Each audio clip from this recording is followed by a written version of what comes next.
Fucking morning, everybody. Happy whatever today is. I hope you're doing well. Let's all cross our dicks that OBS is real and just doesn't fuck with me today, okay? Yeah? Yeah, that's the plan. OBS is going to be fine. How are you doing? Downer Town. I know. Fuck, dude. That's the problem with putting on random. You never fucking know what's going to come on. Happy time zone, everyone. I hope you're doing well. Good morning. Apologies for yesterday. Cute, adorable 3-hour stream, and then OBS decided to be a bastard. I fucked with it. I fucked with my PC all night long and did a shit ton of cleans, I guess. I don't know how else to say it. I did all the stuff. And we're gonna just... Let's test it. Did you take your joy today? Hey! Never forget to take your joy. Hey! And I guarantee your day will go as smooth as Hey! It worked. It didn't freeze, so that's something. I know. OBS, it froze 3 times on me this morning, so I restarted my computer and did another... I told you guys I have this program that Gluttony told me about ages ago, and it's called Driver Genius. And I pay for it, but it's essentially a program that you open up and it goes through your PC and it tells you what you need to update and what is superfluous updates. Oh my god, Pepto, I live by this shit. I usually literally put it in the fridge so it's like a cocktail. I know. Have you ever had heartburn, Bubblicious? Man, I'm the first person to say that, you guys, I've told you guys I'm a texture person. I'm not picky about flavors or anything but textures. Thick, strange, liquidy, puddingy textures are that's my kryptonite. But man, when you have heartburn or acid reflux, you'll gargle that. It's like a treat. Seriously, it's the fucking grossest shit in the world. But when I have, yesterday, when my stream went down, I got really bad heartburn because I was fucking anxious and stressed about my computer. And I just chugged that shit. I mean, it's gross, but damn, the relief is almost instantaneous and it's so worth it. I have Zantac still. No shit. I have some.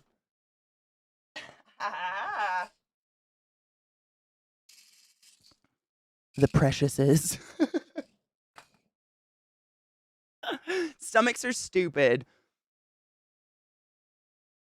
So what Pepto does is Pepto has charcoal in it. And it neutralizes your stomach acids. But yes, abuse of any antacid, Tums, Pepto, Zantac, omeprazole will fuck up your gut biome 100%. If I take that shit, I take a probiotic every day. I have so much vitamins on my desk. Are you kidding? This is what I'm trying to do to not die. I take fucking probiotics every day. So I guess it's not killing my stomach. But I've been drinking Pepto my whole life because of cramps and stuff. So, Good morning, BDO. How are you? Dude, I probably could sell that shit on the black market. What was it? Why did they take it off? What does it do to people? I don't know. I know they took Zantac off the market, but I don't know why.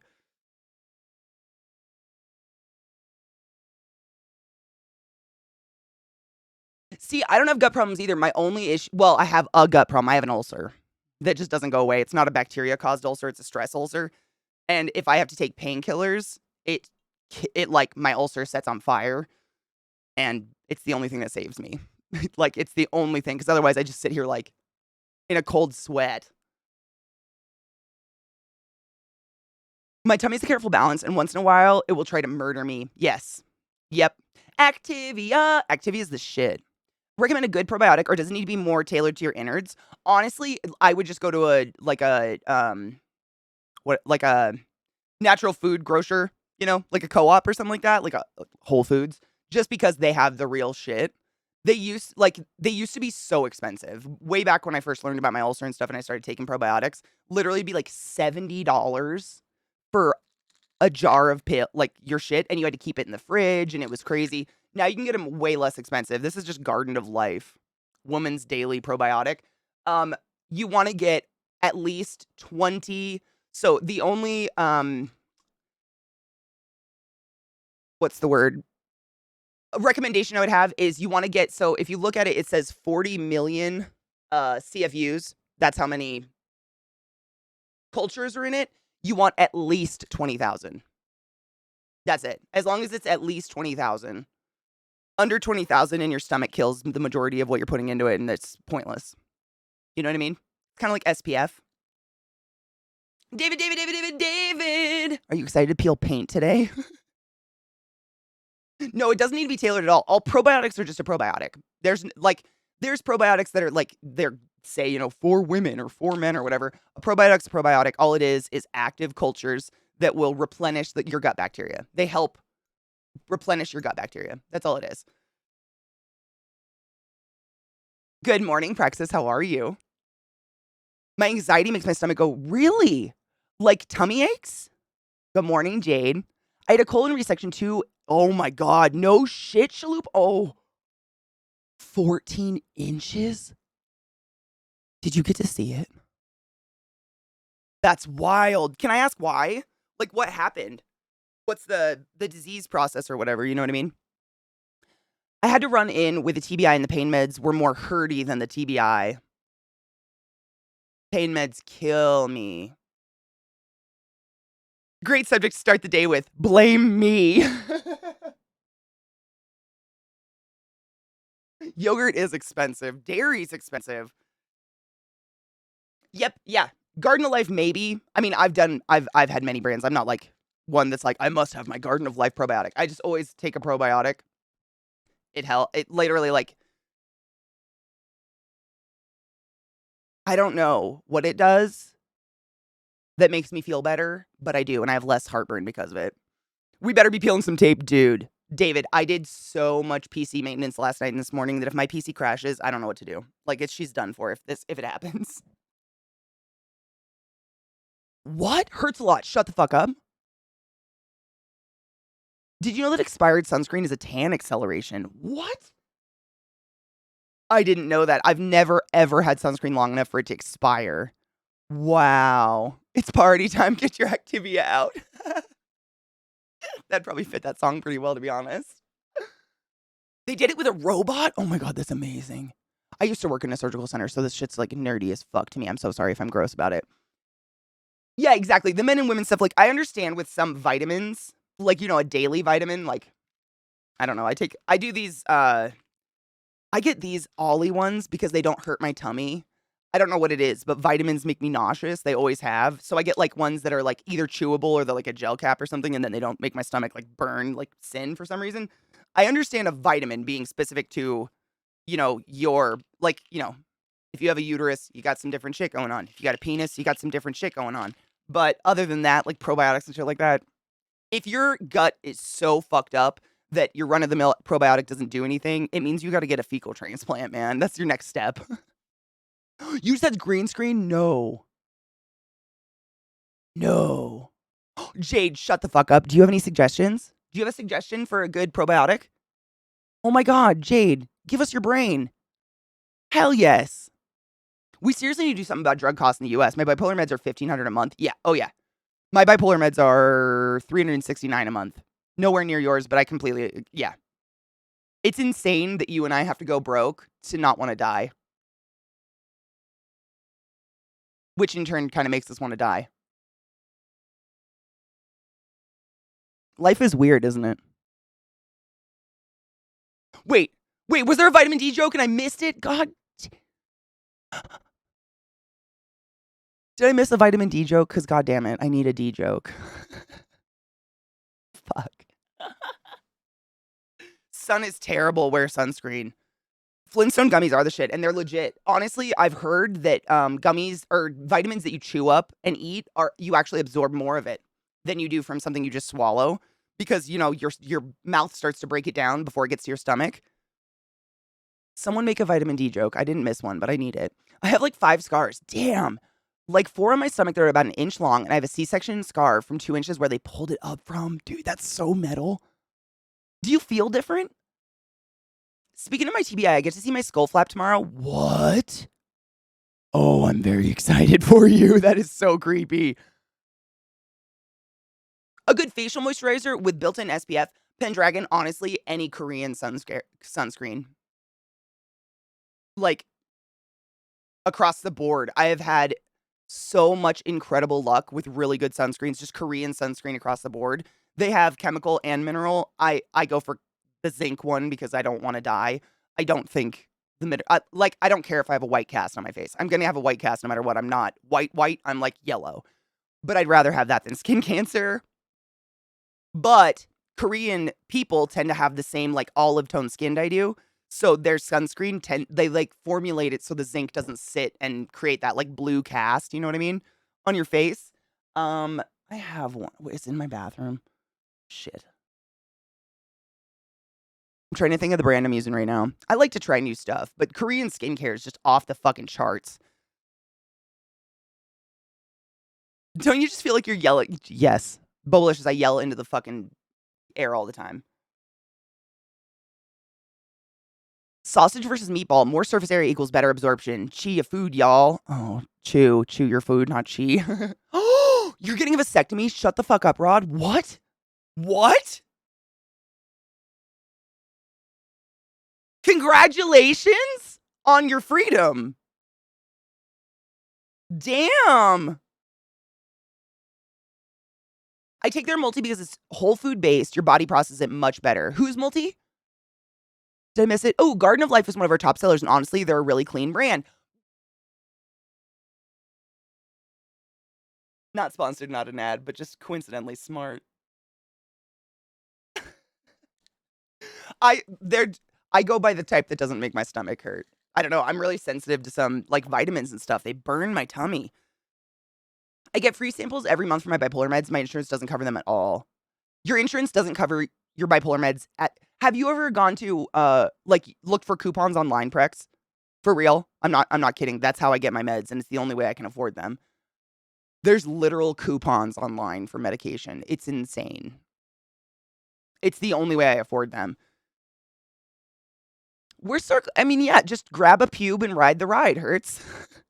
I like the chemicals on screen. So it's seen better for me. Claire's Light and Airy sunscreen has been great. Claire's is a really good brand. The chemical sunscreens, for some reason, they just don't work. I feel like they're gone. Like I put them on and they're just gone in a second. I feel like I'm not getting moisturized, I guess. So then I have to put a moisturizer on as well. It's just, I'm lazy. I want one and all. I want a one and doneer. Rip Swimmer has begun breed mode disengage. Dude, what made you decide to finally get the snip? Have you heard about babies born by a C-section have a different microbiome? Why would they have a different microbiome if they were born via C-section? I've never heard that before. Do you know why? I used to pull babies out of people all the time. I never heard that before. I don't know. My BF won't wear sunscreen. It kills me. Oh my God. I don't give Zach the choice. I put it on him. Like, I walk outside like a mother and I'm like, because he's a pink motherfucker. Zach is pale as fuck. I have to, like, remember to put sunscreen on because I don't burn.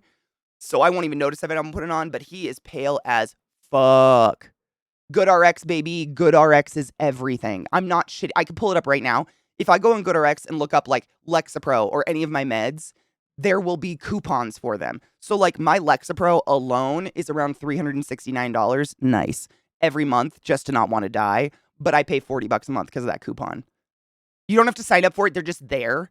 Please look for coupons if you're paying for meds out of pocket like some of us. They're all over the place and it's so worth it.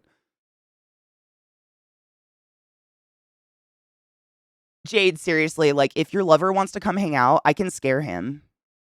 Like I don't usually like to use scare tactics to make people take care of themselves, but I'm willing to.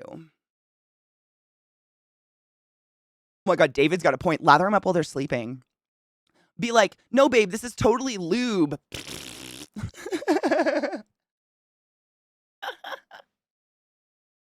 I decided I've crossed the period I feel comfortable having a kid of my own. Dude, I mean, I think getting a vasectomy is the most mature decision anyone can do. It's incredible. The fact that it's easier, it's less of an appointment to get a vasectomy than it is for a woman to get a pap smear. Like fucking Christ. I love the idea. I'm just curious because that's a big jump. I mean, dude, I'm excited for you though. Oh, Kel, I learned that. We learned that hard moving here. Oh my God, the elevation here just like Dead Kel said, being in Denver, the sun is so much stronger. I've never lived anywhere where there's been such a distinct difference between the shade and the where when you're not in the shade. Like in Maryland, it's humid, so the shade doesn't really matter. But here, there's like a 10-degree difference once you get in the shade. It's insane.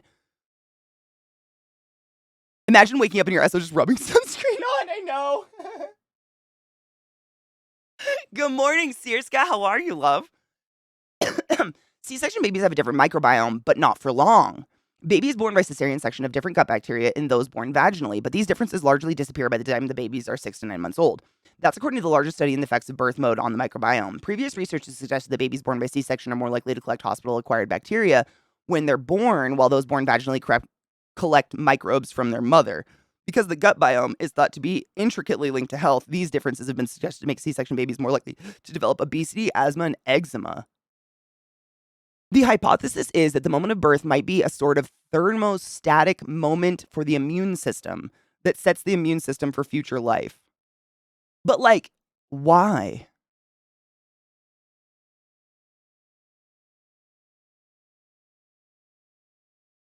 The team found that about 80% of C-section born babies had hospital-acquired bacteria in their guts when they were born, compared to 50% of vaginally born babies. And the bacteria made up about 30% of the total bacteria in C-section babies, compared to just 10% in the babies born vaginally. But by the time the babies were weaned at the age of around 6 to 9 months, the differences had largely disappeared and all the babies were healthy. So the researchers can't tell if there are any implications for health. We don't know the long-term consequences, but you're projecting eczema and obesity. Get the fuck out. We don't know the long-term consequences, but we're going to tell you you're going to get fat. I just don't understand why. Like, there's a lot of things going through the birth canal due to a baby that's, that has a, the turn and the squeeze causes the baby to cough out mucus, so on and so forth. But like the gut biome, I'm baffled why going through the pussy would alter your gut biome, other than maybe because you fall into your mom's shit. Which is ridiculous. Like, that's literally where my brain's going. Like, I guess some babies fall in shit. I already sleep inside a sunscreen sarcophagus. So do I. Why are you putting lube on my face? Shh, you like it. It is. Well, that David, like, Pendragon was saying, Pendragon was looking for a moisturizer with SPF in it. That's your best bet. Because, like, I mean, almost everybody's putting on moisturizer in the morning. If you're over 30, you got dry fucking skin. If it's already got SPF in it, it's just a one and doneer. That's what I like to do because I don't want to put 50 things on my face in the morning. That's insane. I don't have the time. But yeah, 100, like, again, I hate scaring people, but I am so psychotic. Like, someone said it ages ago. Someone said it in my chat, and I screenshotted it and saved it. They said, Katie telling you to wear sunscreen is like Katie saying I love you. It is. One of my best friends in life in college, the year after, literally within 6 months of us graduating college, he got skin cancer and died. He was 36. Like, it doesn't, you know what I'm saying? Shit is fucking wild. Wear sunscreen. It's such a dumb thing you could prevent so fucking easily. He was a bald nerd who lived inside 24/7, but he lived in Arizona. So whenever he went out, his head got extra exposed. The sun cancer was on the top of his head, and it went to his brain and his blood, and he died in 6 months. Done. Fucking, ugh. Wear sunscreen. That's not the way you want to go. He went crazy. His brain made him abusive. It was he was not my friend anymore. The last 3 months of his life, he was not my friend anymore. That is horrible. Also, don't go the fuck outside. No, for real. He never went outside. Like, it was just the most horrible thing. He graduated, got married right after graduation, and literally brain cancer from sun cancer. Like, it had just gone his whole body. And it was like, I'm still in contact with his wife, and it's so fucking weird. Like, he's still, his screen name is still my friend on Xbox, Cerberus. His screen name is Cerberus. It's so fucking, I'm haunted by it. So wear sunscreen, please. Thanks. Fuck cancer, I agree. I mean, what a fucking horrible deck to roll. That is fucked up. 36, graduate with an engineering degree, get married to a hot bitch, cancer, die. What? The fuck? He wears a hat, so that's his argument. I mean, that's something. That is something. But like, I mean, I'm such a bad person. I literally was just about to say, like, where are his insecurities? Because we can hit him there. For instance, I'm not saying you should do this, but I would say, wow, babe, that's really stupid of you to say. Everybody knows that UV rays go through the shade. When did it become hot to be dumb? But don't do that. Katie's a bad person. I'm gonna smoke pot and become better now. I did the accidental grind up too much weed again. UV is absolutely Kona. They get in. UV can get through pretty much anything unless it's absolutely UV protecting. You all look hot in your sun hats. I wear a fucking bonnet in my garden. I look like a goddamn crazy woman. I don't care. I'm not being taken out by the goddamn sun. Fuck that. God, the amount of people that used to slather on my mom did that. My mom told me that. Seriously, all my aunts and my nana all have had skin cancer taken off of them. So I guess like I'm not a cancer specialist, but when you get skin cancer, it's on the skin and you can like, see it. They do like scans of your face and stuff. And all of my aunts and my nana have had multiple little spots taken off, like surgically taken off their shoulders and their noses because of just years of sun damage. But my mom told me it's because when they were in high school and middle school, they would dip their body in baby oil, wrap a record in tinfoil, and sit there in the sun and reflect it under their chin and just bake. Like sizzling fucking bacon.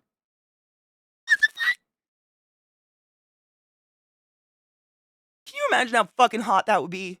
You're literally a bacon sizzle. Like, that's just insane. And yet Donald Trump's still going, dude, it doesn't make any sense, does it? I think about that shit all the time, Rod. Like, there's all these evil people. Can they not get cancer? Not that I would ever wish that on anybody. Maybe.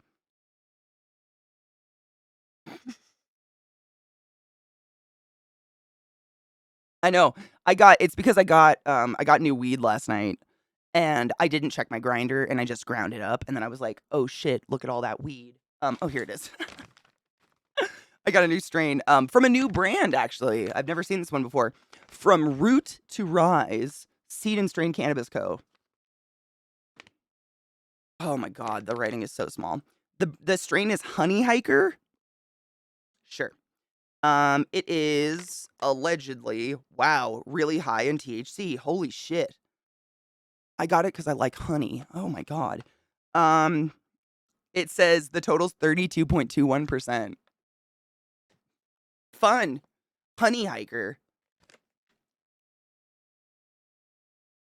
Trouble. Well, that's what someone was saying earlier. Apparently, I think it was Hertz was saying, expired sunscreen is actually a sunburn accelerant. I don't know what happens in sunscreen to make that happen, but I would believe it. You shouldn't use anything on your skin that's expired. KPP's hubby just got skin cancer removed. Oh, I think I know that. Yeah. I do wear a babushka. Don't judge me. Lemmy just spins and then ran into my room like, what up, fuckers? Lemmy's excited for life. Lemmy, I feel you. I feel you. Latest Kyrgyz socked. Oh my god, why? I wish my mouth worked better. We can't have pale underchins. I mean, and then you see all these people who are getting like facelifts and like laser treatments and shit, and you're like, you literally cooked yourself like bacon.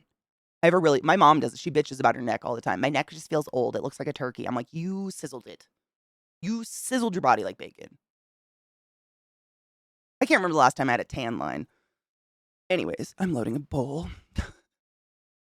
It's the stuff that makes me laugh at the concept of karma. Yeah. Donald Trump is a sore ass loser. Oh my god, did you hear his like little speech he did after being charged with the sexual assault of the woman? By the way, oh my god, that literally happened right after my stream crashed yesterday. Donald Trump was charged with not the rape, but absolutely the sexual assault and a $2 million fine, I believe. And George Santos was arrested.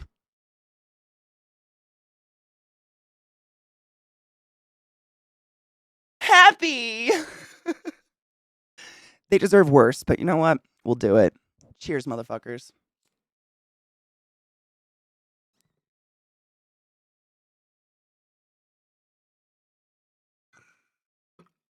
Sinimos, it's Honey Hiker. Have you ever heard of it? Ooh, smooth. What's the sun? Danger. Have you ever seen oh god, it's not a great movie. It's not one of my favorite movies in the world, but it's one of those movies that I will watch if it's on because there's amazing minutes in it. Benchwarmers.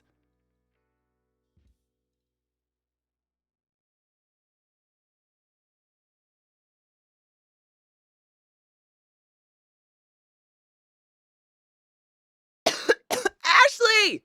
My successful love, how are you? Thank you so much for summoning the class, keeping the classy alive, and giving it wings for so fucking long. Holy shit. I love you. I hope you're feeling good, honey bean. I thought it was 2 million. Is it 5, Worsey? I thought it was 2. He was ordered to pay 5. Oh, no shit. Yeah, not charged. It was a civil suit, not criminal. Yes, Avery. I think Sayorn Gain was explaining that to me yesterday, like the difference between civil and stuff, because I am not a political science person. I think he was actually arrested, wasn't he? I saw tweets this morning saying he was legitimately arrested, but it's Twitter. Who the fuck knows? This is why I like talking to you guys about it, because then we can like suss out if it's real or not. Yes, yes. Oh my God, Kel. Exactly. Hold on. I was trying to pull it up. I was trying to pull up the clip of it because it's so fucking funny. His sunscreen, like, yep, this is it. It's Nick Swarsden, isn't it? Swarsden, is that his name? Nick Swarsden? He's so fucking funny, dude. I don't even know. Anything he's in, I die. Like, I'm not a huge fan of a lot of those goofy comedies that are like Will Ferrell type movies. I like Will Ferrell. He's funny. But I'm not a huge fan, but I'll watch anything he's in because usually Nick Swarsden plays some weird side character like Blades of Fury. He plays like that creepy stalker and he's like, I went to Russia and everyone smelled like soup. I'm gonna wear your skin. And then he just frolics away. Like, that's his character. And I live for him. Oh, he surrendered. Thank you, Mishi. Mishi says Santos surrendered this morning as per CNN. So that's our news so far. This is from a long way back, but did you ever get that glass gravity bong to work properly? And I mean, yes. Oh, yeah. I got it to work. It just is really hard for me to use on stream. Like, it's not conducive to sitting at a desk. I have to stand up to take a hit. You know what I mean? Like, it's because I have to like lift it out of the thing.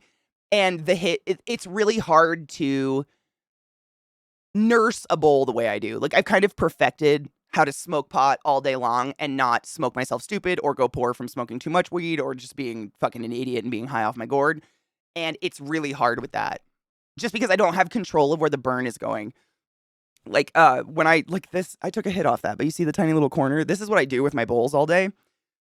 I kind of just like nurse them around the corners so then I can cheers with y'all all day, but I'm not like smoking myself into poverty because weed is expensive. Like, I do not want to smoke all my weed. You know what I mean?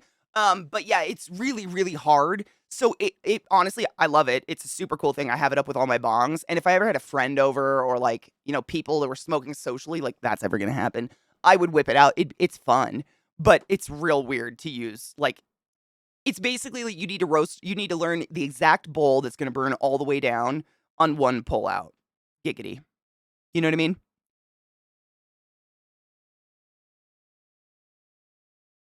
It was 5 million, like 2 million of the actual assault and more for the defamation. Thank you, Techno. There it is. Yep.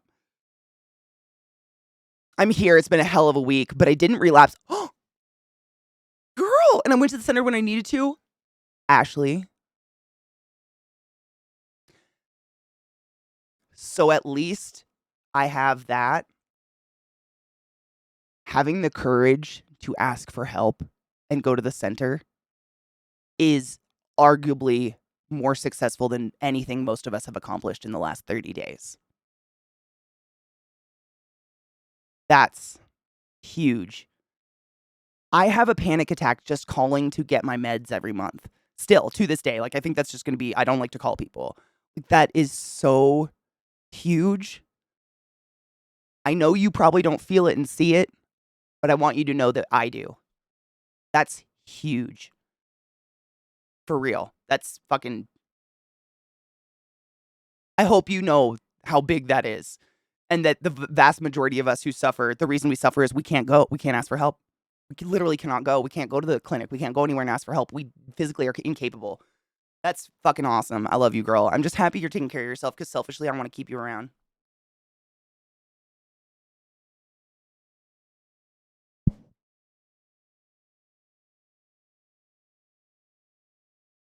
They're not for nursing. Nope. Gravity bongs are for one big fucking hit and going into a coma. I loved, oh my God, Worsty. Stranger Than Fiction is easily one of my favorite movies in the world. What's the woman in it who plays the author, the actress? Oh God, I love her. I think that's one of her best roles she's ever played, ever. I fucking great. That movie is so good. It blows me away. I love that movie so much. There are just too many Will Ferrell comedies. There isn't enough difference between them to validate a viewing. Yes, I feel that. Yep. Yep. He kind of is the same character across movies. Yeah. It's like in Elf and Blades of Fury and et cetera, et cetera. Like he's just a big goof. But like Stranger Than Fiction, holy shit, that movie blows me away. I love that movie. Ooh, random question. Does anyone know a good place to get body jewelry? I know local shops are the way to go, but there are a lot of shady places out there. I used to go to Spencer's in the mall. And now I just get everything online. I go to Etsy, seriously, because there's just nowhere, like, I don't know where to go anymore. Like, especially since COVID and stuff, like little boutiques, little shops and stuff like that, they're just gone.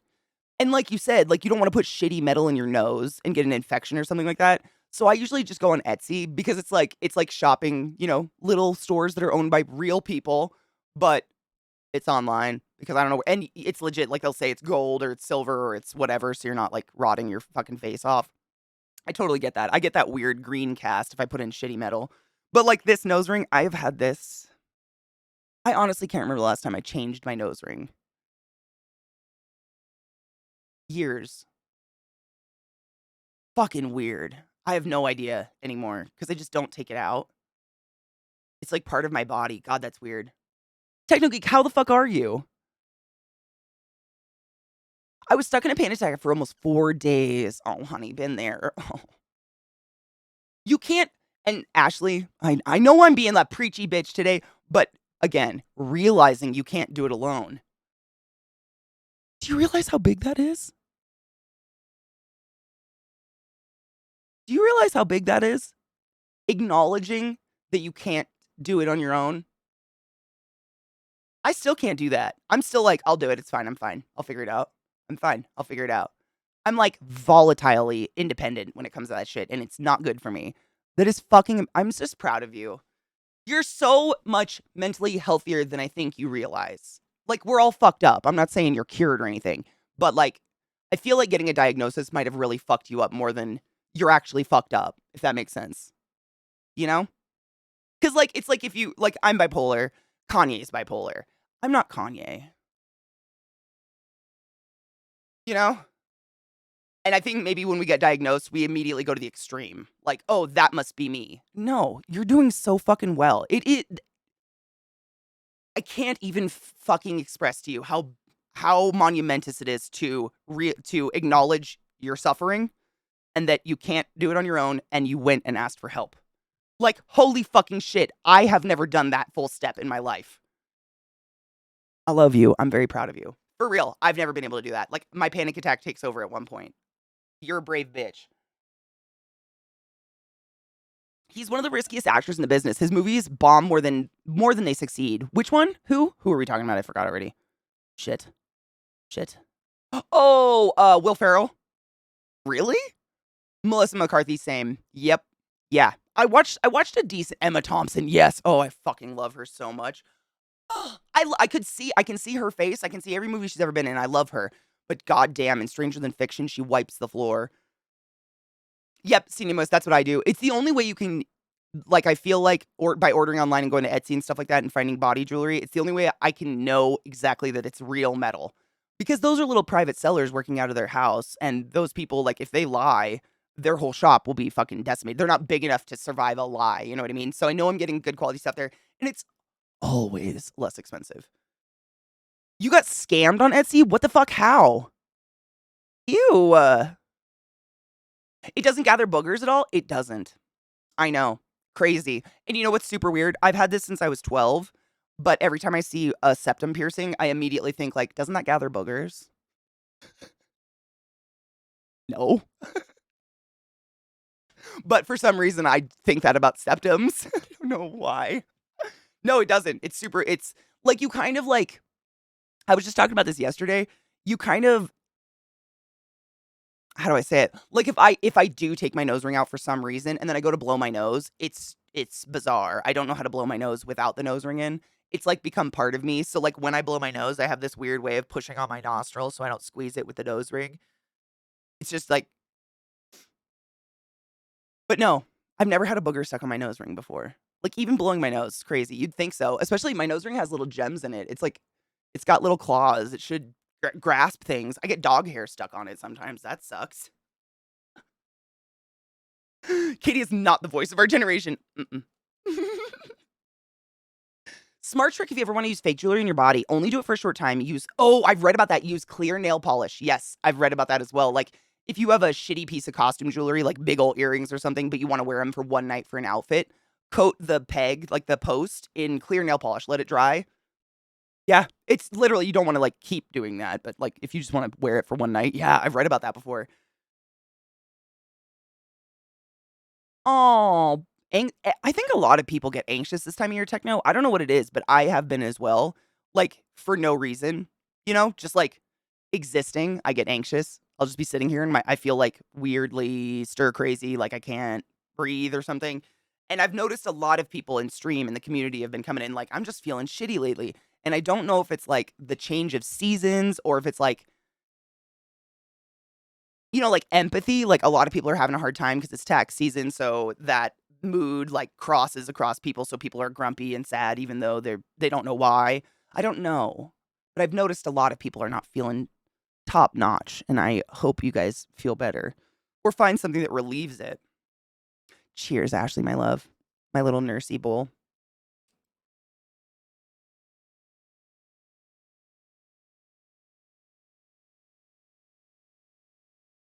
What was it? What does that mean, Yeet? I'm glad, but what does that mean? Trapped? And it made your whole face droop? It's soon to be noon on the East Coast. Everyone who uses the excuse to not smoke before noon should be preparing, packing, rolling, torching. Amen.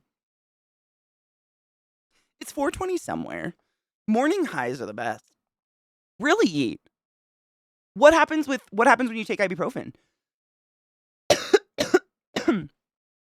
It's been like 3 to 4 months since my last therapy appointment because I messed my schedule up and missed 2 appointments back to back. And I've been afraid to reach back out. Techno. I feel you so spiritually. I feel you. I don't know if there's anything I can say or do to encourage you to call and reschedule your therapy appointment other than if you are in any way able to like put yourself in the place of when you're going to therapy and how much better you feel after therapy. Focus on that feeling when you call your therapist to reschedule your appointment. You know? That's kind of what I do to brain fuck myself a little bit. I try. It's just, so basically just a pinched nerve. What the fuck though? I would have freaked. That was just out of nowhere. Should I smoke the pot? I mean, if you like the pot, I think you should do whatever makes you happy as long as it's consensual and not murder. Mary Moon, boo. Have you gone to talk to anyone about it? Good morning, Destroyer. The 5th was the anniversary of my sister's death. Oh. I'm supposed to be applying for jobs and have been super stuck. Boo. I'm sorry, honey. I feel you. Shit's the worst. Yesterday was my Nana's birthday, and I missed the fuck out of that bitch. She would have been 89. Yeah. Fucking wild. No. 90. No, 99. Whoa. Women in my family don't die. We just stay alive forever. It's my Lizzie, my love, how are you? It's my dad's. Nuh-uh, yesterday was my Nana's birthday. That's hilarious. It's my dad's would-be 70th birthday today, so I got an impulsive piercing and got him a muffin in lieu of a cake for me to eat without him. That's wondrous. That's wondrous. Your dad was old too, dude. My dad was way older. He would have been, or he would be, I guess. How old am I?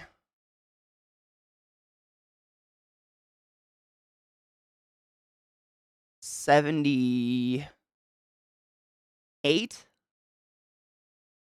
Wow, my dad would have been 78 this year. Whoa. What What the fuck? Wow. Damn. Damn. I didn't even realize that. That kind of, wow. My dad's dead, but damn. I don't know if it's the season or something in the air, but I've been feeling depressed as fuck for days too. Yeah, I'm blaming it on the weather. It's been really gloomy.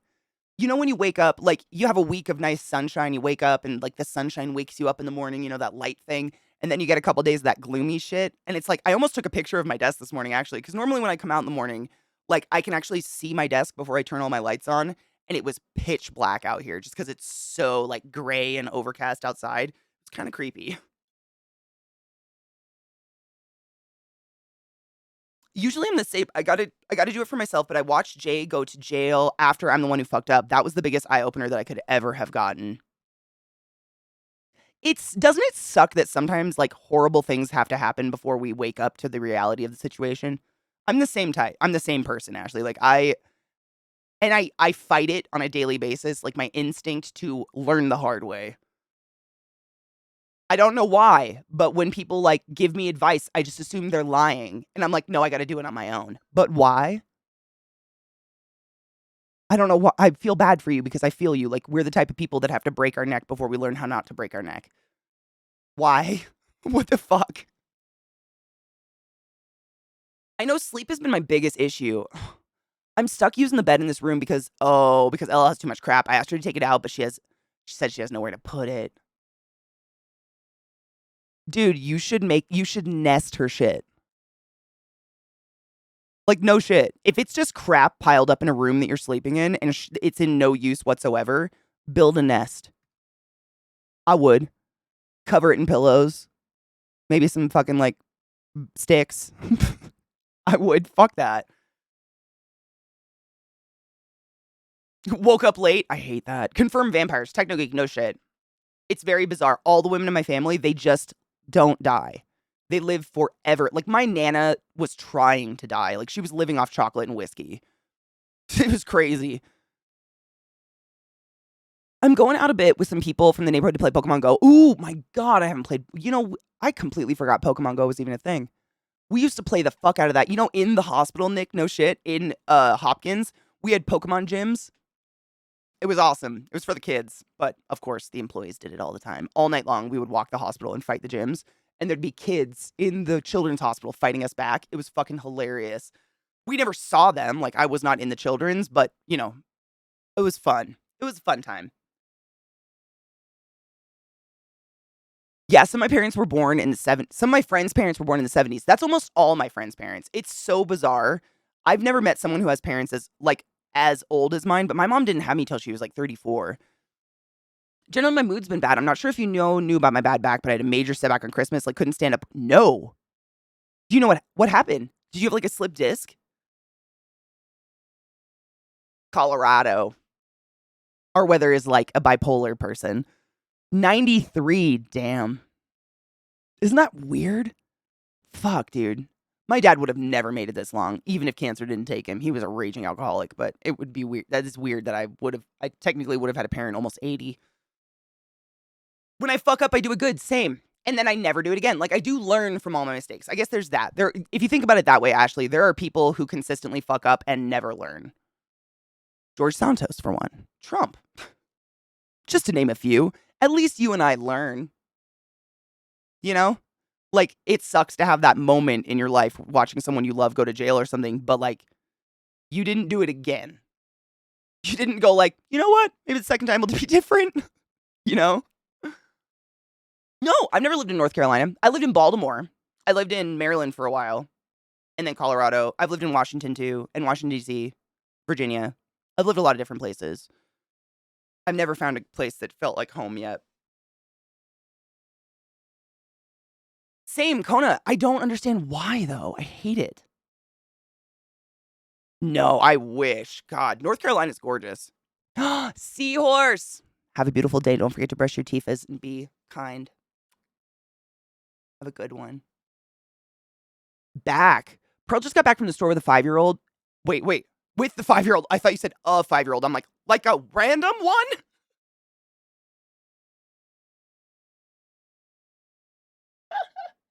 I had a moment. It's fine.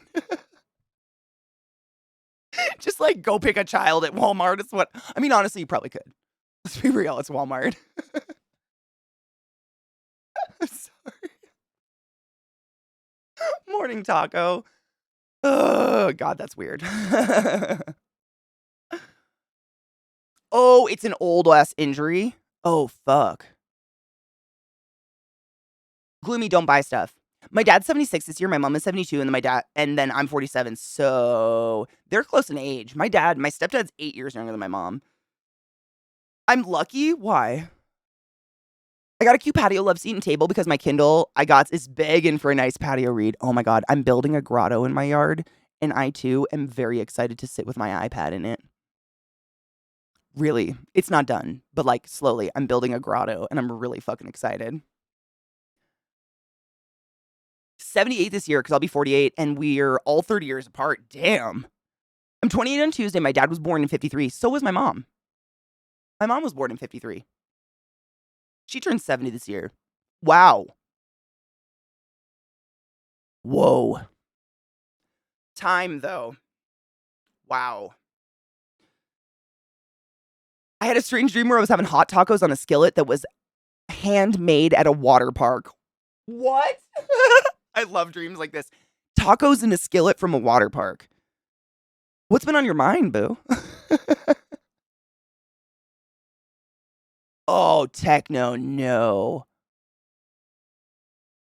Techno, did you ever watch Nurse Jackie? I'm sure you have. If you haven't, you should. But there's a great line from Nurse Jackie. What do you call a nurse with a back problem? Unemployed.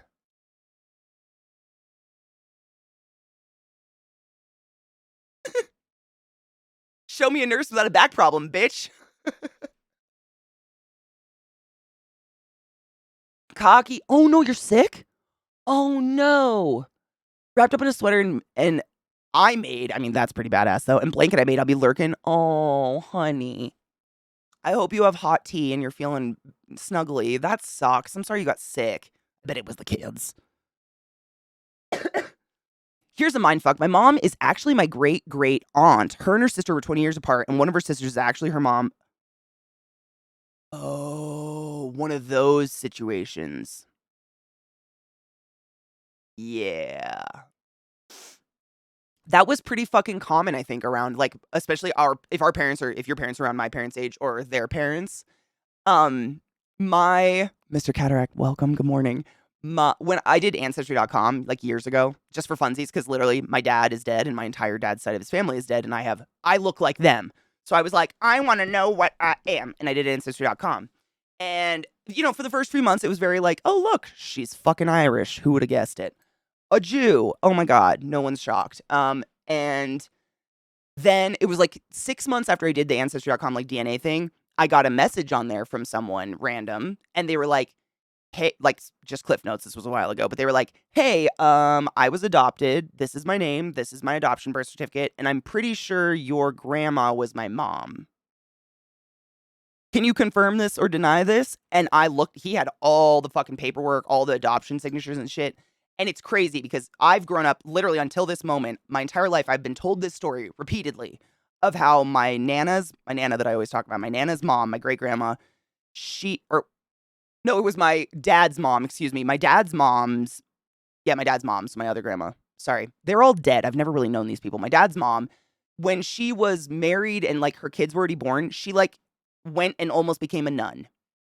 Like my dad was born and he had one sister, and then her husband left her and she apparently went to a nunnery. Went to a nunnery for like a year and then went all the way to the point of almost taking her final vows and backed off and did not take those final vows and then went back home. Literally my whole life I've been told this story, like with way more details. Like it's a story that my whole family really believed she did because she was kind of a fucking nut, and they're all Catholic and Catholics are nuts.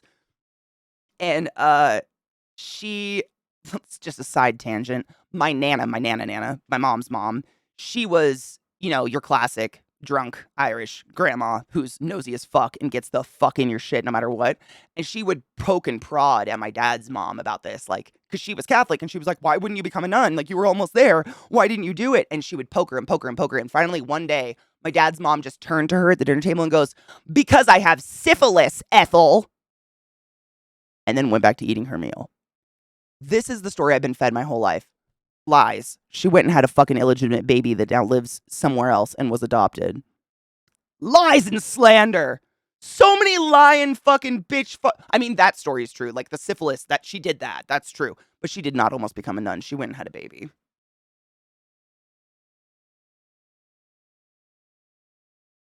Incest? What? Me too. I like the other stories so much better. It's hilarious to me. I mean, it did the syphilis thing. She straight up did that. That's real. But she didn't go. I mean, she did go to a nunnery, I guess, but she just had a baby instead. But that's really common. Or like, if you were underage, oftentimes you would have a baby and then your mom would raise the baby like your sibling, but it was your baby. So like your aunt could be your mom. Yeah, there was a lot of that pretty common back then, especially in the religious, because it was so like shameful to have a child out of wedlock. Turned 75 this year, 3/4 of a century old. How do you feel? How does it feel? I mean, it's techno. There's no such thing as just home health. I think you could be the first person to say that. No such thing. I can tell you in my dream that taco was hidden. What was it? What kind of taco, though?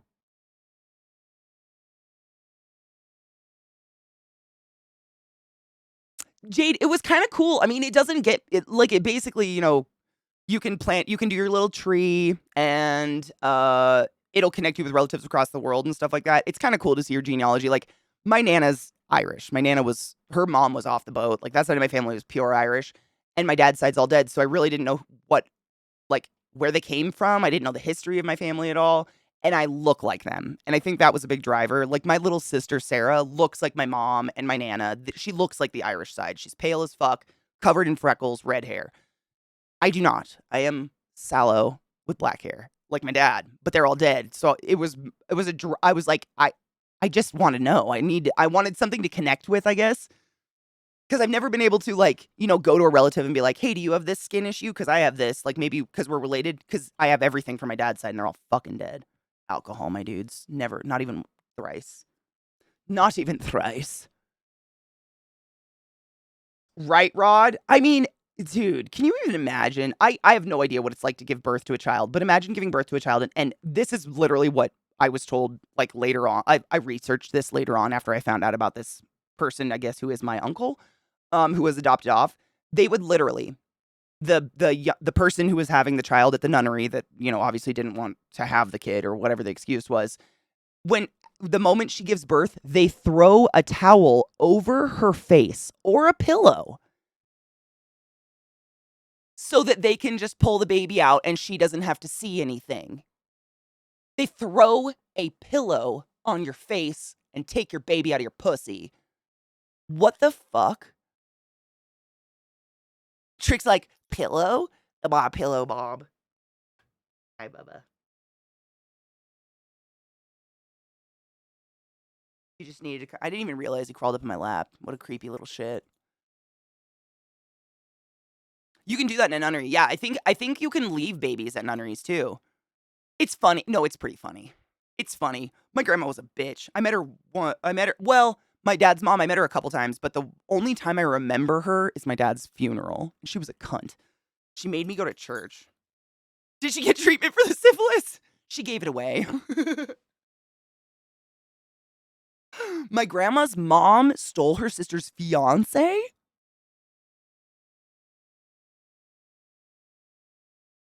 And had 2 kids by 2 different men that she wasn't married to. Scandal. Oh my god, fighting. Have you played yet? It's so fucking good. Oh my god, easily one of the best games I've ever played. Just in terms of the combat style. It's phenomenal. Control is so phenomenal. Oh, Basho. Fuck. Kick its ass, okay? Can we make a deal? You kick its ass and kill it? I don't know how to explain it, but it had steak bites at the bottom. Ooh, yum. And all the usual fixin' vegetables, no sauce, and these hot taco shell beds in a pan. And the chef scooped the bed of meat and veggies on the bed of tacos. Honestly, it sounds kind of dank. It sounds kind of like a tostada. But like in a pan? He is a cuddly baby. He's a big baby. I was cutting. Oh my gosh, we have to cut Lilith's. Trick's eye hair never goes into his eyes. Like his eyes are never covered up. But Lil has like a cowlick over one eye, and it makes her look like she has like sleep face all the time. She's always like, so I have to trim just one side. Do you need to go potty? Is that what's up, Bubba? I think it's almost time for a break. You're awful sweet. It was like that. That sounds good as shit, honestly. Good. Maybe you should make it. Maybe it's a sign. Yeah, I think it might be break time. Oh, here she comes. Hello, madam. Oh. Oh, okay. Hi. It's so weird how I don't know how they know what time it is. Like, how do they know? I don't know.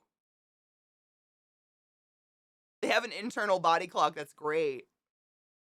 You're so cuddly today. What's up, bud?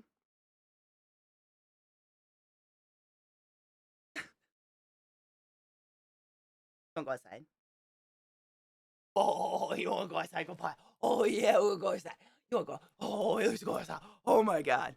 Yeah, we're really excited to go outside. Bang on 7. Oh, yeah.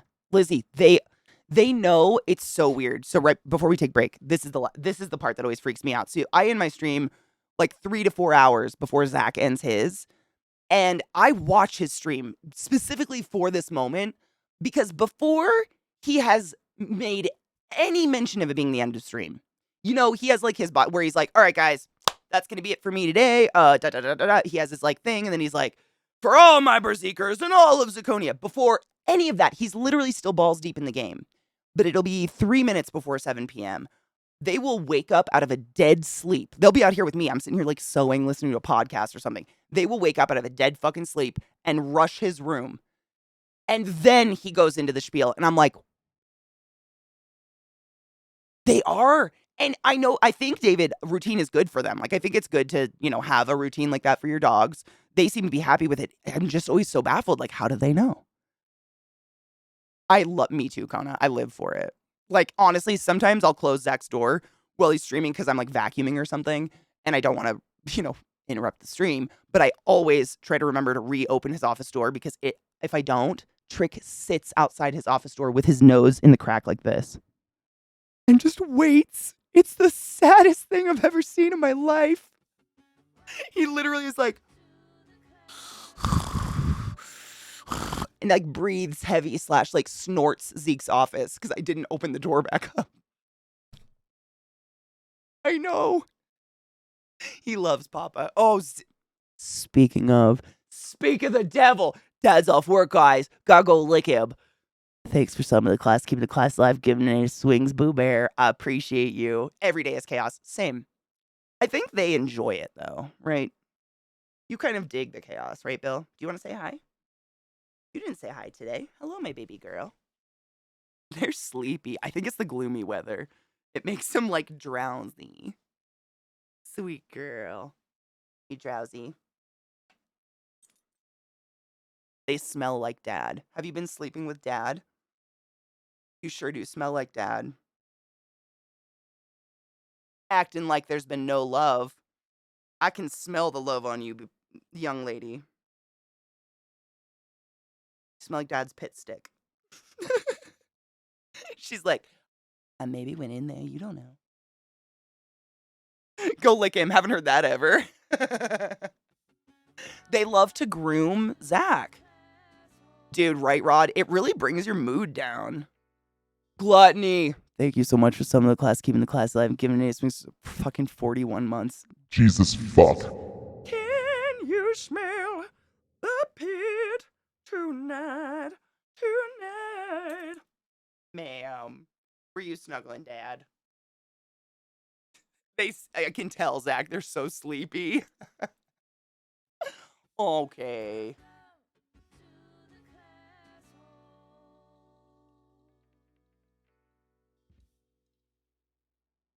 I just really like when she gives hugs.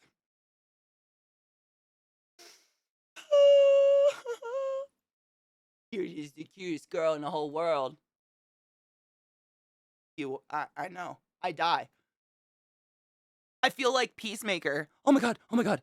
She's hugging me. She's hugging me. She's hugging me. Get a camera. Someone have a camera? Yeah. Techno Geek, thank you so much for summoning the class, keeping the class alive, and giving it swings for 56 fucking holy shit months. You guys make me feel old. Sisyphus, sassafras, syphilis. I think it's Sif, like SYPH, and then it's phallus. Seriously. I think it's SY phallus, isn't it?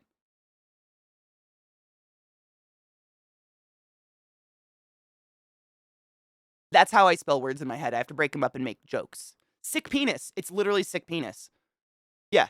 Syphilis. Splendiferous. Supercalifragilisticexpialidocious. Oh, it's not syphilis? Damn it, it's syphilis. It's like Phyllis, like the name then, right? Like Phyllis, like someone's name. Does that mean penis? Which show? Which show, David? Did I miss it?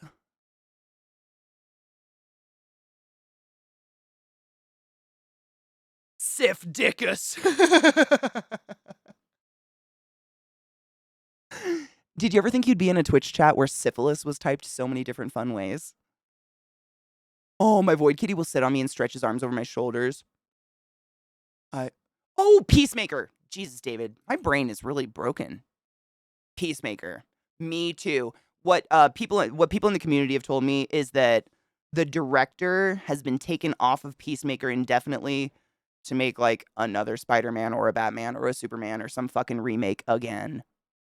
So we're like, who knows if we're gonna get it? Because I'm the same. I love Peacemaker. I live for the opening sequence of it. It is so fucking funny. I die. It is stupid, but it's because apparently he's really good and he's the moneymaker, and so they're putting him on all these big stupid remake projects that we don't need. Oh my what?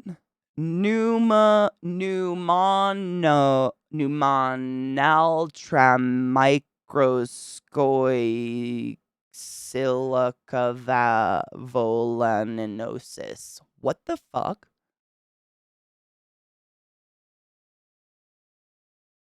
Thanks for the hype train? What the fuck? Shut up, Crispy. Oh my god, do you have a link? Is he gonna be in it? Like, is it some? Oh my god, I want to watch. Oh my god, oh my god, oh my god. Crispy just said Santos arraignment is at 1:30 p.m. Eastern, which is 11:30, which is soon. That's like in an hour. It's like in an hour, right?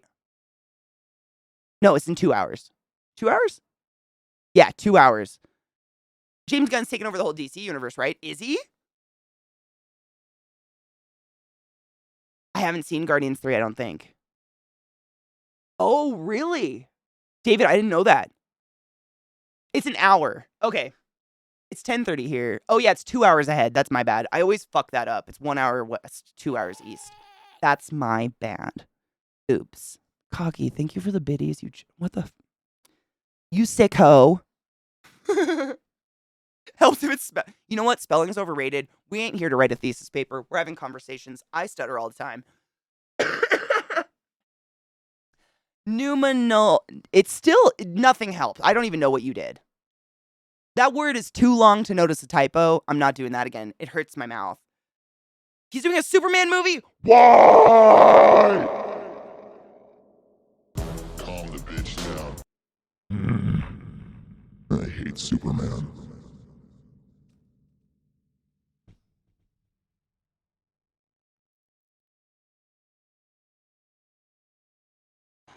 Tear! Oh my god! On a happier note, Porter got to meet the horse that Spirit was based on, and that horse is 28 and looks 14. That is one of the most beautiful horses I've ever seen in my... Bombies, thank you so much for subbing to the class, keeping the class 11, giving any swings that prime sub. Don't forget your prime subs!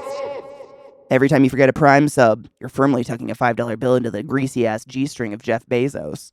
Bitch makes $1 billion and does literally nothing for the world. Maybe stop it. Use it somewhere. Oh, it's not going to be televised? Boo. Have the charges been released yet? Because I heard the charges were closed and that we didn't even know like what the charges were and shit yet.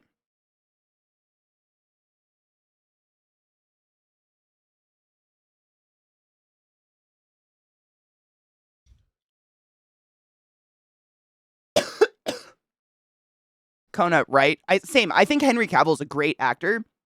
I think that all the Superman movies really just suffered terrible writing. The writing is just, I'm sorry. Oh my God. Like, oh wait, your mom and my mom have the same name? Do you want to be besties instead of spending our entire existences trying to kill one another? Sick.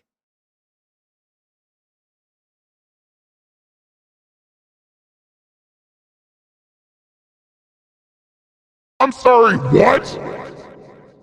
Nah. Fuck off.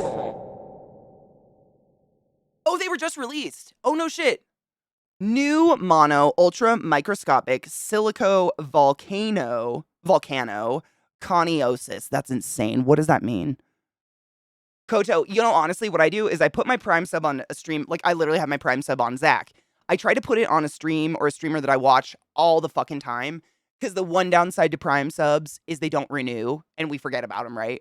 And I fucking get nauseous if I forget my Prime sub. So if I put it on Zach's stream, I know I will use it. Like, I'm there every fucking day. And the moment I see my emotes are gone, I'm like, aw, bitch. And streamers get paid regardless of what type of sub you're giving us. A lot of people, like, I've seen people, I don't know if it's like shame or something, but they'll be like, someday I'm going to give you a real sub, but for now it's Prime. Dude, I don't give a shit. I get paid either way. The Prime sub, honestly, I'm just stealing from Bezos. Like, that's the best. Use any type of sub, but please use your Primes. Doesn't have to be here. Like, just find a streamer who needs a smile and give him a fucking Prime sub. Oh, Barilla, is this? Okay, hold on. I have one from Crispy up too. Hold up. Oh, is that this is the thing? Okay. Oh, I'm gonna pull it up on this monitor, actually. Easier to read. James Gunn knows comics better than most anyone in Hollywood. Me and a girl in year 7 had the same last name, and we were friends for a day before she realized I wasn't cool. Rude. They have, charged on 13-count indictment, including 7 counts of wire fraud, 3 counts of money laundering, 1 count of theft of public funds, and 2 counts of making materially false statements to the House of Representatives. That's it? Can you guys explain what, like, so we know a couple of things he's done, like he ran that GoFundMe for a veteran's dying dog and then stole all the money from it. Or he was stealing checks from a man that his mother, a nurse, was taking care of. Like, what are those the charges? Are those money No, that's not money laundering.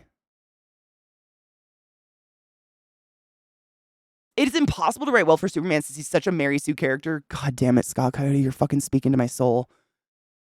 I think the same thing, but I'm open to having my mind changed.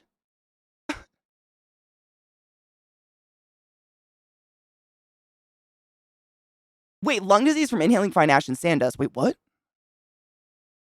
It's not like there aren't literally hundreds, nay thousands of better written superheroes that they could pick from. Let's pick the same. Tare, you're literally I literally was saying this exact same thing. I feel like I bitch about this a lot. I really liked comics as a kid. And I've said the same thing, like, why the fuck are we just recycling Spider-Man, Batman, and Superman over and over and over and over again? There are so many fucking comic book heroes and supervillains and otherwise out there that are infinitely more interesting. Zatanna. Fucking hot bitch magician that walks a gigantic rabbit on a leash. Already base more interesting than any of those fucks. I just don't understand the recycle. I'm so over it. I don't want to see another rendition of Spider-Man. I don't care how well you can write Batman again. It's never going to be better than The Dark Knight. Like, get the fuck out. You're not going to beat it. Impress me with something different. I mean, there's so many, and I haven't even read, like, a fraction of the comics in the world. Like, thank fuck we got Sandman, at least. I am so fucking on your team. It pisses me off. Ugh. Same. No, I am 100% same. Like, Dark Knight is one of my favorite movies in the whole world, and I'm fucking tired. I don't care. Like, Affleck did a great job. Don't care. Cedric Diggory, or whatever the fuck that dude's name is, did a great job. I don't care. I'm bored. You can't rewrite it anymore to make it any more fun. Like, I'm honestly sad that Gaga's gonna be in this new, like, Harley Quinn Joker thing. I'm done. Harley Quinn is so fucking boring now. There's just nothing deep in him. It's just like, oh, she went crazy for a man.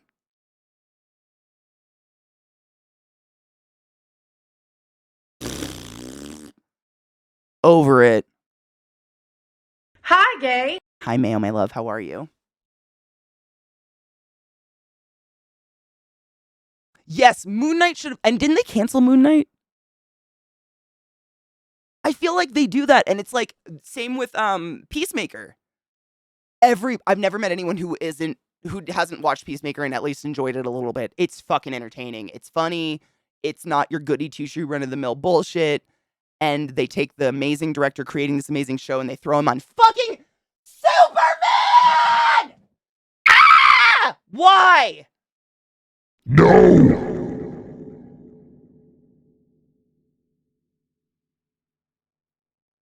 I don't get it. It's like going back to holding hands once you've fucked.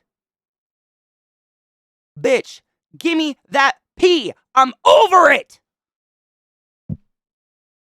Spider-Man 2 is already the quintessential Spider-Man movie. You don't even need to make more. That's what I'm saying. That's exactly how I feel about The Dark Knight. I'm done. I don't need to see more actors try to be Batman. Stop. Stop it. Fucking Michael Keaton's in the new one being Batman, and I still don't care. Like, I'm excited, but I don't care. I'm done. I'm over it. We've got the movies. He laundered money for campaign accounts to his personal accounts. Wow. He picked Superman. That's just depressing. I mean, I don't know the guy. I'm not blaming him. I don't know who the fuck that person is. And Batman used to work with her, and that was the reason she went to psych. Batman worked with Harley. Harley Quinn's the opposite of a woman that's Gaga is, and I'm upset. I know. And I know Gaga's going to try to put her own spin on it, that she's not just a clinically, codependent psychologist that falls in love with a psychopath and does everything for him because she's clinically codependent. That's literally, you're putting it on the head on the nail. Like, that's why I'm not really into Harley Quinn, because her entire base story is, oh my God, a man. You're so hot and perfect. Guess I'll just jump in some acid for a man. There ain't no fucking dick that good. Sorry. I feel like that trope is the other side of the coin of the one girl who two super hot boys they're super into, but no one else understands why, because she's so meek and simple and plain.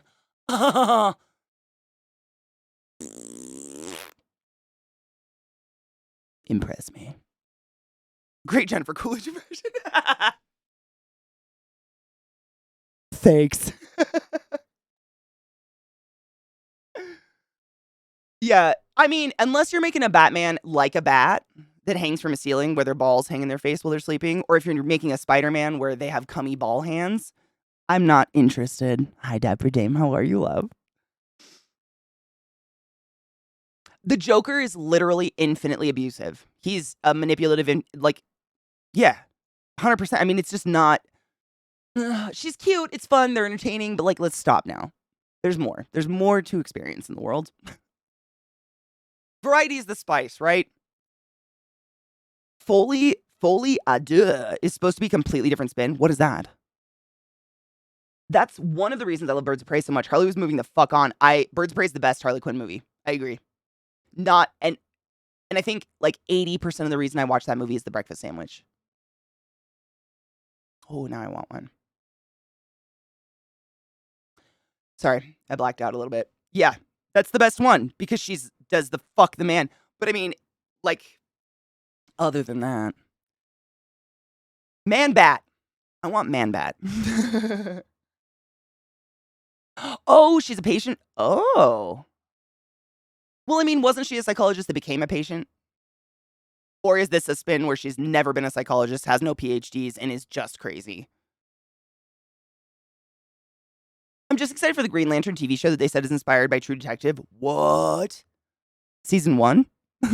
Or season 2? Fun fact, Katie, in the Marvel universe, there's one universe where Spider-Man is a group of hive-mind spiders pretending to be a person. I think people have told me that. In the multiverse, there is a Spider-Man who actually has cummy ball hands.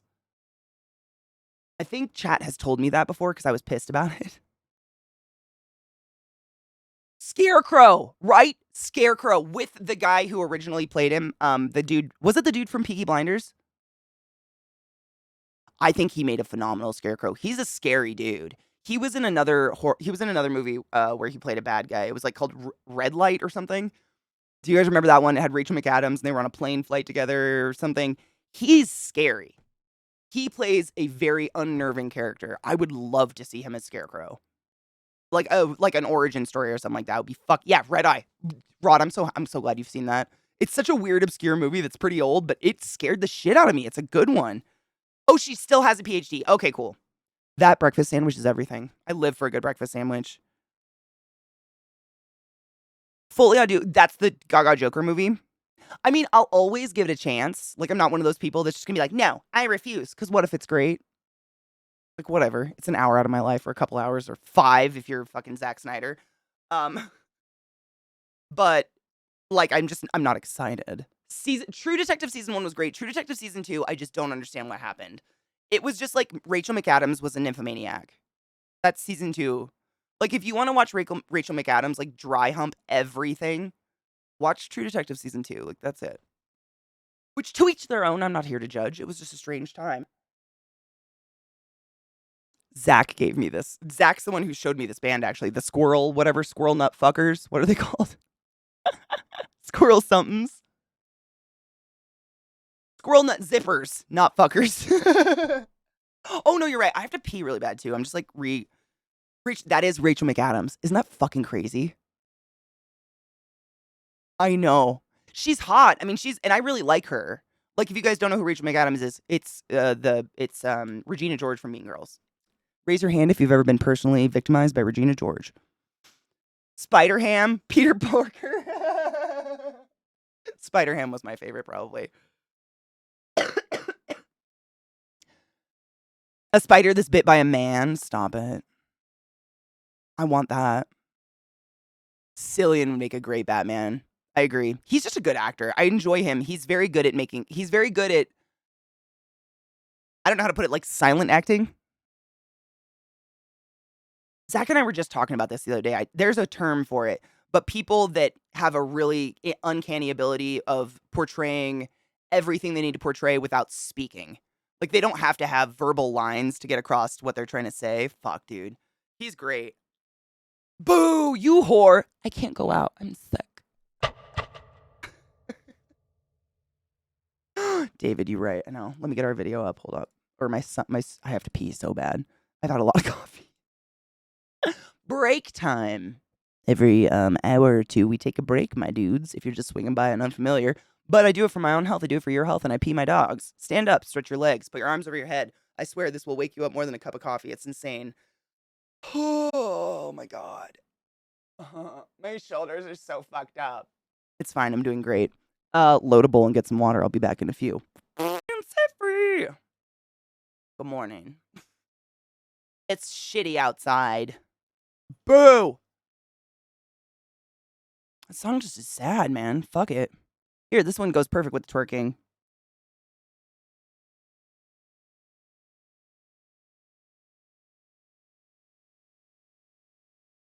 Better. Girl, wait, I gotta think of a song with girl in it.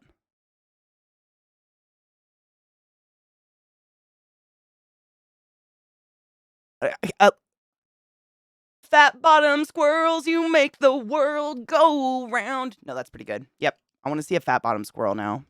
I'm a Barbie squirrel in a Barbie world. In a squirrely world? Life is wood.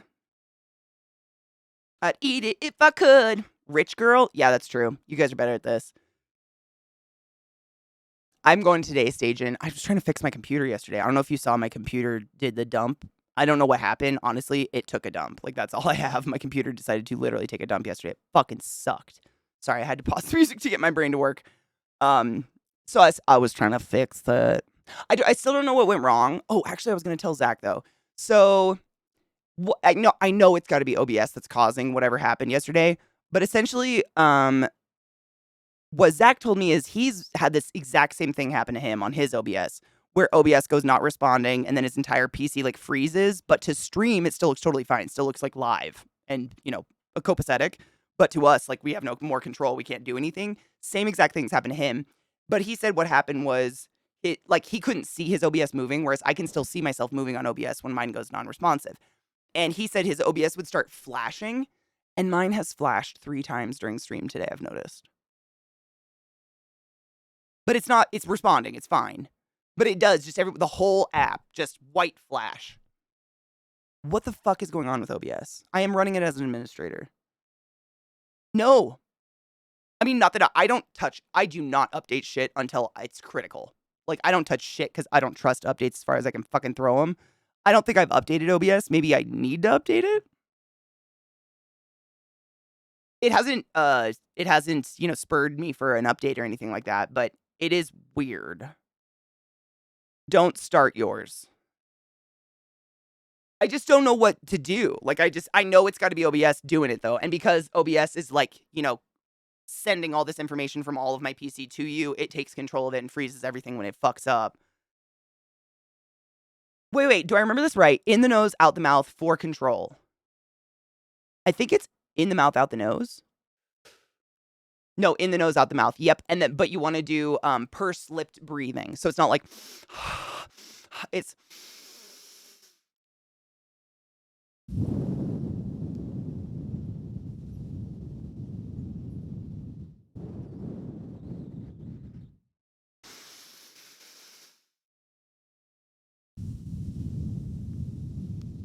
because it forces you to breathe as slow as possible. Yeah. Yes. Sorry, I had to do it to remember. No, absolutely. I couldn't remember. I haven't done it in ages. Nope. Totally fine. I think I do it like not thinking about it, but I had to think about the order. No, don't even worry about it. You can always ask questions like that. I do that shit all the time.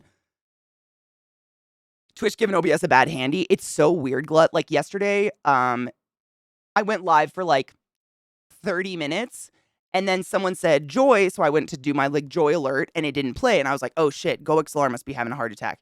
So I went to the GoXLR app, and as soon as I like just went to the GoXLR app, the bar on OBS said not responding or stopped responding or something like that. And then all of a sudden, like my mouse did nothing, my keyboard did nothing, but everything was still playing. Like you guys could see me and hear me just fine. Music was playing just fine. Everything was fine, but I couldn't do anything. So we sat here, like stream was helping me like unplug everything, plug it back in. Super weird. So we restarted stream because like I could not even change scenes or change the volume of anything.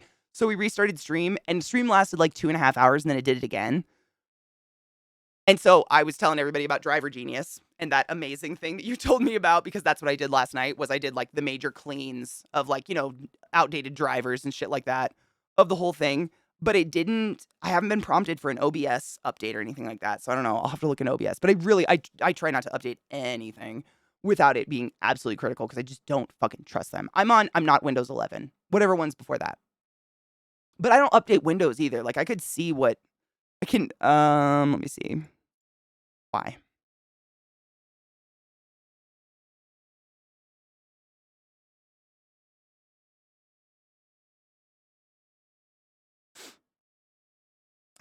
Shouldn't it say my fucking version here? It doesn't say my version. I don't know. Windows 10. Yeah, Windows 10 point whatever. But I don't let my computer like auto update. Zach taught me how to turn that off. So it shouldn't update itself ever. Because when it auto updates, it drops every audio source. And then I try to go live in the morning, and suddenly every single audio source is fucked up. And I have to sit here and reroute every audio source. It's fucked. I've heard some people don't have a problem with Windows 11 and some do. I've heard it kind of back and forth. The CKASMR, I know. You're welcome. I have no issues with Windows 11 after I tweak the start menu and file. Yeah, I think Viata was saying she's had no problems with Windows 11 either. But I don't know. I don't update shit unless I have to, because it just is a mess. I don't know why Windows does that, but every single time there's any Windows update, it wipes audio sources completely. It acts like you have unplugged everything and you've plugged in new everything. It's so stupid. Oh, it happens because of work. Boo. There's a bug with Windows 11 where it will lock the computer up if a component overheats instead of resetting the component. Interesting. Ew. My PC says it's fine. I did like a PC health check and all that, and it's not overheating. It's got a brand new power supply. I mean, the power supply is like 6 months old or something. Yes, Kona, exactly. Honestly, I usually wait until you guys tell me. Like, oh, did you update this, Katie? This one's not bad and it's critical. Like, I wait for that. Or Zach will tell me. I just don't. Every time, I used to just let auto updates happen and it was chaos. Like, it would fuck my stream up every day. Like, there was a period of time where every day I would go live and people would be like, muted, or something was wrong every day because of fucking auto updates going on. So I turned all that shit the fuck off. Especially with capture cards. Capture cards are hard. Yep. Thankfully, I mean, the weirdest thing is every time it's gone non-responsive, I mean, all day yesterday, we were just doing craft stuff. Like, I was not playing a game. We never even went to that monitor. Like, we've been painting. I don't know. It's very bizarre. It loves to lose audio settings. I want to say Windows 11 might be slightly better about that, but I've disabled most of the audio devices I don't use. I do too. I disable everything I don't use, and then I put it all through again. But, like, I think it's like first world problems of a streamer because I separate all my audio sources so that we can listen to real music and stream and it's not recorded on the VOD. I have a lot of like weird routing. And GoXLR doesn't make anything easy. GoXLR like is so nonsensical. I don't fucking get it. It's great, but it also doesn't make any sense at all. Okay, music just changed. I was packing a bowl. That's what I'm doing. I think Nick asked earlier what we're crafting. Nick, if you saw yesterday, I started a craft project before my PC decided to take a dump. So I have a couple of doves in my yard, and I read about doves, and they will come back every fucking year for the foreseeable future. Like, they mate in the same place, they mate for life, blah, blah, blah. And my dogs just go fucking bonkers over them constantly. And it's just annoying. And so I thought, like, why not build them a birdhouse? Like, they're going to come back every fucking year. They build their nest in the exact same spot in my tree every goddamn year. So I made this little, where did I put it? I put it up somewhere so it would dry. I have all of our stuff together. I put it like all together in one thing, but now I have to find the church. But it's like a church kind of building, but we're painting it to look like Midsummer, like the Midsummer movie, like the yellow burning building kind of thing. I don't know. I'm excited. It looks pretty cool so far, but literally we got all this fucking tape on it, all the painter's tape, got it half painted, stream shit the bed. Great fucking timing. Great fucking timing. Oh, I didn't get a video. Thank you. I want to show. Where the fuck? Oh, it's right here. Sorry. This is what we did yesterday. So most of it's covered in painter's tape. But what my idea is, Rod. So you've seen Midsummer. If you haven't seen Midsummer, it's a pretty decent like horror film. But you know how there's like the yellow house. This is painter's tape. So please ignore that there's no good lines. We'll peel this today. I'm excited. So the bottom half is going to be like the yellow building. You know, the building. I'm trying to spoil the movie for people that haven't seen it. The building. And then the top half, I'm going to make it look like Florence Pugh in her like flower gown. You know, like just the tower of flowers. And then this will be her. It's kind of, you know,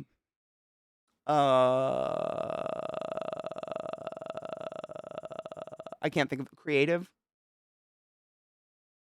I was going to do like a little Satan church. It just seemed like way too fucking easy. Like that's just a black building. This seemed cool. So we got all this on. This is going to be flowers and stuff. And then the yellow. And then I need to. This is what we were doing actually. I was painting the doors when it fucking crashed. That was fun. Ooh, fuck yeah. Thank you. I'm sorry I missed it. I really didn't even see you post a link. Boo! Yeah, the shit, I mean, honestly, like yesterday I would have been peeling the tape when it was already wet. Like, it was kind of a blessing and a curse that stream failed because we're going to peel the tape now and it's way drier and way easier. Where's my volume? I just want to make sure you guys can hear it. You guys can hear it, right? I know! I mean, David, didn't we talk about this yesterday? What was it? Small, what was the word? Benevolent lies? Something like that? I know. But look at, dude, I'll show you in a minute. Let's take it. I'm going to cheers, but I'll show you. You know my like weird, my homemade stand to do art on that's literally just like game boxes stuck together with glue. The top half, like the New World box, still opens. I didn't even realize it. So I just opened it and I put everything we were using yesterday in it and closed it. So all the paint and everything's just in it, all neat and tidy. It's quite nice. It was the ruse of the day to peel the tape. I know. That was my whole plan, was just to taunt you guys with the tape and then pretend my stream crashed. It does sound like My Chemical Romance. Like old my MCR. Cheers. Does she have a cone on? No. Oh, it's her little bandana. That's the collar, and then that's her bandana. The groomers we take them to usually put seasonal bandanas on them, and it's real cute. So they have Easter bandanas. Cheers.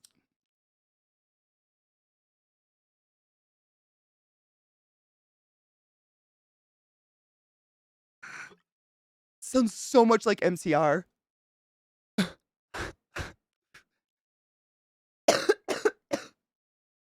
Dude, David, imagine if that's how I lived for the views, like peeling tape. I mean, I'm not against it.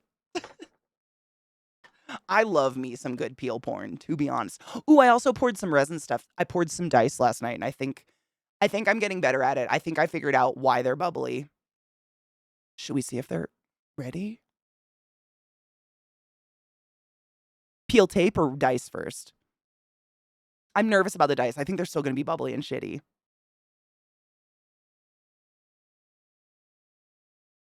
I don't. Nervous.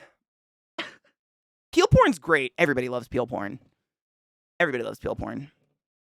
I feel like I have a dog hair on my nose ring. It's because I talked about it. I jinxed myself. Not Jill, you right. I did. I felt it.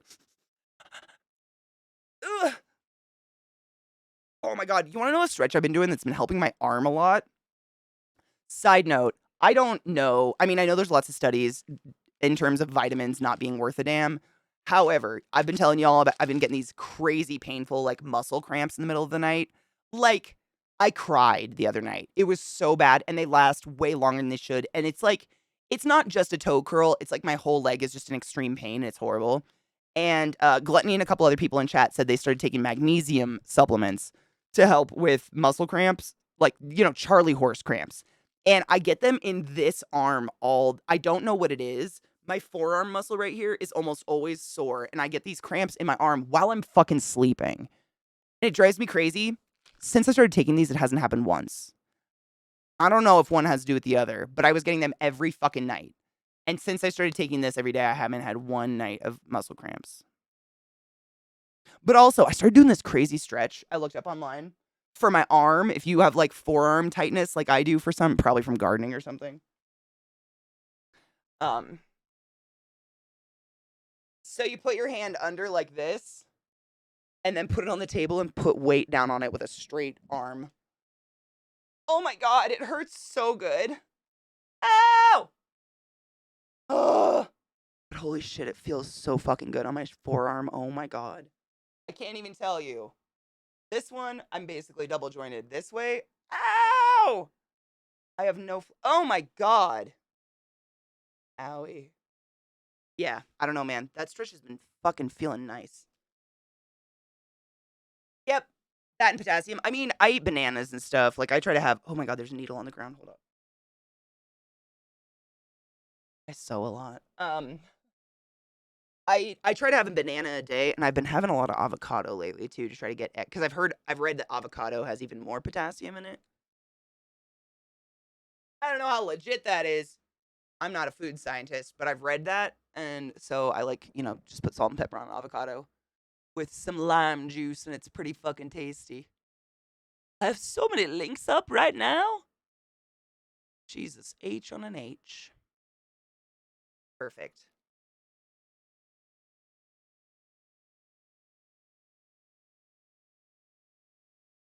Oh no shit, Kona. I've never had restless. I mean, I have restless body syndrome. Dude, Koto, everything about Colorado is dry. I wouldn't say my bedroom's any more or less dry than anywhere else in the house. It's just high desert is dry. It's a combination of, high desert, no rain and all that, and then the altitude. It's fucking dry here.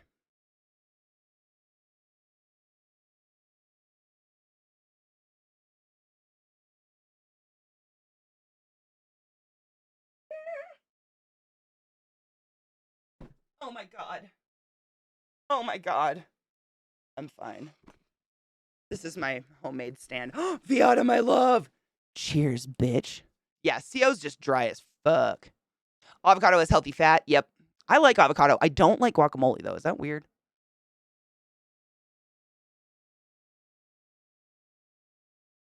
I mean, staging, you know how I found the stretch? No shit. I did it in the bath. I took a hot ass bath the other night and I was doing it because I'm the same. Like, I have to really warm my body up this time of year, especially when it's cold. Dude, Robo, we've been cheersing to these convictions all day, and the convictions were already released, and we went over the brief. Crispy summarized them for us, and I'm very excited. Shit's happening at what? No, don't worry about it. Stop it. In 25 minutes, I think. Yeah. Trouble, I'm the same. The only reason I'm not really into guac is I feel like if I don't make it myself, it's just mush. I like homemade, like when I make guac, I basically like, cut the avocado in half and I like cube it in the shell, in the skin, and then scoop it out into a bowl and I keep it chunky. I don't want pureed baby food. You know? But I do, that's why when I just eat an avocado, I do the same thing, like cube it in the shell, but I keep it in the shell and then just have a spoon and like pop squares of it out. But squeeze a lime on it and some salt and pepper. It's pretty tasty. Because you're right, they're just nothing. David, it's been 75 all week and now it's like 30 and raining. I don't know. Because I live in hell. I don't know. I live in a hellscape. Oh my God, Robo. I showed that to Zach in the yard and he almost cried. That was just. This is officially the year of grabbing the pussy back.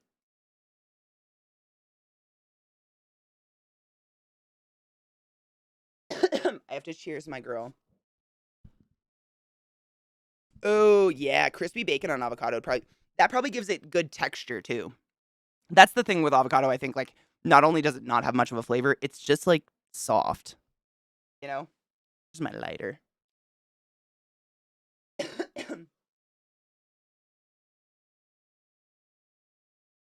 Malt vinegar does, too. I don't have any malt vinegar right now, actually. You just reminded me. Getting ready to run to the clinic and get meds for the stupid sinus infection. Gross. Good for you, though. Take care of it. That shit's nasty. Bet you got it from a gross customer. 75 is like 21, 22 degrees Celsius.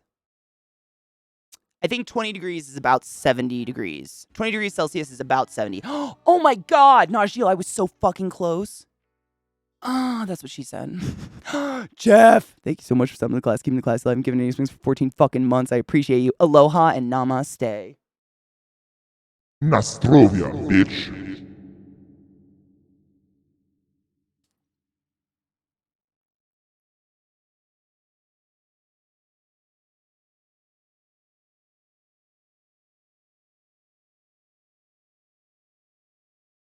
Oh no, David, me neither. No. 75 is wonderful.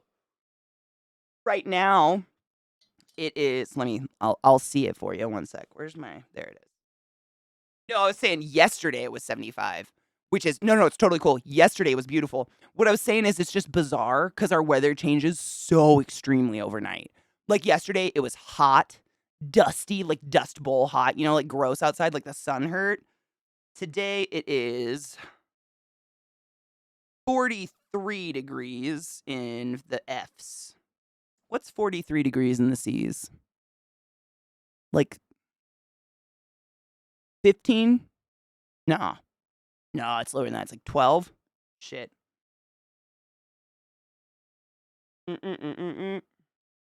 Phone, don't be a douchecock.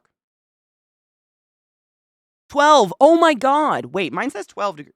Oh, no, it doesn't. Sorry, that went to not Denver. No, you're right. 7, 6. So today it's 6 degrees Celsius. So it went from 23 degrees Celsius to 6 degrees Celsius. I'm saying, David, this is what I mean. My body feels creepy. I don't know what to do. Like every day I'm like, what do I like? I can't adjust. I think that's why I'm always either too hot or too cold. Like there's no fucking adjusting to this. And on top of that, like Zakarian was telling me the other day, for us in chat, that like part of ADHD is being like overly sensitive or having like sensory issues, and mine is definitely bodily temperature. Like I don't want to feel anything. But I feel like it doesn't, if it's not like the perfect fucking temperature, I feel it and I hate it. Cheers.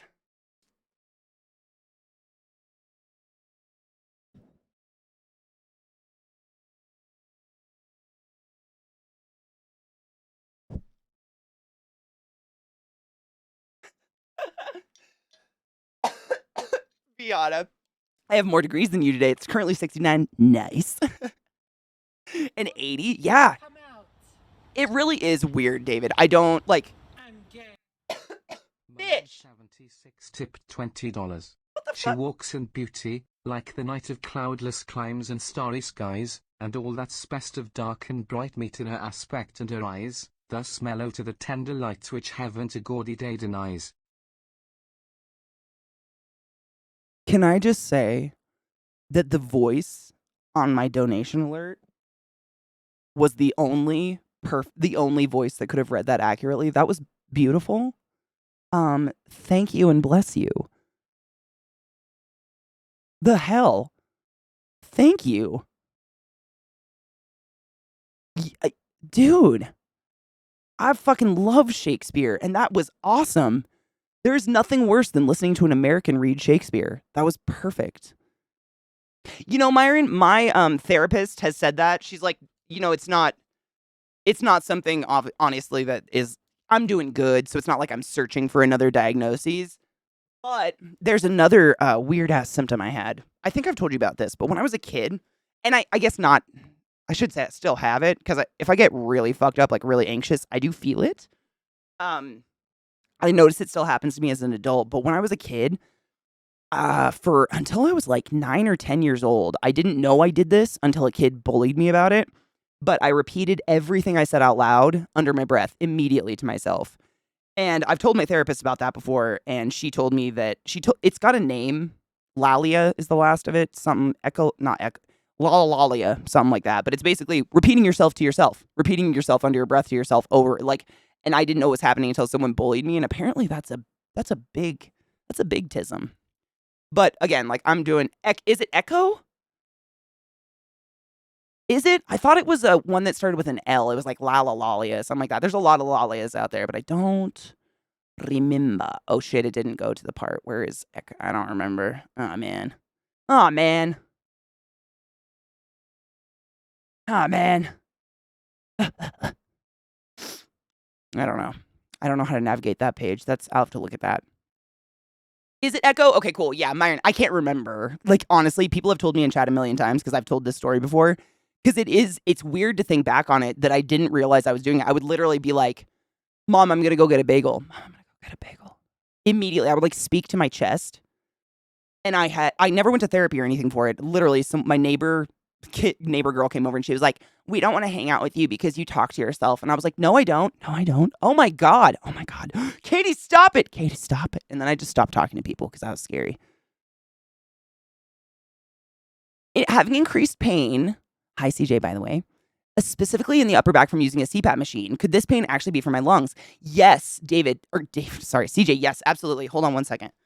I don't want to hurt my neck, so I'm going to sit because this is important.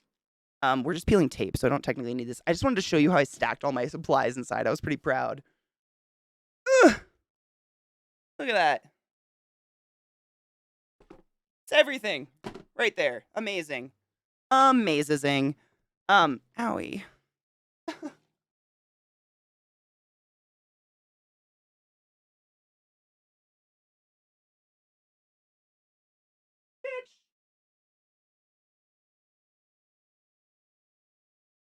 Yeah. So basically what happens, I mean, I'm not saying this definitively, obviously, CJ, like, I'm not your doctor, but I'm your lovely respiratory therapist from the neighborhood, your bog witch, whatever the fuck. So basically what could be happening is, you know, if they have changed that, like, how long have you been on these settings? On this CPAP particularly? No, Koto, but Zach bought it for me last night. I told him, I'm like, please don't. Like, that's a lot of money. And he's like, no, I need us to play it together so we can talk about it. So we'll be playing that, which I'm really excited about. I haven't installed it yet.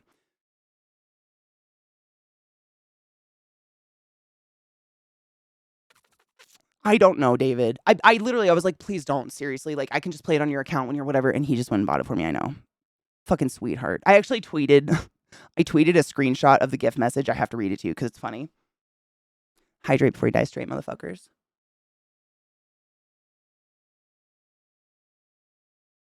The gift message made me laugh.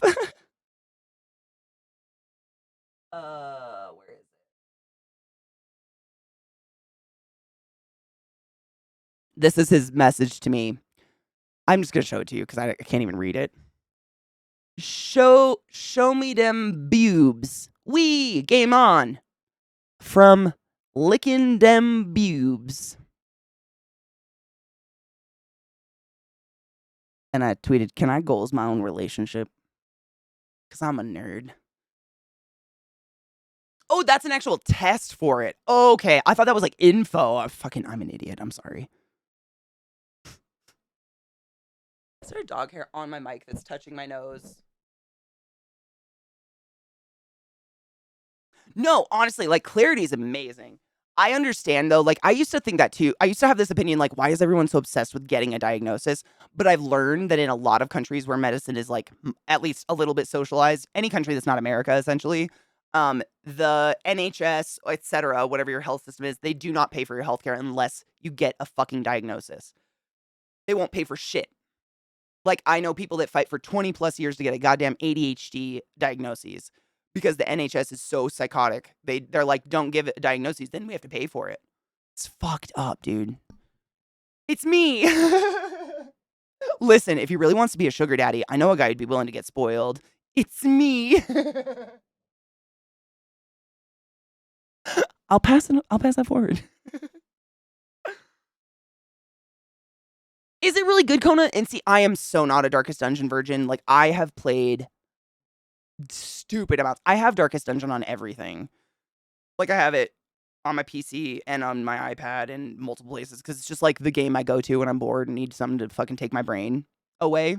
Like Darkest Dungeon. I played the living fucking hell out of it. A lot. I haven't crushed any deaths though. I'm not as passionate as Zach, but I am excited to play the second one. It looks complicated as fuck. Like I watched Zach play it yesterday when I was trying to fix my computer, and it looks like they've added so many fucking complicated features. But I think it'll be fun. And honestly, I just love naming people after chat and then, maybe not killing you. So just over a month. Okay, so what can happen, CJ, is two things. Either pre-CPAP, because of one reason or another, you were naturally breathing really shallowly the majority of the time. Might be because of pain meds, might be because of fatigue, many things. And what we do when we set your settings on a CPAP, like we actually set the settings, like the volume of air that it's going to push into you, basically on a CPAP, because it's not a two-way system. What we set is the amount of air that's going to blow at you. You know what I mean? There's going to be a maximum amount of air pressure flow. And we do some math, and basically the math we do guarantees that that air pressure flow will never send you over the peak of what your body should be able to hold in terms of lung volume. And you've had a PFT, so they know exactly what your lung volumes are. They know like precisely. Whereas normally, like in the hospital, if I get someone who's in a car accident or something intubated, the way I set the volumes and stuff on the ventilator is I have a chart and I go by weight and height. Not even weight, I just go by height. Literally like your height, because, when you gain weight, you don't gain lung volume. So I just go by height. And I just have to assume you have the exact predicted volume that someone of your height and age should have. And then I look at the ventilator and it like will beep at me if you're fighting it and whatever. And then we move on from there. But that's what a CPAP does. And what happens is a lot of the time before we get on a breathing mechanism like that, we just naturally breathe shallow because it's easy and human bodies are lazy. We are hardwired to save energy at all costs because we're animals, And so, like, if you don't need to breathe huge fucking full volume breaths all the time because you're not like running fucking marathons or something, then you won't, because that's an expenditure of energy that your body doesn't want to waste. It wants to store. Like, we are fucking fat storers. It's what mammals want to do. And so what can happen is when we set that predicted volume, and they know what your volume should be because you did a PFT, but they'll also look at like the chart of your height and your age and all that. And so they're blowing into you the top volumes that someone of your height and age should be breathing all the time. And because the muscles around your torso are so accustomed to shallow breathing, and maybe because I know, just because we friends, I know you have pain problems and stuff like that. People with pain tend to do this. And it literally, like, I have seen autopsies of people where the muscles on their back are fused to the scapula bone, like not by a tendon, because they were so fucking rigidly stuck like this from pain for so much of their life, just like their muscles fused. It was a way of their body saving energy. It's crazy. Bodies are wild. But what's happening essentially, what could be happening is that it's expanding you to the point where your muscles are getting stretched. So if it feels like muscle soreness, like you've been working out, like lactic acid buildup, I would say it's something like that. Like it will literally stretch your pec muscles, your abdominal muscles. It's going to stretch your diaphragm. All of that is muscles. Like our whole core is muscles. You know what I mean? So it's expanding you to that volume. Now, if you are consistently fucking uncomfortable with it, on the other hand, if it's not just like muscle soreness, like oh, I did yard work or something weird like that, then I would talk to your whoever, sets the shit on your machine and just ask them like, can I have a little less pressure? Because I'm feeling like my back is really sore in the morning. Like maybe it's inflating my lungs a little too much. You can always ask that. 100%. BDO, it is. It goes up to 9 feet, believe it or not. I've never had anyone your height, though. Honestly, I wish I would. Oh my God, you would have been so much fun to ventilate. I just got a little wet. Is that weird? Oh my God, I would have killed to ventilate you. Would have been fucking joy. DD's so fucking good on the iPad. Same Mishy. I play it all the time. It's my go-to. Right, Sirska, here in the US, your diagnoses could be a predisposed, condition. Insurance could just tell you to fuck yourself. Exactly. The air pressure could be too high. 100%. 100%. And because, no one is breathing at max capacity 24/7. But when you do a PFT, a pulmonary function test, which is where you like go to a pulmonary function clinic and they put you in a glass box and you breathe really heavy for those who don't know. We measure because you did it. They have you breathe in the biggest breath, like, and then blow it out as fast and as hard as you possibly can. And even when you're like at the end and you're like, there's nothing left, that fucking RT will be like, blow, blow, blow, blow, blow. It's still coming, even though you don't think it is, because it really is. Everybody has like a residual volume in their lungs that keeps them inflated all the time. You never empty your lungs completely. That's called like atelectasis or fucking pneumothorax. Like you don't want that. That's bad. But we measure that. But because of that, they may have set it a little too high. Like they're setting it at your fucking like, which that would fucking exhaust me too. My ribs would probably crack. You know what I'm saying? Like no one's doing that unless you're running marathons and stuff like that. Like I probably breathe at max capacity when I run, and that's it. But no one's doing that while they're sleeping. So it's completely acceptable to ask them to lower the pressure and just explain to them, like, you just feel like you're being a little overinflated, which, like, on the flip side, it's awesome. Most people with CPAPs have so many problems getting inflated by the CPAP because whatever is causing the sleep apnea is usually anatomical, like a fat tongue or a lazy epiglottis or something like that. And the CPAP, no matter how much pressure we dial into it, it can't blow that fucking epiglottis open. So people will just be like, while they're sleeping. It's terrible. So, like, you've got best case scenario, as long as it's not hurting you. The other motherfucking Ren, bitch. Welcome, Raiders. My name's Katie, and it's wonderful to see you. I hope you treated Ren like the fucking queen they are. How are you, honey bean? Welcome, Raiders. We're just talking health shit. What's up? Absolutely, CJ, any fucking time. Any fucking time. You make me feel like I still have a brain. Walking upright. Gotta just kick that box. Walking upright was a way to conserve energy, led to the development of larger brains, so laziness is an adaptive advantage. It really is, and it's so weird. So fucking weird. That's why turtles live forever. They just don't move. It's interesting, though. Fascinating and horrible. Cheers, Ashley, my love. Cheers, Raiders. Welcome to my stream. Welcome to my channel. My name is ClassyKatie, and it's wonderful to see you. We's just hanging. We're doing some artsy stuff today, but I am a registered medical professional, and when one of my own comes in with importante medical questions, I will stop anything to get real. Welcome. We've been braining hard today. I don't know what happened. I don't know how we started braining. It didn't start with CJ. I don't remember. We've been braining hard today. People come in with weird questions and I just feed off. I love them. I love it. It makes me feel like I didn't go to school for nothing, you know? Yep, CJ, and that's absolutely that can be too much fucking pressure. And they can dial it, decimals. They can do these little decimal, like, they can really play with it very finitely. finally? My brain farted on that word. Anyways, they can really dial very specific settings into it and adjust it. So it's not like, you're going to go from 22 to 21. You can go like 22.00007, stuff like that. So they can really work with you. But it's reasonable. Like, the whole point of a CPAP is to get better sleep at night, right? And if it's literally like fucking blowing your face open, like, that's not. No one's doing that.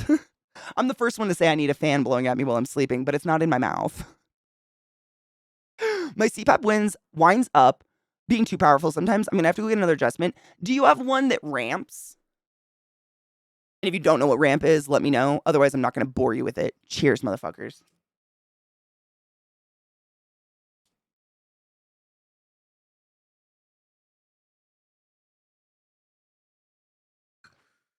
Fine tune. Thank you, Searska.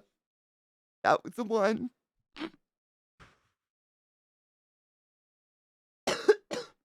Yours does ramp. So another thing you can do, if and I'm giving you like the cheat codes to this machine. I don't know what machines y'all have. I can't tell you how to break into everyone, but I'm giving you the cheat codes on how to communicate with your RT or your doctor and get the results you need in your machine. So, if you do have a ramp up, what they'll probably suggest first, before they take the pressure or the volume of air being blown at you down, is they'll say, we'll slow the ramp. Because they're going to say, oh, maybe it's just ramping too quickly, so you're not dead asleep by the time it's at full pressure. You see what I'm saying? That's usually what they'll try. So make sure to talk about that ramp, see how slow, how fast your ramp, see what the range of your ramp on your machine actually is. And see where you are on that, if what they're saying even makes sense. Like, if the range of your ramp is 1 to 10, and you're on a 2, and they're like, oh yeah, we could take the ramp slower, they're bullshitting you. You know what I'm saying? Because to change the pressure and the volume, you need a doctor's order. And they don't want to talk to a doctor.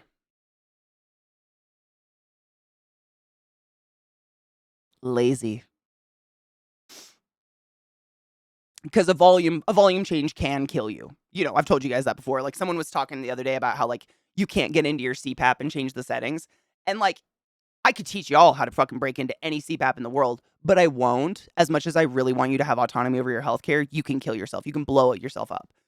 It's very, very dangerous. You can over-oxygenate yourself, too. So that's another risk of having, like, too high of volumes. So everybody, once we age, has, like, a certain minute level of, like, COPD emphysema, because we're old, our bodies are breaking down, the cell turnover isn't the same, we're all breathing the same shitty fucking city air all the time.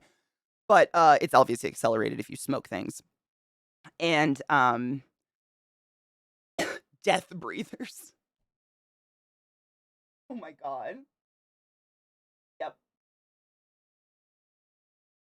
So anyways, basically what happens is, as we grow older, our body will naturally hold more CO2 as a way to adjust for the lack of lung function that we lose as we age, and the volume and whatnot. And people with COPD hold an additional amount of CO2 just naturally, and you want them to. And what can happen is, a lot of the times this happens because people lie and they say they don't smoke, but they actually smoke cigarettes, is that we will set them at the pressure and volume that a non-smoker should be at, and it will over-oxygenate them, knocking all that CO2 that they've built up chronically over years of smoking off the cells, and they go into a coma and they die. You can die from over-oxygenating yourself. Like, your body is very specific and attuned to what you've done to it your whole life. And it's important to be as honest as sin with your healthcare workers. They don't give a fuck what you've done. Just don't lie so they don't kill you. But that can be something too. So if, like, you have a CPAP or a BiPAP and you wake up in the morning oftentimes feeling drugged, like you feel like kind of dizzy and you kind of waver around, that can be literally over-oxygenation that chronically can cause brain damage. It's crazy. Crazy. Lungs are wild. Found out yesterday my son came super close to straight A's. Oh my god. Wait, how close, Wand? How close? That's fucking impressive. Good on you for bribing your kids. I was never bribed. It starts at like 4 and goes up to 13 and it's dumb and doesn't come back down at all? Oh, you have an Air Mini? Dude, so I know, like, we're all in different countries and whatnot. The best breathing machine, home breathing machine in the world is a Trilogy. If you can get a Trilogy, bitch, you won't even feel it. Trilogies. Wow. They're incredible. They're, how do you say it? They learn you. They learn a sigh mechanism. They build a sigh into your breathing patterns. They're insane, but they're home care. It's just only they're brand new-ish in terms of medicine, and some insurance companies will not fucking cover anything. 8 A's and 2 B's. Oh my god, you could at least get him a PlayStation 4.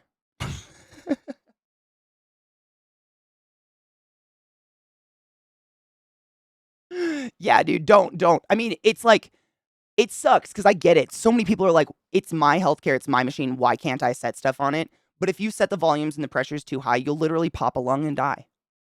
I mean, it's plain and simple. So there's reasons, safeguards around these things. I understand the frustration with them, though. I get it. Really, what kind do you have, CJ? Was it one that was supplied by your insurance company? Heard that micro SF. No. The gist was, quote, the reason we haven't been actually spoken to by intelligent alien life is because we breathe oxygen mix and it's death for other species.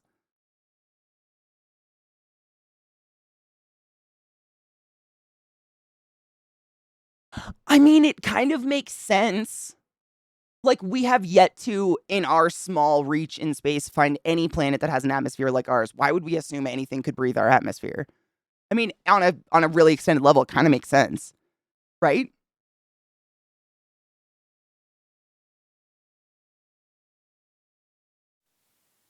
I don't know what to do. Hey, Siri. What? What's the weather in Sintra? For the last time, Geralt, I'm not an iPhone. Fuck you, Siri. That's not very nice. Isn't that what Siri says when you tell her to fuck off? I used to have an iPhone. That show was great. The game was so boring to me. It's same thing with insulin pumps. They don't let you play with the certain parts of it. And yeah, I get it. It sucks, but I get it. Because you never know. People could fuck themselves up royally, and that's just not what any of us want to do. Realwood doesn't reward almost, but he'll get it for Christmas. No, I totally agree. I agree with your methods. However, they may hurt your child. I agree with them. Because it does, I mean, almost is still, it's still losing, not to sound horrible, but like,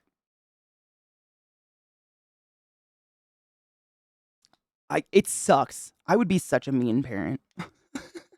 I'm like, bitch, I'm getting you ready for life. You're welcome. The ResMed.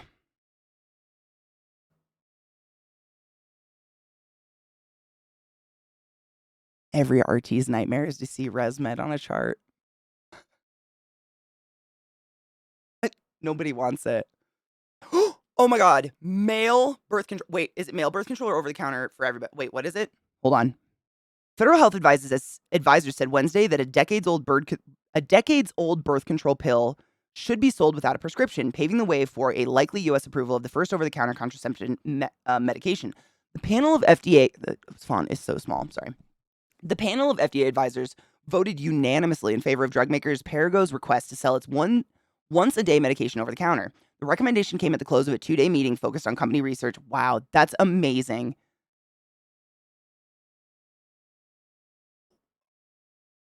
Wow. That's incredible. What spurred this?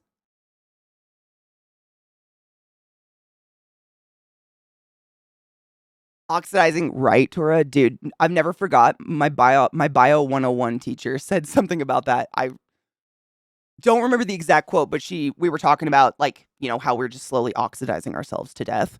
And she was like, if we could just stop oxidizing so quickly, i.e., like, slow our metabolism down and stop fucking eating and breathing so much, we could live longer as a species. That's the only thing that would extend our life in a healthy way, really, realistically. And it fucked my brain up because it makes sense. It's just weird. Yep, trouble, exactly. 50% of the people that would tweak the settings fine. It's 20% that would kill themselves. Yeah. Or accidentally even. That's the parts that scares me, the accidental, like people that don't even mean to change the settings. Or like if your kid did. Oh my God. Second place, the first loser. That's exactly what I was trying to not sound like in my head too. I know, because that sounds shitty, but it's true.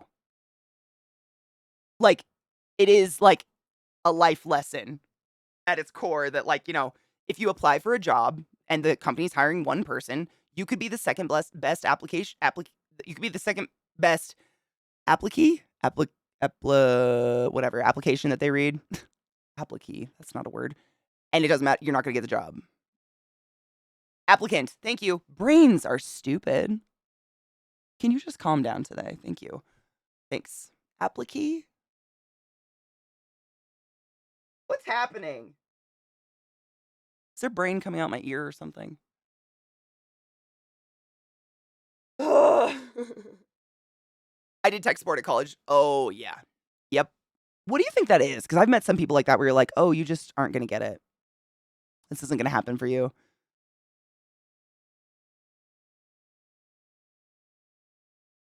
Oh, a farm. Good. What you're saying is we're rusting. Is that why I creak going up and downstairs? Kind of. Instead of rusting, you know how like rust breaks the steel or the steel down and like chips it off, or the metal or whatever, chips it off away, like eats it. But instead of that, we stop doing that at a certain point. Like our bodies kind of have like a crazy turnover cell rate until you're like in your 30s, and then it slows down massively, and then it just stops, which is why we get saggy and wrinkly and gross. Because your cells just like stop turning over. It's wild. That's why that like fun fact, like every 7 years your allergies can change, but you also kind of have a new body. Like every 7 years ish, your body should have shed the entire top layer of your every organ system and your outer core, your outer shell, not core. Sorry. So you theoretically but only until a certain age, and that's not really true anymore. That turnover really ain't happening anymore. My earbuds are keeping the brains in. Okay, good. Imagine if we did though. Just breathe farts. What up, JS? How are you? Applique. Oh my God. Applique is quilting. That's the word my brain literally went to. How did you just know that? It's quilting. I've been doing embroidery. That's what my brain tried to do. That's crazy. Yeah, that was it. We'll find something for you to do. Kind of, yeah. Oxidation is fascinating, but also like the doom of our species. If you don't meet the right numbers in a lot of jobs, no bonus for you, right? Yeah, like real life is fucking harsh. It sucks. But like I've known, I'm sure all of us have met an adult where you're like, oh, someone didn't teach you about life, did they? Like, grown adults that say things like, it's not fair though. Oh. Bless your fucking heart. Yep. Just bless it. Shh. Bless your heart. It's like when you meet someone that's obviously never worked in retail or like a job. You can hear me like I'm on a Passamir if I do this. All right, I was tightening my mic arm. Kitty's on edge and couldn't figure out why. Oh, open the door and there are marching bands. Oh God, it's probably so loud for her. 3 pane windows are worth the money in noisy areas. She can hear them. I couldn't. My dogs can hear the weirdest shit sometimes. I swear to God. It's wild. The 7 years taste might change. So try things you used to hate. Yeah, 100%. And that's basically because all the cells on your tongue turned over. It's real weird to think about. Like everything takes a certain amount of time, but at 7 years, allegedly the whole thing does it. Which is wild. And which is why we like have nice skin until a certain point. And then you're just like, why doesn't it turn over anymore? Get busy, bitch.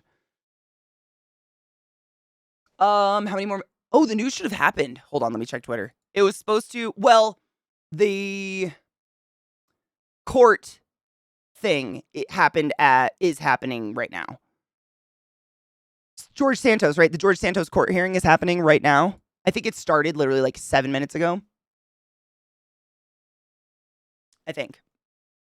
Get the fuck out. Let me look. See if there's any update on any of these tweeters. I haven't heard about it. No news yet? Okay, cool. Yeah, I don't think it's televised, so we're just waiting for news basically when it's over. Thank you, Crispy. If you're able to update us, because yeah. Real life. Suffer to be beautiful. That's what I was taught. My little bro, I can't with that. It's so hard. It's why scars fade away a bit with age, yeah. Stretch marks, too. Talk about fair. The last place I worked actually created a position with me in mind, but I still had to apply. Dude, CJ, someone else in chat was saying that the other day that, like, Kona, was it you? God, someone was saying their entire company is making literally every single person in the company reapply for their own job so that they can reorganize or some bullshit like that. And a couple other people have told me that their jobs have done the similar things. It's just such, they act like we're stupid. Get some food, Rin. Get some food and stretch your arms and get some blood flow to your body. Thank you for rating, and I love you. My taste buds have changed 9 times, but I still hate porridge. My taste buds really haven't changed. I've always kind of liked everything, other than the weird soft textures. But other than that, like, I can't think of anything that I'm, like, really averse to. Good morning, Timon. How are you, love? Fucking A, we are. I've made it my life mission of when I hear one of those misquoted phrases, correcting them. So, like, I interject myself into Karen's bullshit whenever they try to start fucking with and cashier customer service. Good. I don't go out. People, public, I don't really go out anymore. But I have never seen it personally. Like, seen a for lack of a better general word, like a Karen. I've never seen it, but I know it exists. And that's like one of my biggest red flags is if someone I'm hanging out with, whether or not I'm going to fuck them or am fucking them, if they're mean to any sort of clerk or wait staff, or they're just disrespectful or unkind or any sort of adverse behavior, I'm just like dried up like a fucking Sahara downstairs. You know what I'm saying? You spoiled bitch. Hi, Reaper. How are you, love? Wait, sales. I didn't get through it, but it's cute. So I'm going to try to find my soulmate online, but I just keep getting ghosted. Ooh. That's pretty good, though. That's some clever shit. That's like deep shit. Good afternoon, Colbreen. How are you, love? Right, CJ? I'm saying. Trinity Health. Oh, I've heard horrible things about Trinity.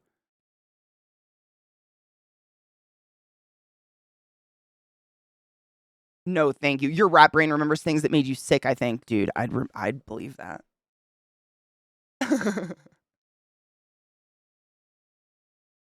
My nephew expects everything to go his way to the point he ran himself down totally with drugs and all when his missus left him after the umpteenth time of him being a cheating bastard. I love him, but he's so dumb. I have 2 cousins like that. Seriously. One of my aunts had 2 kids, and she, according to my mother and all my other aunts, because they're older than me, I wasn't there when they were kids, they were never told the word no. Like, one time. And if they ever fucked up, like as like little kids, if they ever fucked up, their mom would just make excuses for them and always take their side no matter what. Like, she had this projection that her kids were perfect infinitely, and they are the most non-functioning adults ever. It's crazy. They're both like 10 plus years older than me, and neither of them can hold a job or a relationship or so they're just I think hearing no is like, kind of vital to life. You get a lot of fucking no's, I don't know what happened, but they are fucking monsters. Like, one of them told my Nana to fuck off one time. I was there. It was wild. I was like, she literally went outside and was like, Nana, I want to change your hummingbird feeder. And my Nana was like, oh no, don't. Georgie's going to do that, my mom, because my mom always does it for her. And my cousin Maria goes, fuck you, and stomps out of her house. My little old, 85-year-old Nana in her chair. And my sister and I were like,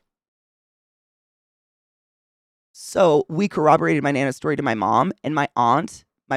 Literally, this grown woman, she was already in her 30s, my cousin. Her mother, my aunt, tells my mom that me and my sister are liars and that we would never do that. Her daughter would never say that to Nana. She still does it. Like, I watch her. Like, she just enables them to be the shittiest people. And then her son is the type that gets a job for 1 week, gets injured, lives off of it, gets a job 1 week, injured, lives off it. And he's literally done this for like 40 something years now. It's wild. I just don't understand. Like getting injured on purpose, if that wasn't clear. That's like a thing in the US. Because they've just never been told no, ever. I don't know. It sucks. It hurts to tell a kid no, but Jesus Christ, I think it's necessary. Trinity, it's a type of like, I think it's like a conglomerate umbrella over a few different insurance companies in the US.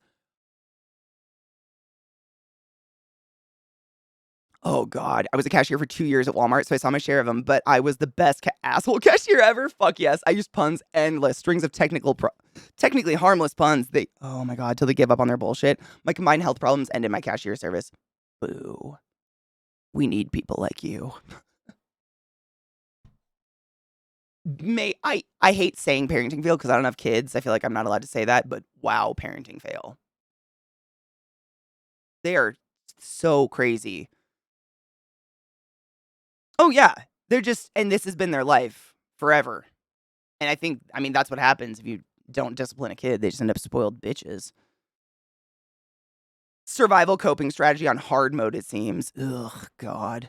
The only food I'll not eat is pickles. Really? Is it, okay, Simon, true question. Is it anything pickled or is it strictly pickles, like a pickled cucumber?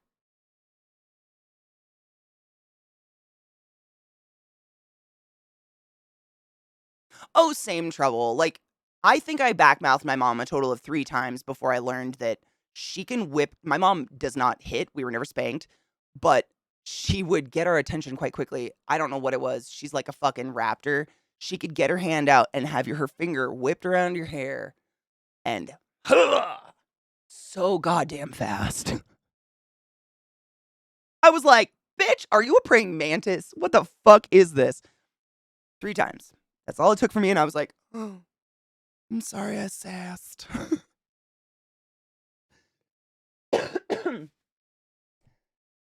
He is a former con man, yeah. I think I would have been, I don't even know what would happen to me. It makes me anxious even thinking about it. My parents were not physical disciplinarians, but we were for the most part decent kids. We weren't like I don't think we were given like crazy rules. It was just basic rules like don't come home after dark, shit like that. Don't break shit. I fucking love pickles too. Literally 1 year for my birthday, Vile got me an enormous box of pickles. Like 20 jars of different pickles. I fucking love pickles. But I completely understand that some people just hate vinegar. Like vinegar fucks some people up. I don't know why. But I sympathize. I get it. Me too. Oh my God. Give me some salt and vinny chips, dude. That is the only bag of chips I will decimate in one sitting. Because there's something crackheadish about it. Like, that's a mean thing to say. There's something about it that is highly addicting. Oh, God, I'm the same, dude. My mom used to get those huge jars of pickles from, like, Costco, and we would just sit around with, like, a fucking cock-sized pickle in a paper towel, chewing on it in the yard. I love pickles, but I like pickled shit. I was a supervisor at a 7-Eleven for a few years. I ate Karen's for breakfast. Oh my God, was it wonderful, though? Wait, Karens go to 7-Eleven? I thought they'd be too good for that. Yeah, same. I like cucumbers, just not pickles. Yep. Is it vinegar? Oh. Huh. Must be the brine. Probably just that combo. Yeah. No, I totally get it. I've always been curious because I feel like the people that don't like pickles hate pickled things. I dated a guy who couldn't come near me if I ate a pickle. With my breath, everything. It was just like nauseating to him, which I found funny. So of course I chased him down and was like, I'm a bitch, but you know, do you must.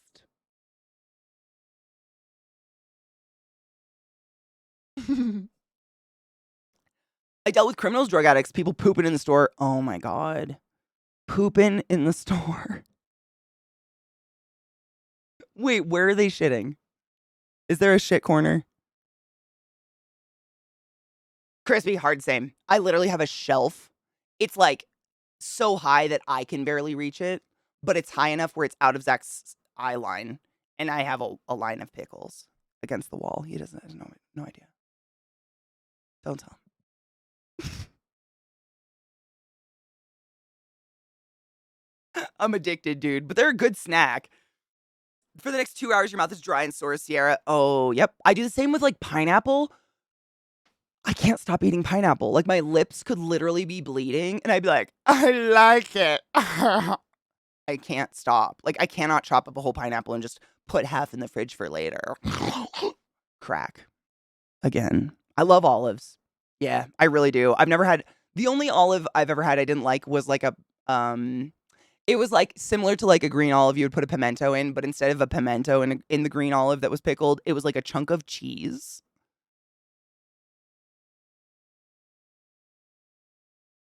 That was bad. It was like popping an old pimple in my mouth. Not like a new one, like an old boily one. I didn't like that. I love blue cheese, but that whole situation was just not pleasant in any way, shape, or form. Mm-mm. Nope. But other than that, no, Kalamata, fucking green olives, all of them. Yeah, I love olives. I'll eat anything pickled. Like, honestly, I've eaten things pickled that I would not eat unpickled. Like a pig's foot. Just because it was pickled, you know? Which is psychotic. To kill a French vampire, you need to drive a baguette through its... To kill a French vampire, you need to drive a baguette through its heart. Sounds easy, but the process is painstaking. Multilingual jokes are my favorite. I have stored this away forever.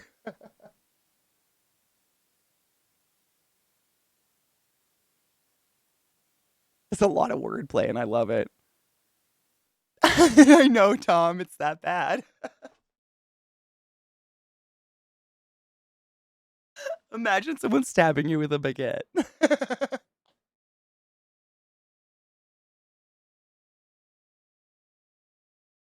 Sorry, the mental gives me pleasure.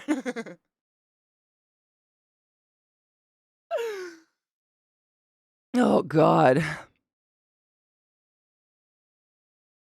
Wait, in Europe, at the moment, there's a big music contest going on. And I think you'd like the Croatia song mainly because of the people I think you should watch it. Wait, maybe because of the people? But is it a good song? I've never had a pink pineapple. The fuck is that? Pineapple eats you back. Facts. Same crispy? Thank fuck. They're disgusting. Who did that? Who decided to pickle cheese? Don't do that. Nope. I'm okay with blue cheese. It's not my favorite. Like there are better. I feel like blue cheese is the like the average American will be like, I love stinky cheese. Have you ever had blue cheese? Oh my god, Lighthouse is incredible. You know what I mean? I like me a more better cheese. I guess there are better stinky cheeses out there, but I'll eat it, but not in the pickle. That was gross, dude. I couldn't. Hurts. You get them all. You can have them all. They're fucking nasty to me. Trouble. You know what's crazy? I was the same my entire life until I grew my own tomatoes, and I don't know what it is about grocery store tomatoes, but like grocery store tomatoes are basically a water balloon. And the ones I grow at home everywhere I've lived. There's no goop in the middle. And I know exactly what you're talking about. It's like that jelly center that you're just like, you want to like scrape it out and you're like, what is this? I fucking hate it too, but I've never had it with tomatoes I grew by myself and I don't know why. Maybe they're picked unripe. I don't know. But I can't eat fucking store-bought tomatoes anymore because I'm just like, oh, water balloon of gross. Sick. So I just grow my own because they're easy. The song is fucking awful. I don't want to fucking listen to an awful song. Put it in the Discord and I'll watch it on my own. Then maybe I'll think about it. I remember trying to pickled green tomato at my sister's. Oh, yum. Yep. Pickled tomatoes, pickled beans. If you ever had pickled beans, spicy pickled beans. Oh, yum. They taste like disappointment, sadness, emptiness. It's like fucking without a cum. They are this. Oh God. Yuck. Yuck. Yeah, blue cheese for buffalo wings, 100%. Blue cheese on like a wedge salad where it's supposed to be 100%. But I wouldn't like choose it. That is a great joke, to be honest. Ooh, it's pink and sweeter. Does it come from Hawaii? I've never even seen those in the stores. I'll keep an eye out for it though. Dude, Tom, you're a sub. You can share it if you want to. I'm not gonna play a terrible stream on song on stream just because I don't want to ruin my jive of having good music, but I'll watch it on my own and then think about it. You can post it here or in Discord or both. Either way, Discord we have a music channel. Yeah, right, Trouble, dude. I remember one time. I can't remember who did it. Who done did it? What the fuck? Nameless. Thank you so much for summoning the class, keeping the class alive, and giving it so fucking long. I appreciate you, motherfucker. That's a lot of months, goddammit, Satan. Cheers. I gotta repack a bowl. Jesus Christ. I'm post-cheersing you. Where's my shit? I must pack good fucking time zone kills. How are you, love? Yeah, that's what I was gonna say is when I was working at Lowe's, there was a lot of like retired dudes that worked at Lowe's that were just like, you know, ex-military or something that were bored at home, bored being retired, and they would work part-time, and then they would, I swear to God, there was like at least 20 men over the age of 70 that worked at Lowe's who had the most epic gardens I'd ever experienced in my fucking life. They were all local. Like, they usually, like, walked to work. So on our breaks, we could walk to their house with them and see these gardens. They were epic. But one time this dude brought in, I shit you not, it was a steel bowl, like a mixing bowl. About that big around. I mean, it was the big bowl. If you get, like, the set, you know, it was the biggest one. Mounded. I mean, overflowing with all sorts of colors of, like, long-necked cherry tomatoes. I don't know what the fuck they're actually called, but you know what I'm talking about. They, like, have that little, like, bloop of a neck on them. And it was overflowing. And I was watching, and this was the time where I thought I hated tomatoes. I was very young and dumb because I'd only had store-bought, and people were eating them like candy. Everybody in the break room was just sitting there popping these tomatoes like they were cherries. And I was like, what the fuck? They were candy. It's the sweetest tomato I've ever had to this day of my life. And it's because these garden experts, I don't fucking know. They're hot magic with their gardens. That's what I know. What up, Omer Reed? How are you, love? I like when tomatoes squirt in my mouth, as long as it's not that like weird cumminess in the middle, because that's not fun at all.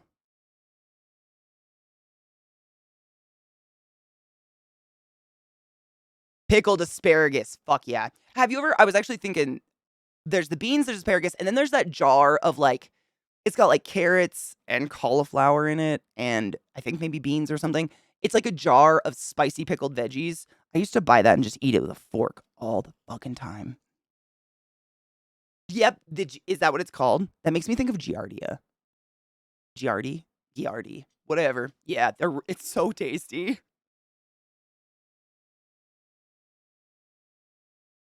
It's a hybrid. Ooh. Master horticulturists. Yeah. Honestly, I think it's years and years and years and years of experience and like cultivating their own perfect dirt. Those tomatoes were incredible. They were only like this big and you could just eat them like candy. They were so sweet. It was wild. I wanted to make like a sauce out of them or something. Jesus Christ.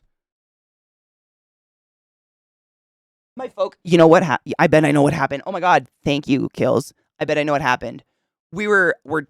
I've got this. We're going to peel. We just, you know, I got on a medical shit. I got on a medical shit. I had the focus different because we were doing crafts yesterday and then my computer crashed and I don't think I reset it. No, you're totally right. It is fucked up. One sec. Look how much clearer it is. Oops. You're right. It's because the computer crashed and I didn't open it back up after stream because I was fixing stuff. My bad. Thank you. So no, dude, I don't watch my own OBS because I think it's really unhealthy to stare at yourself all day. So thank you. Don't. You can always interrupt for something. That was weird. No, totally cool. Like I said, I don't keep my own OBS open. I think it fucks with you to just stare at your own face all day. Like I look at it to make sure it's okay first thing in the morning and I shut it down. So I don't know. I appreciate when you let me know because that would have driven me insane. Yes, Giardiniera, fucking whatever. That stuff. Those are delicious. Yes. I mean, timing, like, don't force yourself. But if you don't hate vinegar, there's a lot of fun pickled things out there that are, like, crunchy and don't have, like, a weird soft center like a pickle, you know? Jardinera. That's so much easier to say. Jardinera. Is that literally how you say it? I feel so much smarter. Jardinera. OBS has been fucky though, Kills. It's like yesterday it crashed twice. I, cleaned up my computer, deleted unwanted drivers, checked for critical updates, shit like that. And today, it hasn't gone on responding at all, but it's doing something that Zach said his did the other day. Every once in a while, I just catch it out of the corner of my eye. The entire application flashes white, just like blinks. Then it's fine. But I don't know what the fuck's going on with OBS lately. Cheers.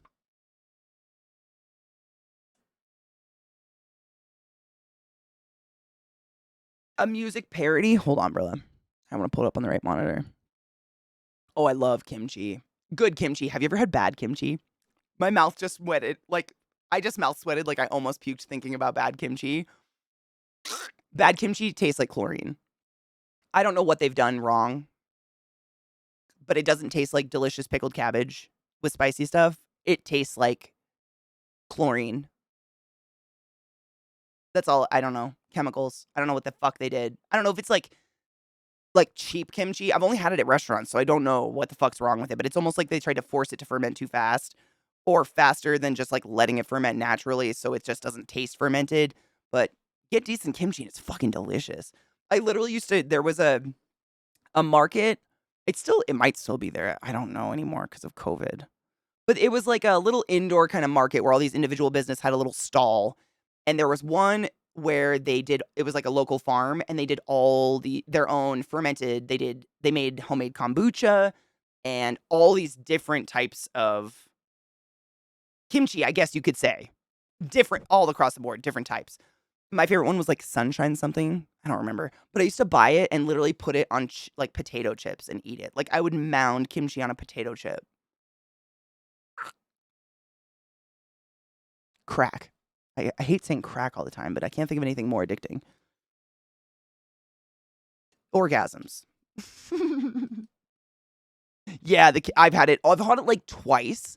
And honestly, it just tasted like it got dipped in dishwater or something. Like that's all I can come up with. It had the weirdest after flavor. Cheers. Sorry. Sugar. You're right. Thank you. Sugar. You're totally right. That's what I'm gonna call it. I hate saying crack because I feel like crack and the like crackhead whole thing is racist. Like it's 100% used as a racist term. I fucking hate it. I've never done crack. I don't fucking know what crack does to you. I am crack. Stop it. Sugar and caffeine, yeah. Sugar, dude. Sugar, man. Scary shit. Cheers.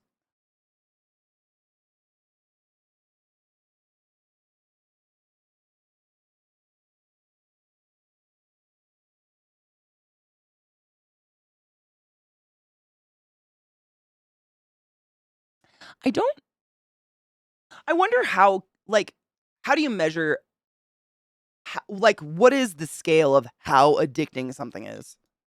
Do you know what I'm asking?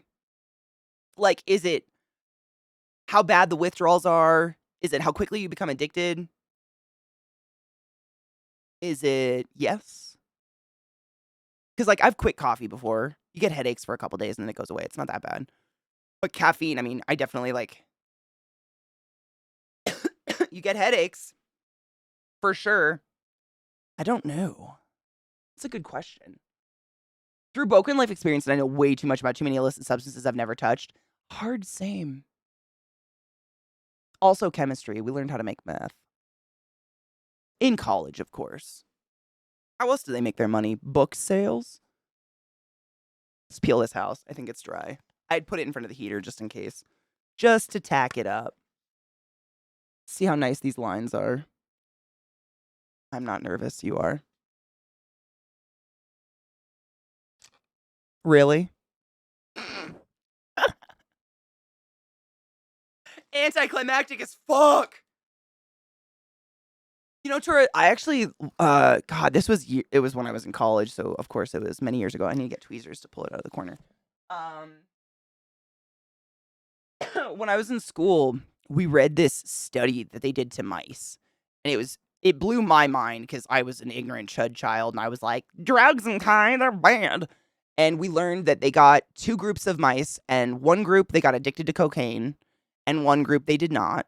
And then they had one mouse from each group at the same time complete a maze, where at the end of the maze they had the choice between either cocaine or sugar. And both mice chose sugar 100% of the time, even the mouse clinically addicted to cocaine. would always choose sugar. That blew my fucking gourd. That is insane. I've never done cocaine either. Been around it, but I feel like I am cocaine. I don't feel like I need it.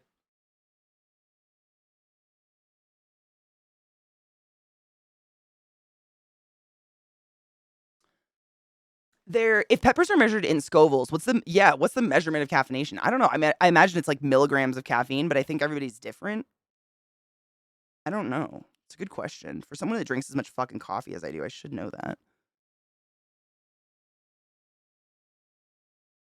I'd assume it's how fast you get addicted. Yeah, like how reliant you become on it and how quickly. There's a scale of dependence, tolerance building, withdrawal symptoms, and intoxication. So it's a wibbly wobbly. Yeah, it feels like it's kind of an all over. I was kind of assuming it would be kind of an all over the scale like that. That kind of makes sense. Look at that fine ass line. It's so not perfect, but it'll work. Honestly, I kind of dig it. It's got like, goddamn. I have an idea about the lighting. No shit. Last night, like the moment before I passed out, I had like a weird epiphany about fixing my lighting for us to do crafting stuff because it's so overexposed for some reason. No matter what I do, but I have an idea, so I'm gonna do that once we're done peel. Oh, that's a pretty good one. Painter's tape's the shit. My cocaine. It does sound like my cocaine. My wide-backed vagina. No, wait, what is it? Wide-backed vagina Camilla, excuse me. Wide-backed vagina Camilla. The lines are pretty good. Once I put on autofocus and show you this, it like the blue bubbled under the tape, but it looks like flowers, and that's kind of what I was going for, like like flowers draping down the building. So as long as I don't fucking slice my face, I just literally sliced my face with it. It's fine. This is just my life, guys.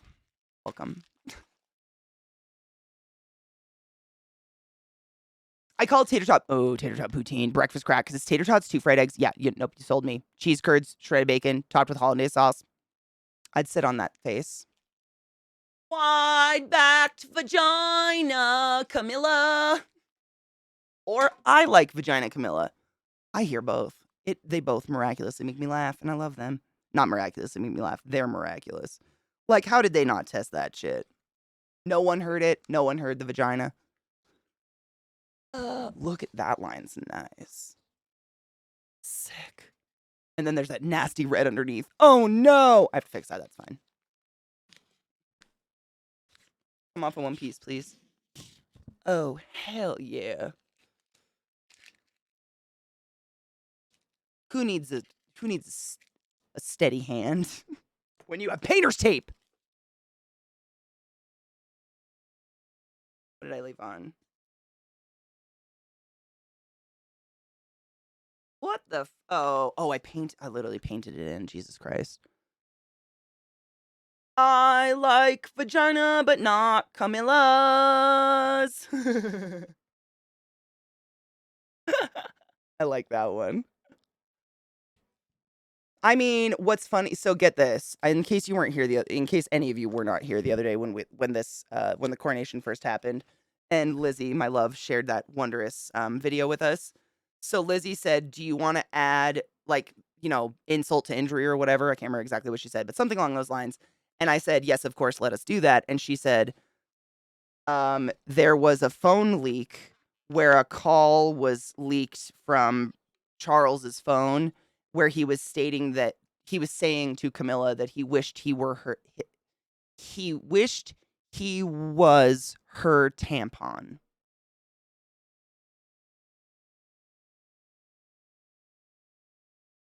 So, I don't.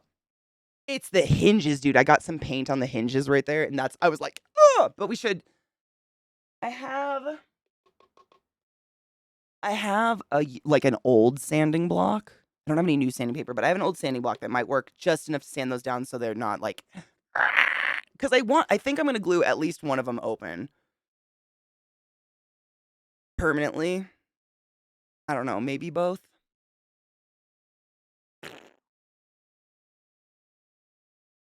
Hmm.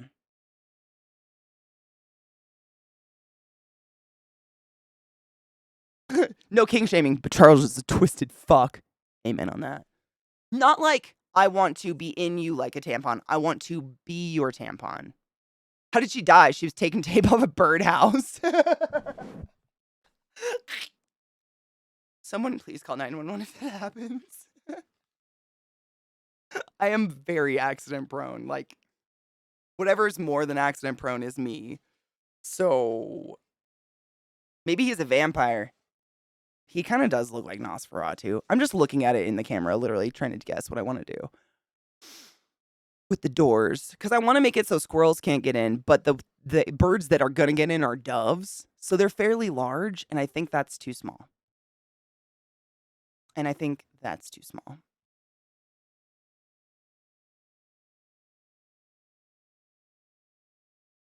How do I make it squirrel proof?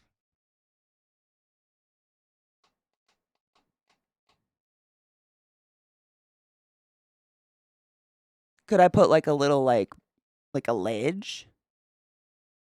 You know what I'm saying? Like inside. So there's like a lip. Would that make it more squirrel proofy?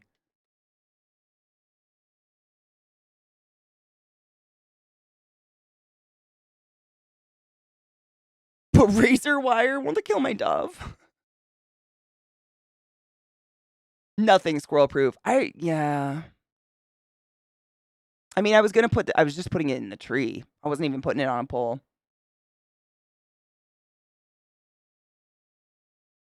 Tree rats.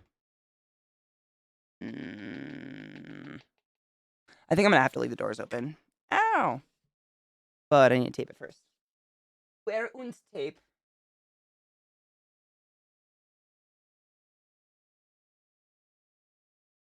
I gotta paint the other half. Ooh. Ooh.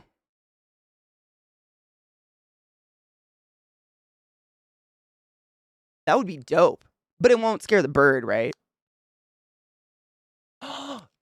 Dude, I mean, I can make this. So we've done this before just to keep like squirrels off our fucking yard because my dogs try to murder them. You just put cayenne pepper on our I'll take like a huge like Costco sized shaker of cayenne pepper or chili powder or something, and I just lightly dust the top of my fence, and they won't come in my fucking yard at all. They hate it. Yeah, I was just looking at the ingredients. Essentially, same idea, right? I didn't even think about that. That's what I'm gonna do. Because I like the doves, but the squirrels are rats and they can go fuck themselves. They can suck a dick, y'all. They are tree rats. I mean, really. They're okay, I guess. I don't know. Maybe it's because I kind of identify with their strange, chaotic energy that I'm bitter. There's a weird lip on this and it's bothering me. I wonder why. Is it because birds can't smell? Well, I'm worried squirrels will try to kill the doves. Would they do that? Are squirrels murderers? I feel like squirrels would totally be murderers. You know what I'm saying? Like, they look like they would fucking straight up murder my baby doves. And I'd be so sad. Those doves go through hell to come back here every year and nest in my stupid yard. Nuts more than dicks. Hell. Entry forbidden to moose and squirrel.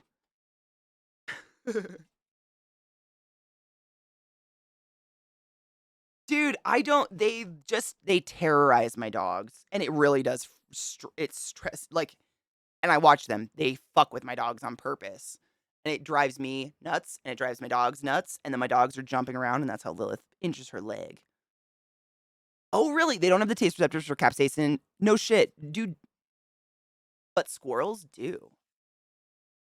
Interesting. I didn't know that. Honestly, that's really interesting to me. I wonder what animals can taste capsaicin. Because I'm sure you guys have seen the memes that are fucking hilarious where it's like, it's a pepper and it says, evolves to be super spicy and painful to your mouth so that you won't eat it. Humans creates delicacy. They're fucking funny. How do you know bees don't have lungs? Well, I know they have lungs, but they're not like our lungs. Bees have book lungs, bitch.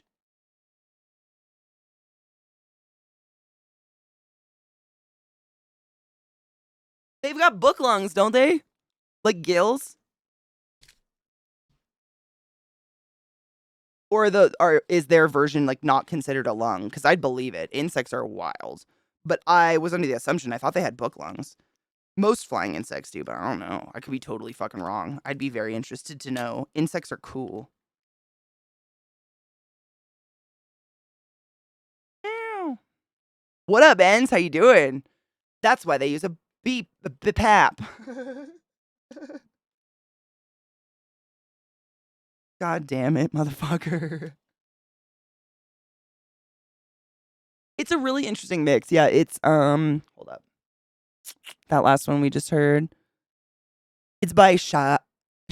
I don't know. Shaed. Shad? Shaed. I don't know. She's got a pretty voice though. I dig it.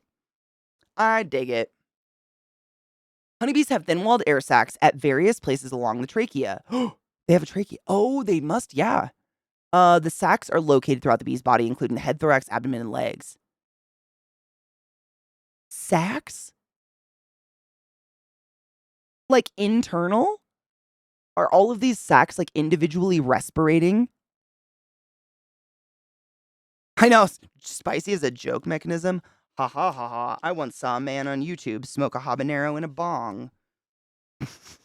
People will do anything. Most peppers are brightly colored to attract birds. Oh, no shit, because they can't taste it. That kind of makes sense. I'm mozzarella, right? I'm chilly. I can't adjust to this fucking weather nonsense in this damn fucking hellscape, but oh no, I'm doing all right. How you doing? Good, good, good. I'm taping off our birdhouse and we're gonna paint it more. What up, David? How are you? Uptown Squirrel. Oh my god. I really question your guys' like activities in your off time sometimes. Sometimes. Not all the time, because honestly, I just don't want to get that dark.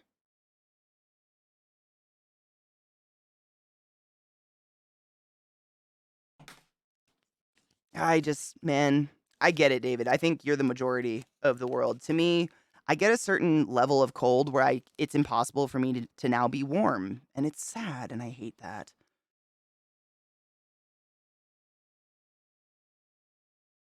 But I think I'm unique in that one. I'm cold-blooded like a lizard. Like, I've never chattered my teeth so hard in hot weather that I chipped one. You know what I'm saying? Have I done that in cold weather? Yes. Yes, I have. Did I chip the chip because I'm petty? Sure did.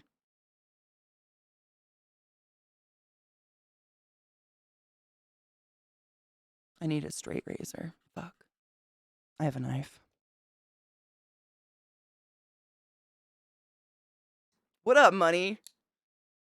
This current song makes my brain go burr in a bad way, or like,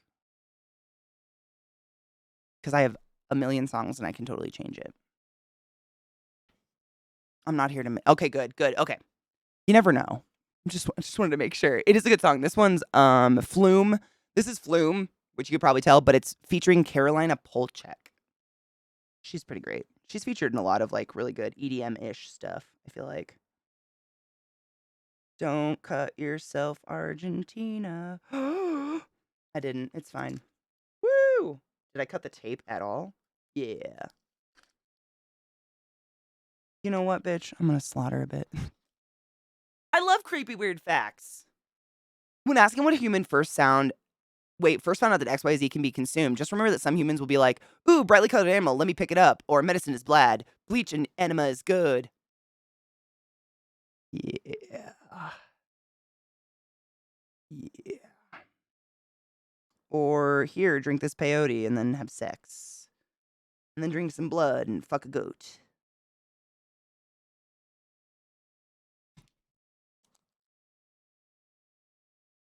I listened to some fucked up true crime the other day about a dude who ran a weird mini cult, and his punishment to the men in the cult, if they quote unquote disobeyed, was to force them to fuck a goat.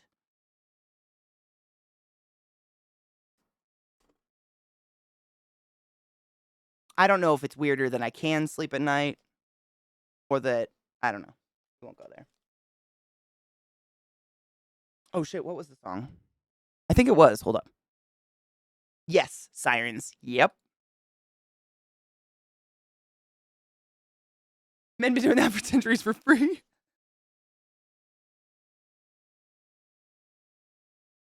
Piana, get the fuck out of my head. No shit. I was watching it and I thought to myself, like, sure, forced them to fuck goats.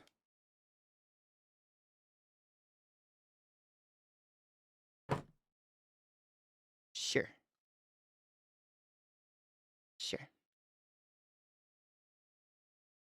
Sure.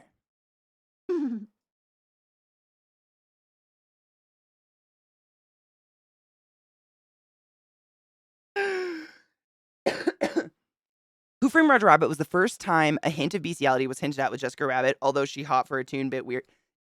Okay, but like it's a cartoon.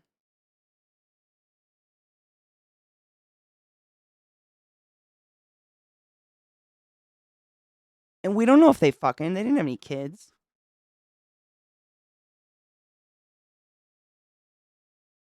But we didn't see him fuck. They didn't have any kids. What if they just like hold hands and they patty cake? They patty cake.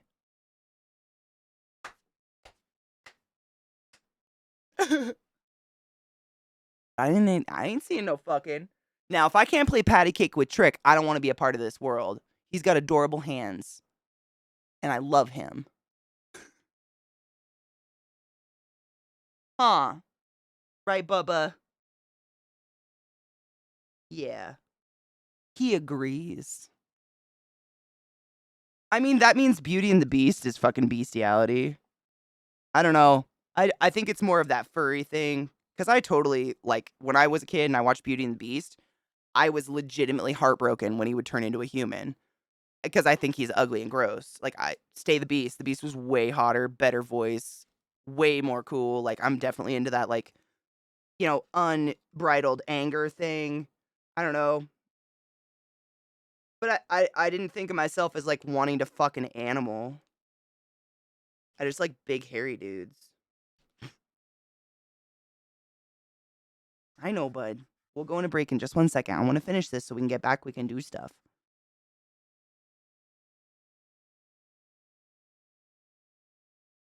I would do this standing on the pedestal thing, but I'm cutting with a ridiculously sharp knife and I don't want to cut my hand off.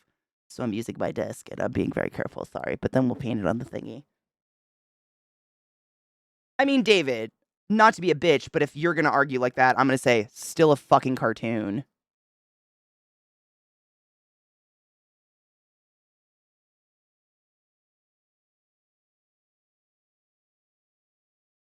And of all the things in that entire movie to like cling on to, how is it not the adorable shoe being dipped into the ooze?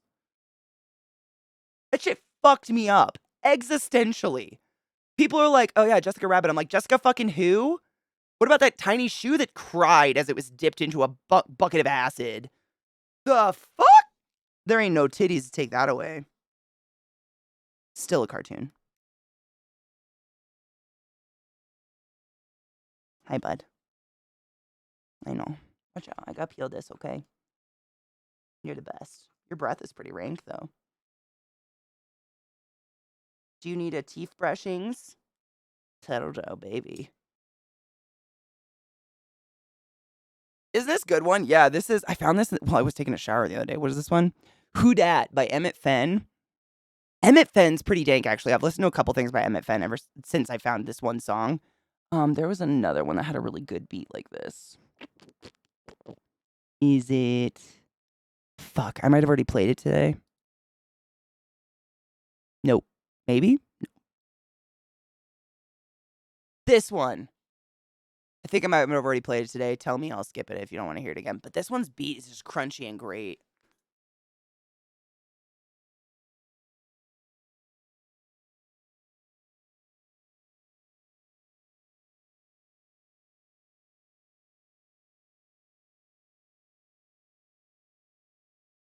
Trick doesn't give a shit.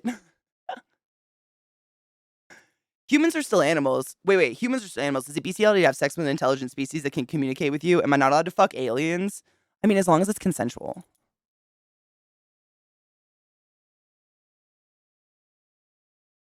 A man! Yeah. Dude. The fake Jessica? Oh my god, I forgot about that until this very moment. How dare you? Oh. That was like the scene from The Shining. The Roddy lady. Brave Little Toaster fucked me up too. Oh my god, there is a scene. I haven't seen Brave Little Toaster in many, many, many years, but it was one that kind of fucked me up too when I was a kid. There's a scene where there's like an electronic dies or gets crushed or something, but like it has eyes and stuff, and like you're just like, I can't. Oh, Watership Down though. Jeff wins. Where do we go from there? Fucking like,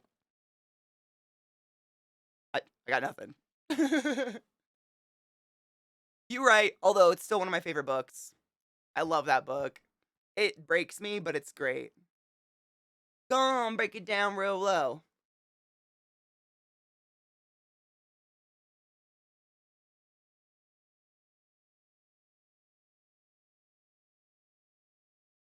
We have dance parties, huh?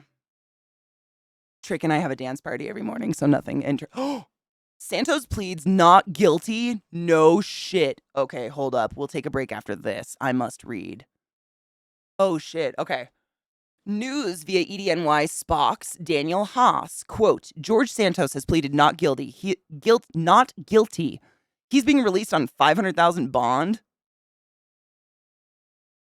Next court appearance is June 30th before U.S. District Judge Joanna Siebert. He's no shit pleading not guilty on all counts.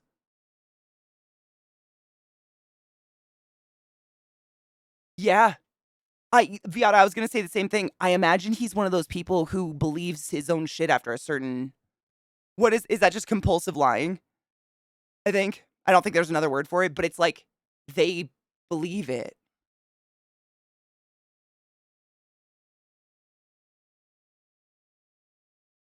Wow.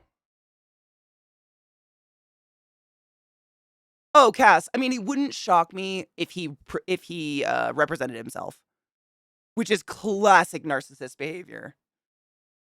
It wouldn't shock me at all. Innocent until proven guilty.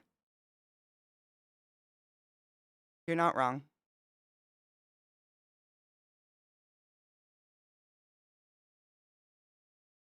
Damn. June 30th. I wonder if he's shaking in his panties. And get this, so Crispy, I was just reading this morning. So the case of him stealing, retirement checks or whatever the fuck it was from this gentleman who his mother, whom is a nurse, was taking care of. The Brazilian government is reopening this case. So even if he wanted to escape back to Brazil, he's kind of fucked there too, right? Yeah, I heard about that this morning. Because the only reason it didn't, like, they didn't close the case, but he never went back to Brazil, so they couldn't follow up on any of the charges.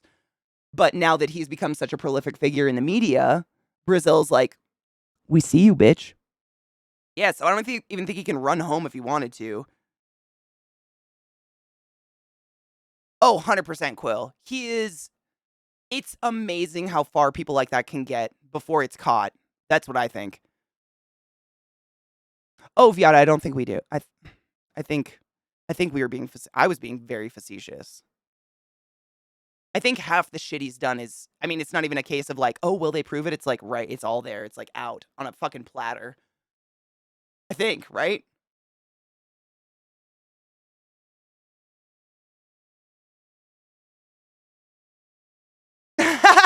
Haha, take that, libs. Can't prove a negative. As they fucking shit their own pants. Yeah, it's incredible how far it got before anyone called him on his shit. Like, really, really called him on his shit. A lot of people have come forward about his past, but it's like, and they claim they came out at the time, but damn, he sure can lie as fucking... I mean, he's lied about the weirdest shit. I find it very odd he wasn't required to surrender his passport as well. Part of me thinks they're kind of hoping he tries to leave.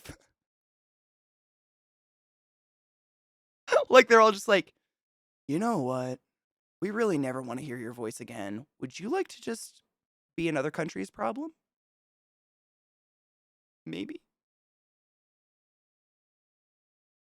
He invented the universe.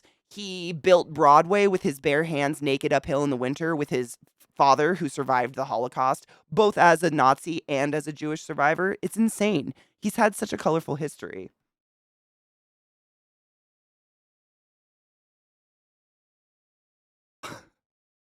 I wish I could be as creative as him, to be honest. Like, I think I didn't even get as far. David, I really hope more. Because what a fucking twat. Up the painting stuff. I'm honestly shocked. Santos also writing his passport. Also, his travel outside of DC NYC LI must be approved. Santos' attorney noted his re-election campaign, saying he wants to have freedom to engage in that.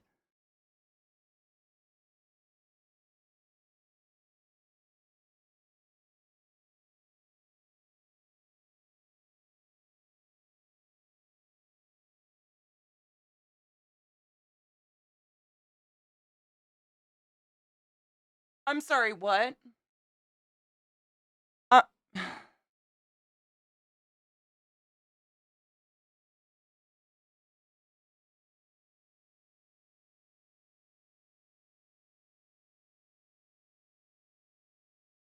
Santos' attorney noticed his re-election campaign, saying he wants to have freedom to engage in that.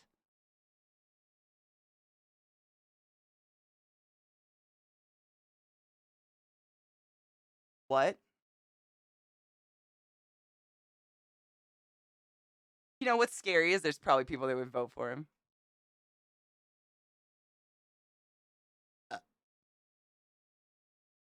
You know?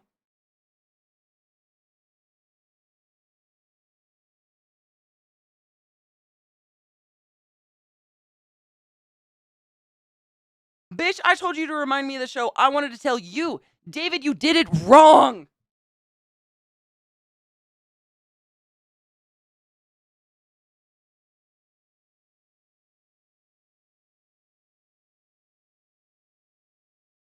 What's the swarm about, though? Side note.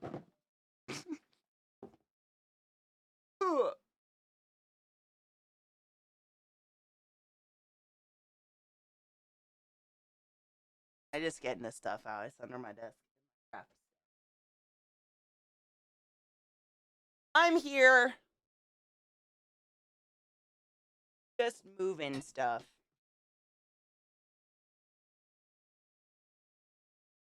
Oh my good lord on a dick. What is that, sales? Oh god, hold on. I can't reach that mouse. Wait, I'll get it. Oh god. Oh my god, the show's thanks. Oh my god, thanks for reminding me of the show Sanctuary. Sanctuary, no shit. I've been watching a really good new show. Well, I don't even know when it came out or if it's new. I honestly have no fucking idea. But it's called Sanctuary on Netflix, and it's a Japanese show about sumo. It's like a drama about sumo wrestling. I'm fucking obsessed with it. There's so much man ass. I'm living. I'm living. Yeah, Crispy, the sumo one. Dude, it's so good, right? I've only been watching one episode a night because I can't stand the dubs and it's hard for me to get through the subs. Like tons of it, but damn, it's real fucking good. If you guys haven't watched Sanctuary, very, very decent show. I need to pin my hair up. Dude, right? You guys finished already? The fuck? I am so not that cool. What did I? Oh, there. I know I brought hairpins out. I have not finished it yet. What episode? Oh, I don't want to spoil it.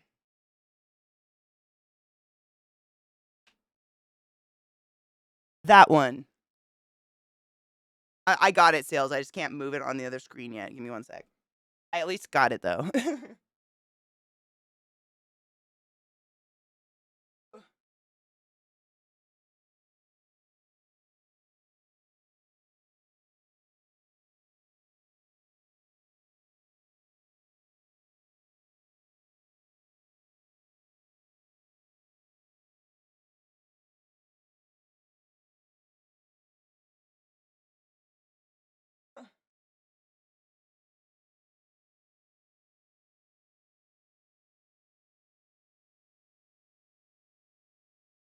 What the fuck are you licking down there? Balls under my desk? Rick just like crawled under my desk and started sucking his own dick.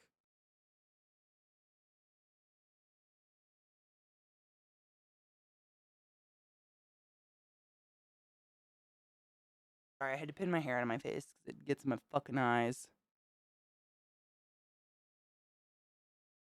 You stream and fuck. I do none. I mean, what's Sanctuary? It's like a drama kind of show on. It's a Japanese drama on Netflix that's literally following a group of guys that work and live in a dojo, like learning sumo. And I highly suggest watching the subbed version. Highly suggest watching the subtitles, not the dub. Literally, we tried the dub for like 5 seconds. Carnival Row's pretty good, Viata. I liked it too. It was hard to get into, but once I got into it, I guess, for lack of a hydrate bitch. Once I got into it, I really enjoyed it.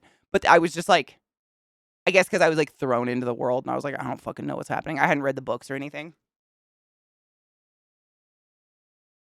But I liked it once I got into it. It's hard, it's hard to get into. I was the same. They kind of just drop you into a strange romance that doesn't make any sense right away. And once they kind of drift away from that theme, it gets a lot better, in my opinion. Would you agree, Viata? I mean, it's not totally gone. Like, that's obviously like an overhanging, but it's less the focus of the thing. It's less like those tense moments with Clara Delevingne just being like, look at my eyebrows. You know? Less of that. I just assume good shit's gonna get canceled at this point. Everything good gets canceled. I want to watch this thing by Sales real quick before I forget. And then for those that love this, I saw someone in chat said when I was playing Bittersweet Symphony, they were like, "I've loved this song forever." I can't remember who said it, but I have a song for you. Hold up. Oh my god, this is really difficult. Oh god. Oh my god. I'm gonna fucking break everything. This is a terrible time I'm having. Oh no! Oh my fucking god! I just about fucking broke my bong. We're not doing this anymore. This is a terrible time. What the fuck?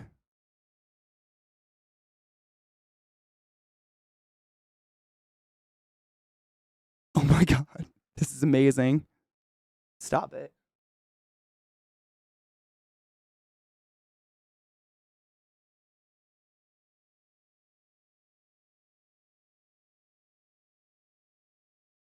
That's fantastic.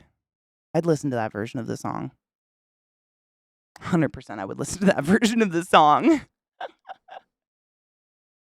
I know, Mishy. I know. But, like, on the flip side, I do just think they deserve to strike. Like, I feel like I'm so selfish in that I'm like, oh, fucking writer strike. Like, I don't have my morning shows to watch. I don't have my late night hosts to watch. But, like, fuck you, Katie. People deserve a living wage, for fuck's sake. If even then, I know. Yeah, so what we're doing is making a birdhouse for these doves that live in my yard. But, like, I thought it'd be cool to make it, like, midsummer themed. So under this tape is going to be, like, the yellow building from Midsummer that they burned down. No spoilers. And then the top half, this is just primer on it right now, is going to be Florence Pugh in her, like, flower dress, you know, like, the fucking, like, bleh, puke of flowers and shit. So yesterday we started it and then my stream crashed. So we're just continuing it today. I peeled all the paint off. And the paint is in here. Sick, but let us cheers first. Yeah. Oh my god, should I do it? No shit, look at this. Ends, you're gonna love it. If you didn't see this yesterday, I actually did paint the inside red. Because I'm that extra and I am gonna put the bear on the inside for the... No spoilers. It's about the little things, dude. This is what I did the day before on my day off. Painted the whole inside red, and then the ground brown, and then the gray. Yeah, I'm taking it there, bro. I'm fucking taking it there. Why half-ass anything?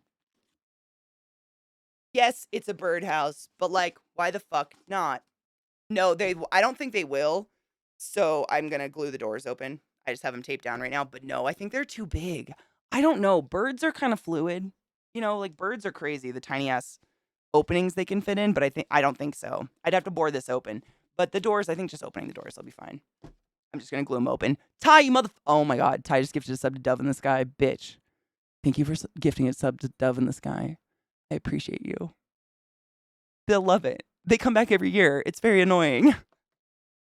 Dude, ends. If I do it, I was saying this yesterday, like I was sitting here, I spent an inordinate amount of time taping it off.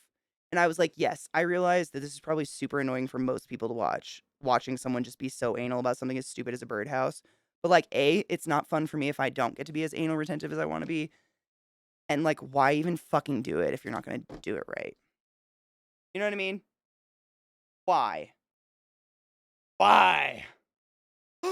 Future homeowner? Bitch. Hey, am I posturing too bad right now? It's happening. Oh my god. I know. I gotta put my mic up. That's better. Okay. I'm gonna play this song for you. It sounds exactly like the last song you just heard, but I swear it's not. It's just great.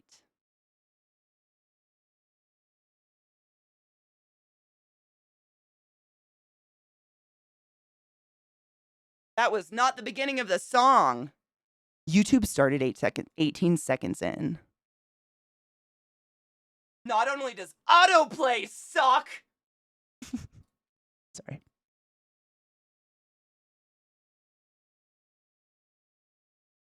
Radio open.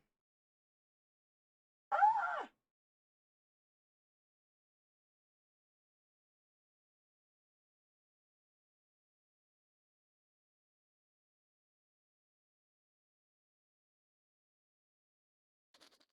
Oh, that one spilled. That's okay.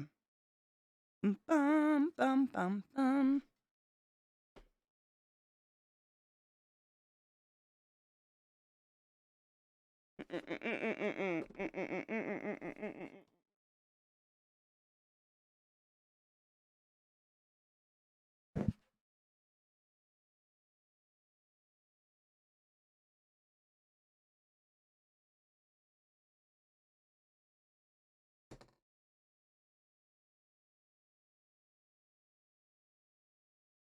It is Ren.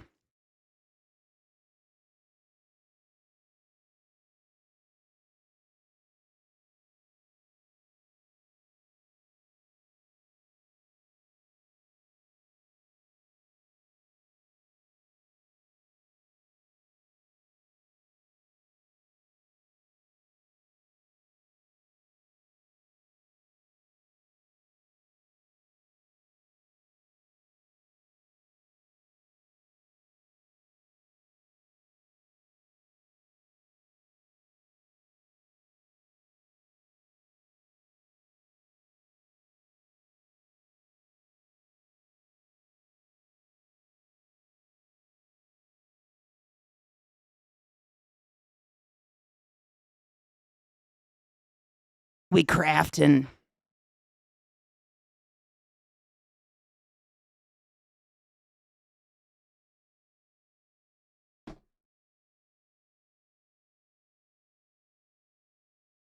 Ew.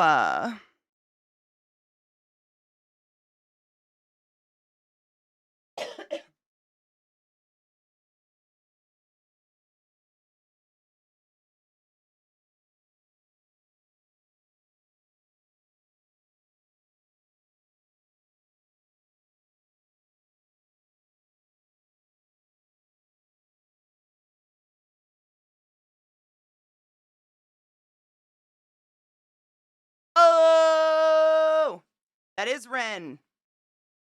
Tis. Tis. Tis. Tis. Ren's fantastic. I try not to overplay him though, because I'm gonna get sick of him. And I hate when I do that. I have a habit of killing music for myself, and I fucking hate doing that. So I try really hard not to. Let's see.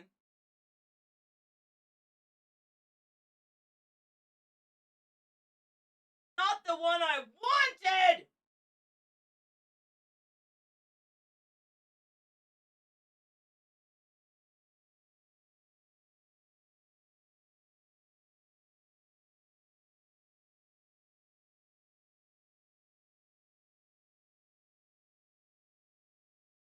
How do we feel about metal?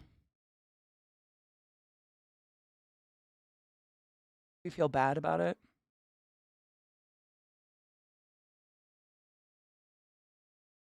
I think I feel okay.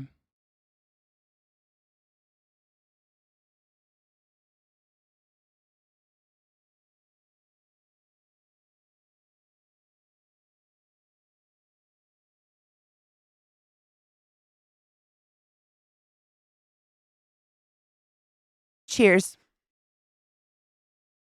I think I left my paintbrushes in the kitchen, so I have to go get them, but it'll be 1 second.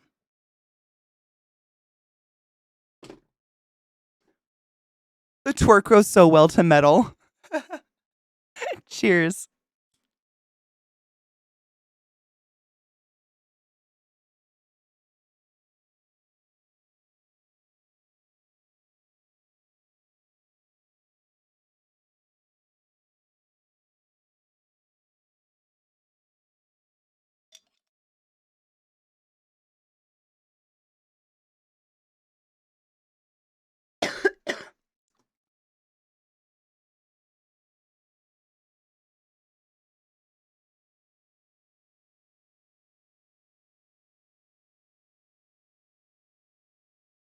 I haven't listened to Devin in a while. BRB.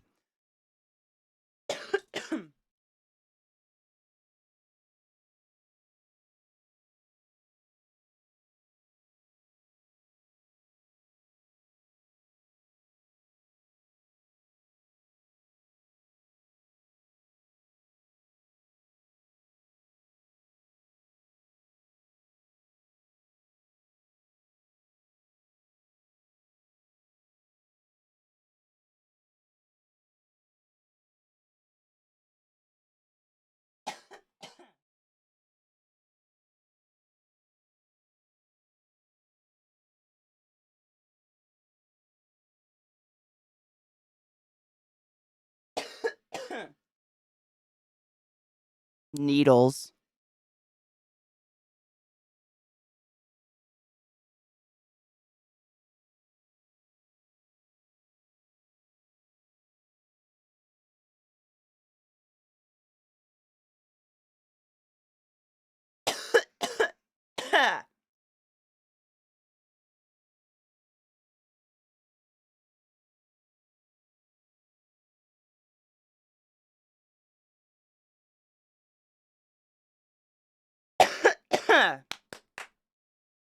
Stay with me.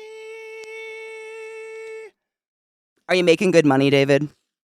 Ah, fuck me. We are so fired up.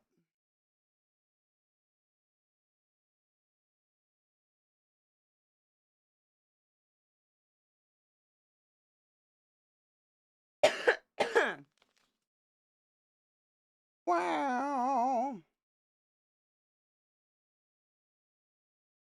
Bitch.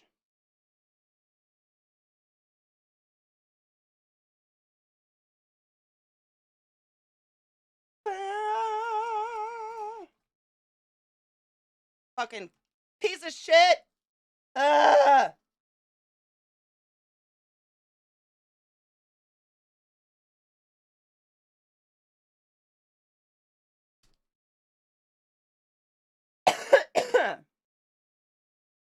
Tactical issue cat. Oh my god, that person sounds familiar, but I don't know. I'm gonna write him down. Give me a sec.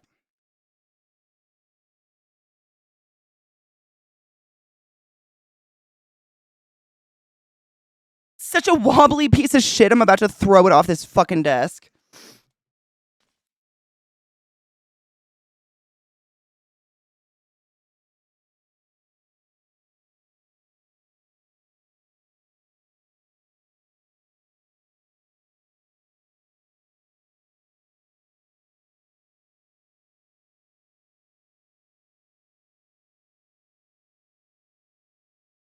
Ugh.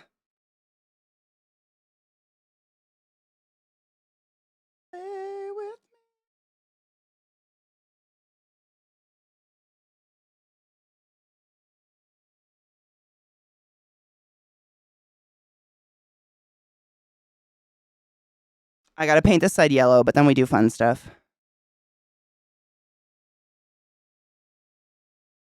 You anger me!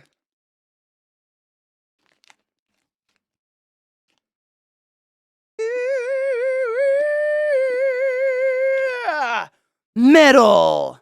Brr. You fucking piece of shit, cocksucking ass. Fucking. Yeah, that's right. That's right! Sorry. You just gotta thumb it in, right, guys? You know what? I'm just gonna copy and paste. I'm gonna like Google search their names and just pull up links because I don't want to forget them. Fuck yes, thank you. Excuse me, I'm gross. Ah, Google search did it. Ah, thumb it in, brother. I learn. You guys speak. I learn.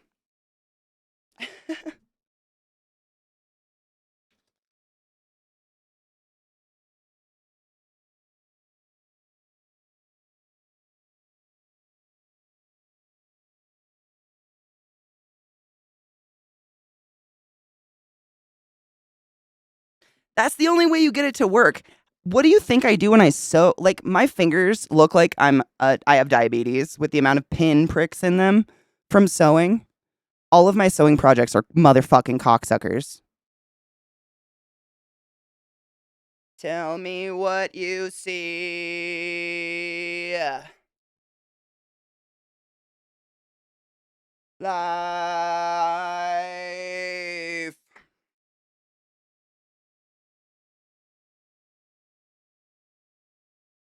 I fucking love Gojira. Eyes.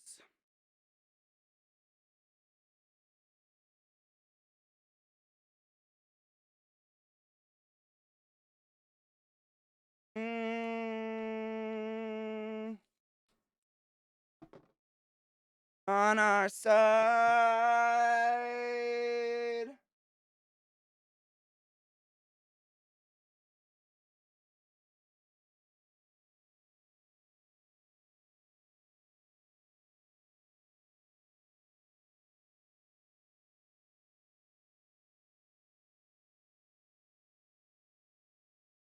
I'm being anal, just ignore it.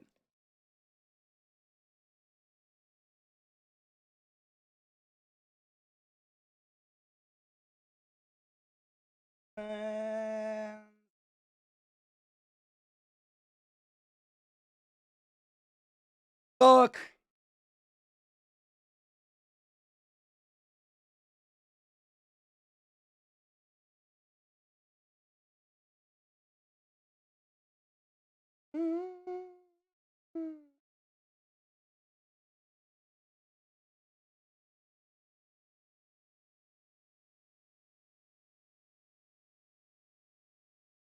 Eyes.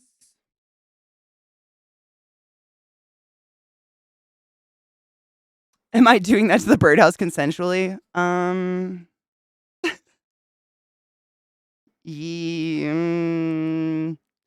your business.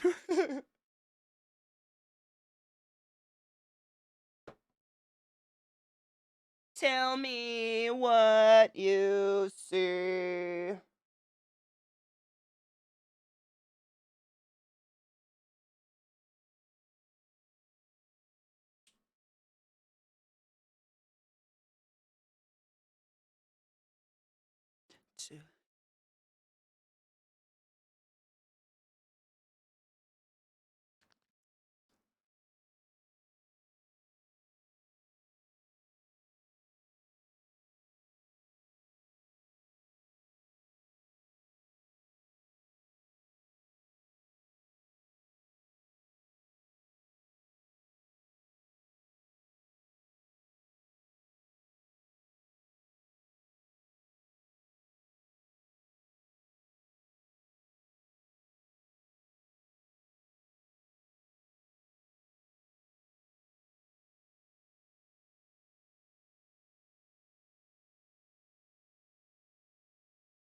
It didn't say no. Oh my god.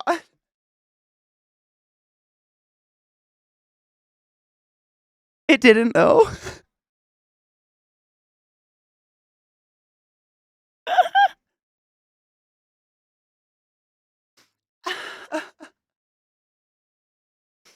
Have you never heard Gojira? First time I ever heard him was live, and I almost peed myself.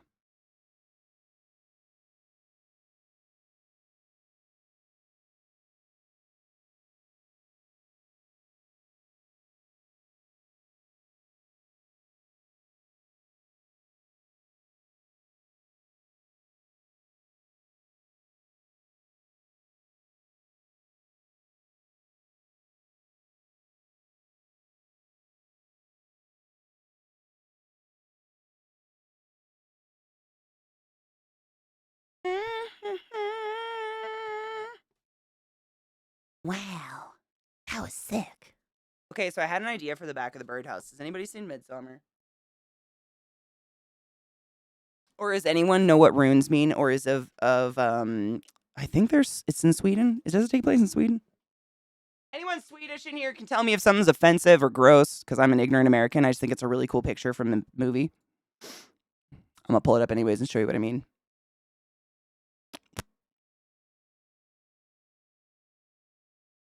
Is it ends? I couldn't remember. It's been a bit since I've seen it, but there is this. You know the scene when the sacrifices like wipe their hands on the stone. Fuck off! Fucking what?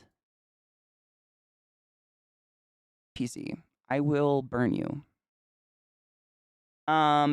This scene.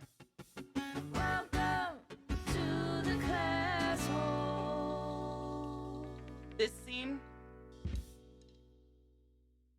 I thought it'd be sick to put this on the back. Would that be dope? Or is that like fucking terrible? Is that something I'm putting? Am I putting a hate symbol in my tree? I just really like the bloody hands. I could totally take the runes out of it, honestly, and just have the hands. Am I? Small, bless your heart. Thank you. I don't need skinheads showing up at my door being like, me too, bro.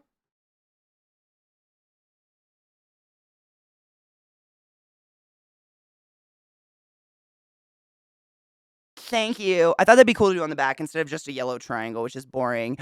Void! Thank you so much for summoning the class, keeping the class alive, and giving it any swings with Prime sub for 30 fucking months! Don't forget your primes. I love you. Mensa.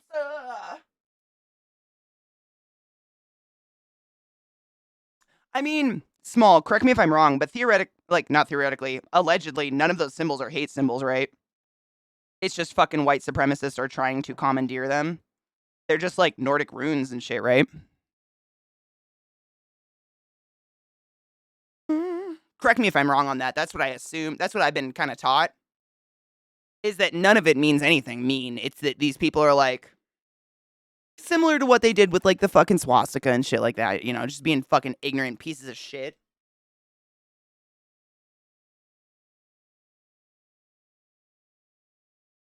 Where's my Lelo? Oh shit, it was in the coffin. Where's the coffin? Chaos.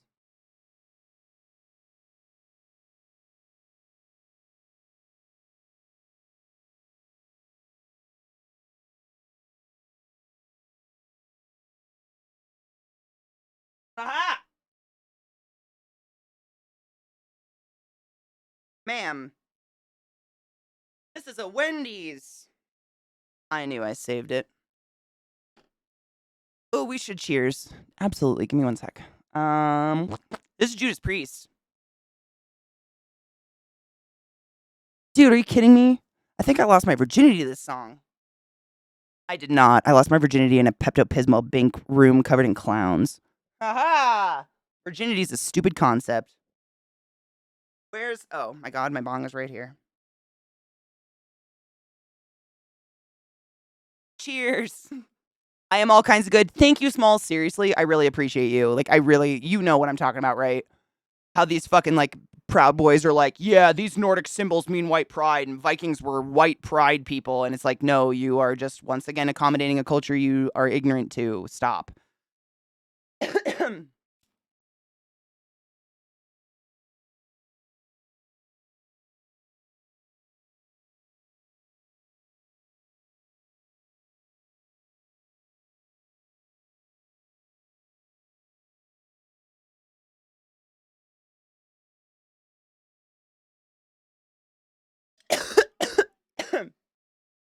It could be the audio quality power, to be completely honest. You know, everything gets compressed through Twitch, and Twitch makes it shittier. No, dude. People have straight up given me songs when I'm watching their streams, and I don't recognize who it is at first because the audio quality. I would completely give that as a free pass.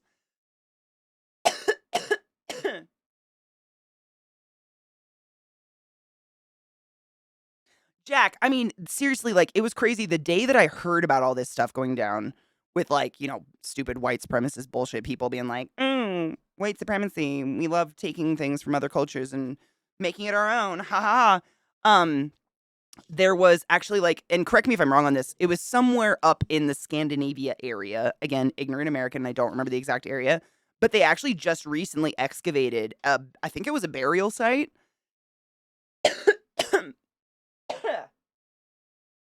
And they're doing DNA testing on the skulls and stuff like that and on the skeletons. And a lot of the people they're finding in there had like dark brown hair, dark eyes. I don't know how the fuck they look at this stuff, but it just completely disproves this whole like Aryan bullshit they try to peddle. Where'd I put my... Oh, yeah, it's in here. Oh, In Flames. Speaking of Sweden. Power, which one? I mean, they're coming out with a whole new album. I've heard two released songs from the new album, I think. Yeah. Is there anything else that I should know about? Because I'm open to it all, obviously. Jesus Christ.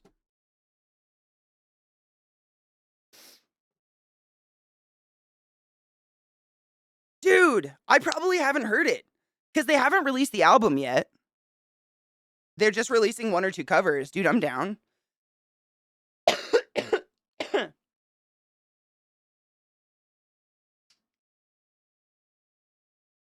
Actually, I think it was In Flames. I went to an In Flames concert and Gojira opened for them, and that was the first time I ever heard Gojira. Interestingly enough.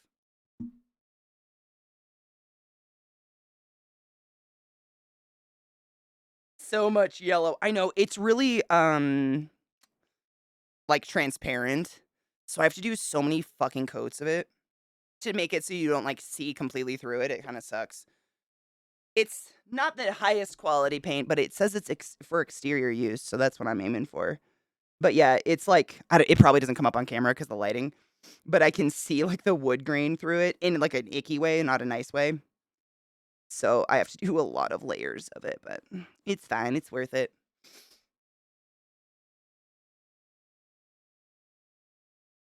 Legit, all of Europe was diverse as fuck. People traveled like it was nobody's business. Right. And like it's, again, I think I said this earlier today, but like when did it become cool to just like openly proclaim how fucking ignorant you are? And I feel like when these fucking white supremacist bullshit Nazi pieces of shit like to go around touting this stuff, I don't know if they realize it, like how it's just simply uneducated it makes them sound to anyone who's like, you know, anyone except apparently these poor desperate kids that they suck into their hateful hate groups. You know what I mean? Are we hating on Nazis? We're always hating on Nazis. Are you kidding? Cinemus, you know me better than that. Yeah, right, it's a crayon. Exactly. Vikings are all blonde hair, blue eyed, and they all had horns on their big ol' fucking helmets. Yeah. Small, don't hate. You know, my Nords, please don't hate me for that. You know I'm being facetious, right? I make a yoke, la la la. We can, until Nazis aren't real, I will openly always support the hate of that. Like, I'm not a pro-hating person, but that shit, it's still so fucking real and, like, you know what I mean? It's every fucking where, still. Because people are like, oh my god, don't say grammar Nazi, that's offensive. Like, to who? Did I offend a Nazi? Fucking good.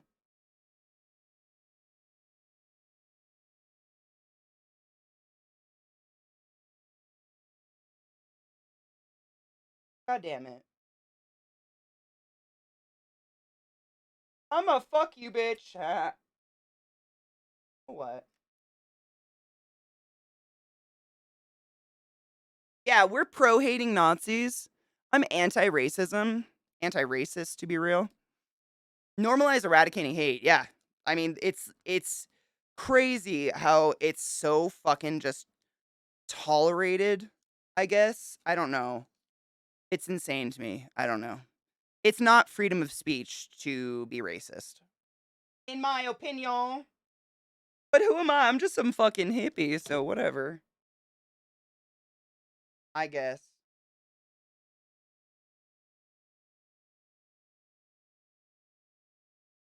Fucking Gentiles, am I right?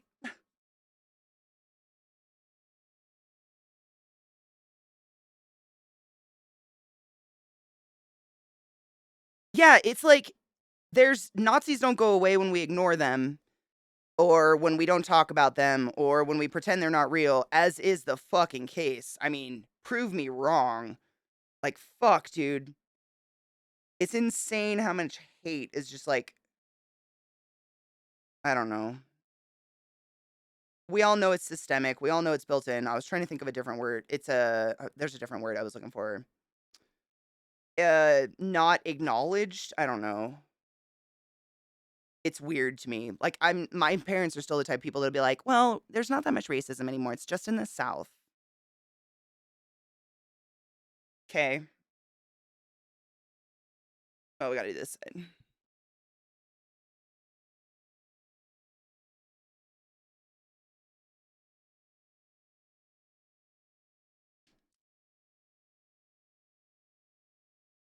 White people originated in modern Russia and spread into northern Norway. Whites got blue eyes only when they mix with blacks in mid and southern Norway. No shit.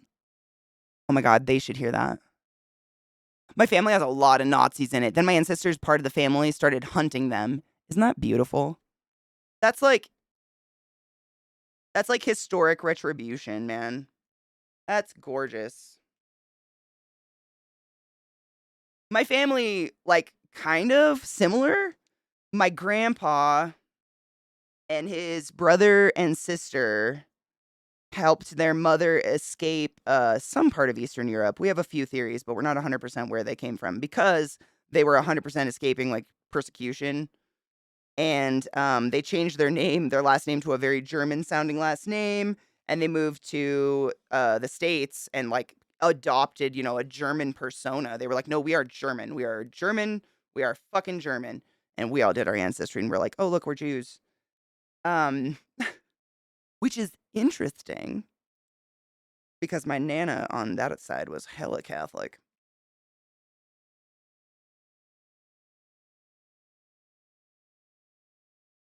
But what I was gonna say is, so my grandpa and his brother, in order to like support their mom, they lied about their age to join the military, and then they went and fucking like fought Germany, and it was kind of like I'm not an advocate for war or killing people, like that shouldn't be solving anything, but I'm sure he felt a level of like,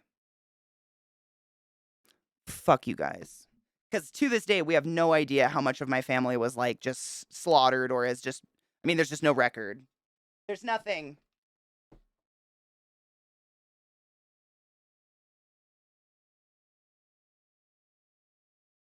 Yeah. Yeah. A lot of people like covering their ears and going, la la la la la, I'm not hearing it. Not, it's not a problem today. Not happening. Yeah. There's no racism where I live. Look at all these nice white people. Ha ha ha. Yeah. It's, I, you gotta think, I wonder about that, Zakarian, a lot. Like, when does your brain, I don't know, like, how long do you have to tell yourself that before you don't feel bad about lying to yourself about that? I don't know how else to say that. Do you know what I mean? Because at first, they have to know what they're doing, that they're just like ignoring, you know, real issues in the world. You are all loved and worthy of love, 100%. Could not agree harder, Timon. It's important. I wish more people knew that. I wish the world didn't deliver such an opposing message to that. I know what I want to do. I want to mix some darker green in this. I found some yesterday while I was cleaning up, and it's like a really good dark green. It's like Viridian. Emerald. Yeah, Viridian. Humans spend so much of their lives and time playing the same games. I wonder about that sometimes, Power. Like, what drives some people to do that to just like their entire life is just the game, I guess. I don't know how else to summarize it. And what drives the rest of us to just like learn how to sew or something or like, learn video games? I don't know. I'm actually I ask myself that and I wonder about it a lot. Like, I mean, I was pretty darn young when I was, reading the history books in school and shit, and I was like, "Oh shit." Like, that's all a bunch of bullshit. That sucks. That's all a bunch of bullshit. Wish we didn't do that anymore. And I'm 35 now and it's still going on. And I know that a lot of people in the government, like Marjorie Taylor Greene, are like borderline, bless your heart. But they have to know, like, there has to be a certain time when their brain switches over and I don't know. I don't know how to say that. Like, they've convinced themselves of their own bullshit. You know what I mean?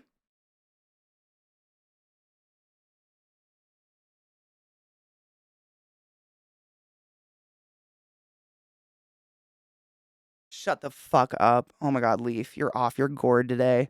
The black eyed peas can sing us a song, but the chickpeas can hum us one.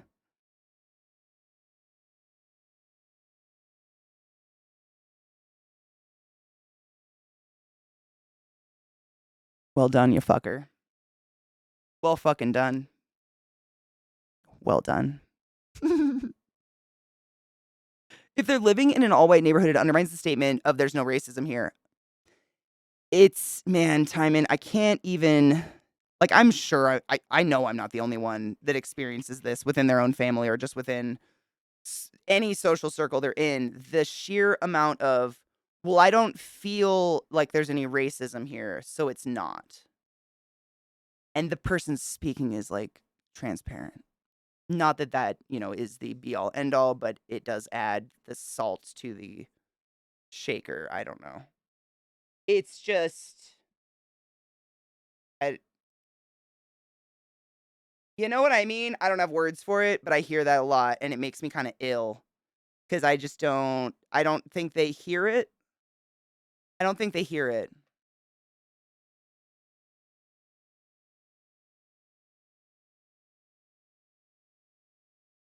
Fear stemming from ignorance, and or feelings of inadequacy mostly.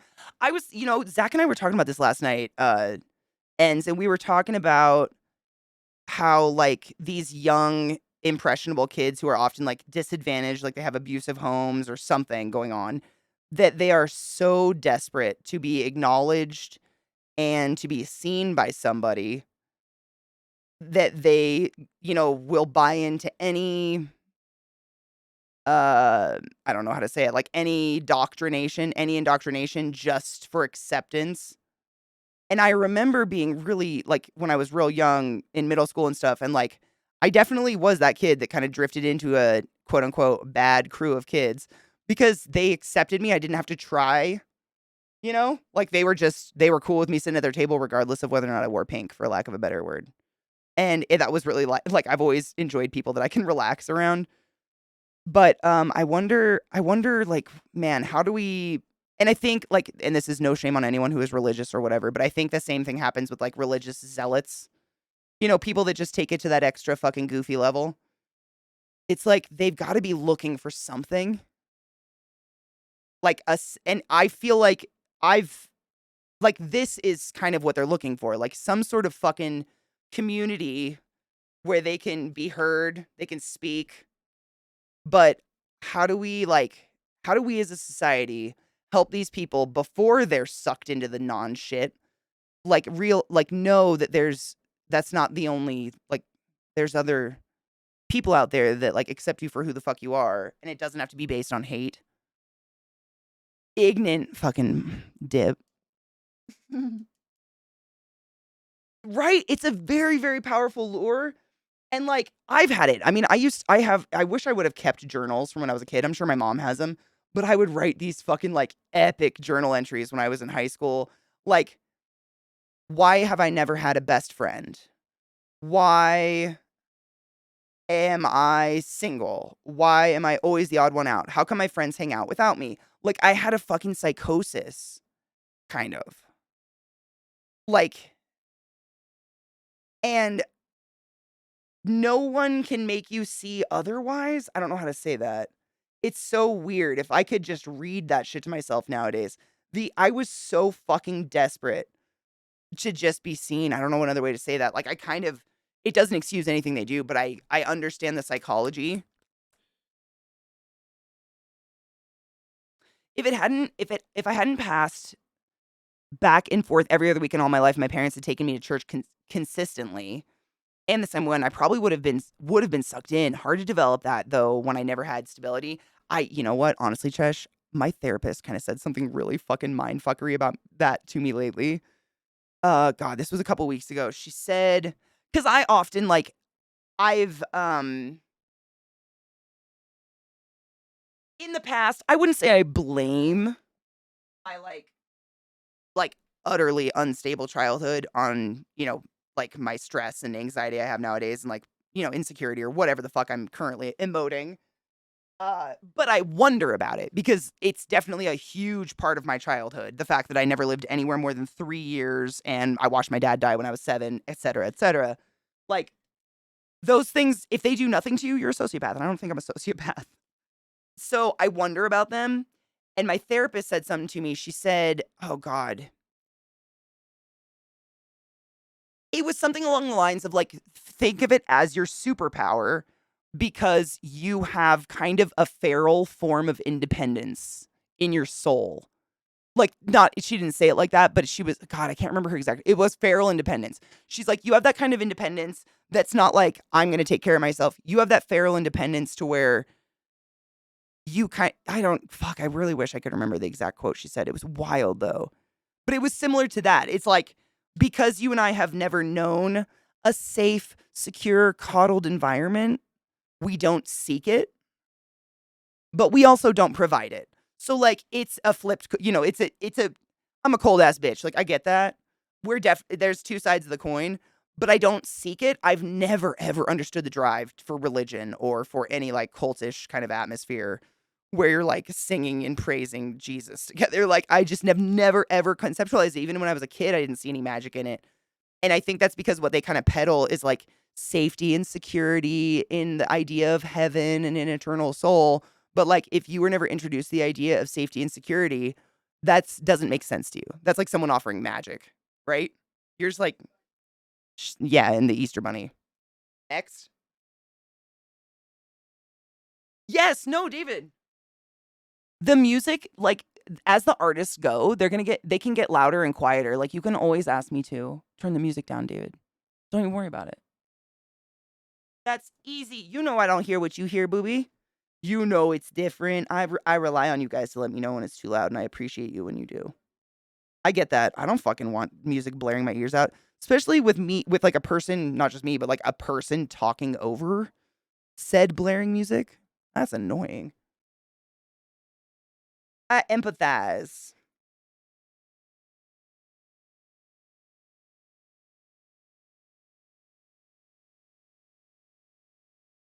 That damn red. I'm telling you, this yellow, I've never found a good opaque yellow unless it's like fucking butter yellow and it's got a shit ton of white in it. Yellow is just like, oh, you want to put 9 layers? No, I don't! Yellow! Ugh. What a cunt.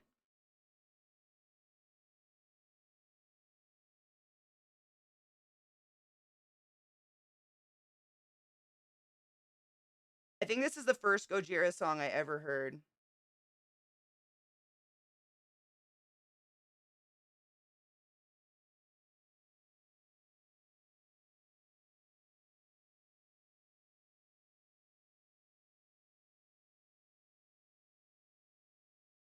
I also can't do the whole split attentions like you can, CK. I can to a very certain point, David. I can't if there's like I that's what I mean when I say I sympathize.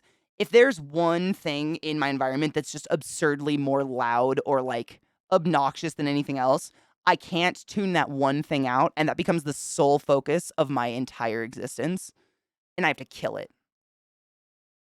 Because it's ruining October. Dude, really? For the first time in maybe years, all 10 of my fingernails are painted at the same time. It's crazy. I did it. I experimented. I did, like, pigment powders on these ones and gold foil. What else did I do? Just pigment powder.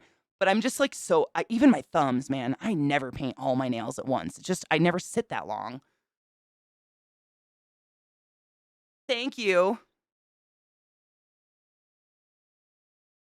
I saw someone running their desktop audio through a compressor somehow linked to their mic audio using OBS. What's the reason? Oh my God, Chesh. I mean, the amount of times, I cannot even tell you, I'm not exaggerating.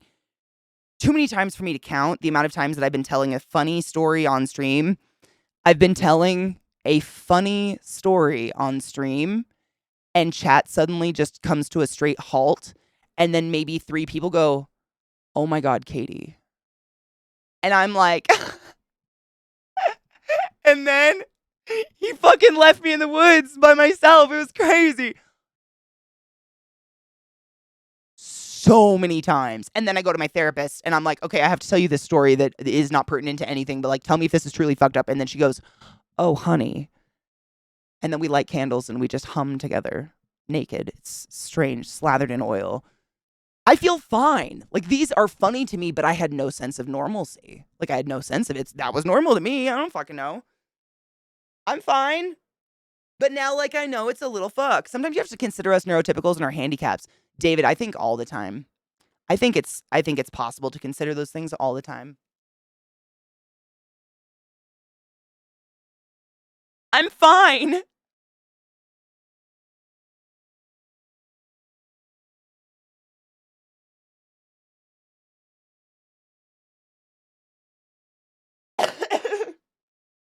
I feel great.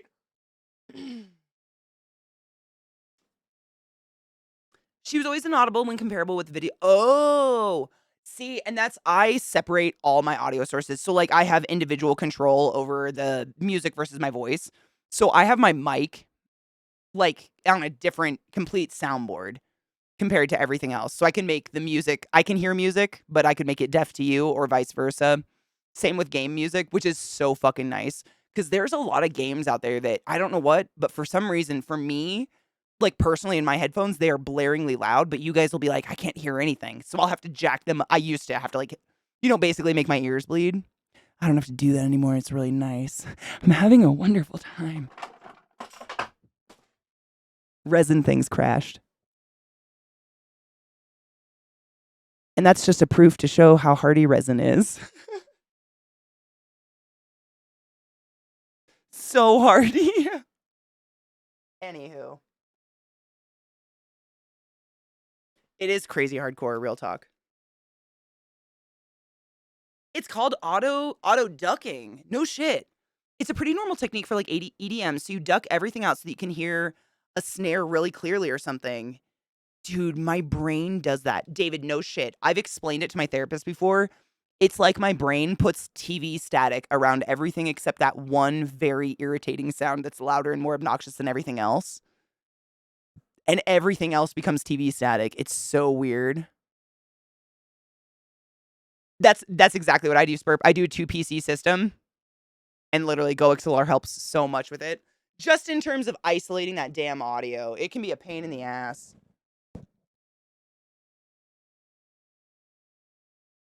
I'm just seeing how transparent this is right now.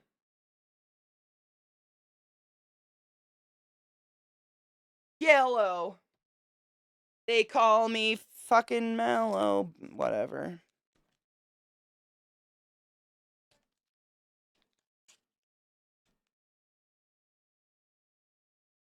Wow, Chesh. Wow.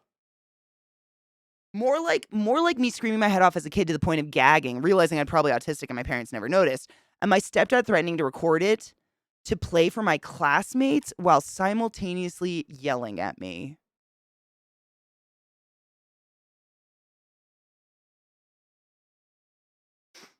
I'm not an advocate for violence, but I kind of want to punch him in the chode. Pretty annoyed that my third grade teacher told my parents I probably had ADHD, and they made her out to be the bad guy and never had anyone even look. Wow. Yeah. I mean, Chesh, if you think about it, like your personal scope, just in terms of like the life you've led and the job you have, it's kind of like I think anyone that works in any sort of medical field, our scope of bad becomes very off key. You know what I mean? I'm including myself in this. I'm in no way calling you out. Like when someone's like, "Oh, this is the worst thing I've ever seen," and I'm just like, sometimes I'll put on a little show and kind of pretend also it's the worst thing I've ever seen because I don't want them to know like what's wrong with me. I'm like, "Oh yeah, that's really bad. Oh no." Exactly. Like it's all like your personal experience has everything to do with how you kind of mentally metabolize everything you experience and everything you look back on and like remember. And same, like, you know, no one's out there joking about their brothers chasing them around with a cleaver when they're supposed to be a babysitter or like running their chameleon over with a bike because you didn't make them a sandwich right. But like I laugh.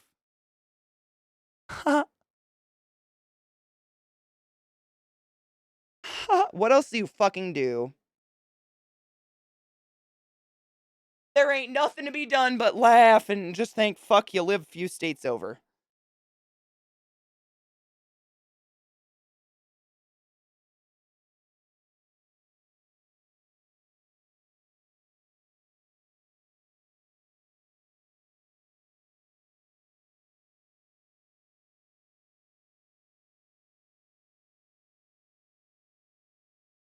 Dude, I think my sister had an experience like that, Chesh.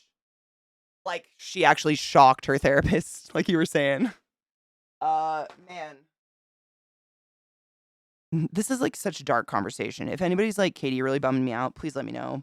But just like, I'm just gonna like mic drop some facts real quick. If you're new to my stream, this might be shocking. Please don't feel bad. It's fine. Everything was a long time ago.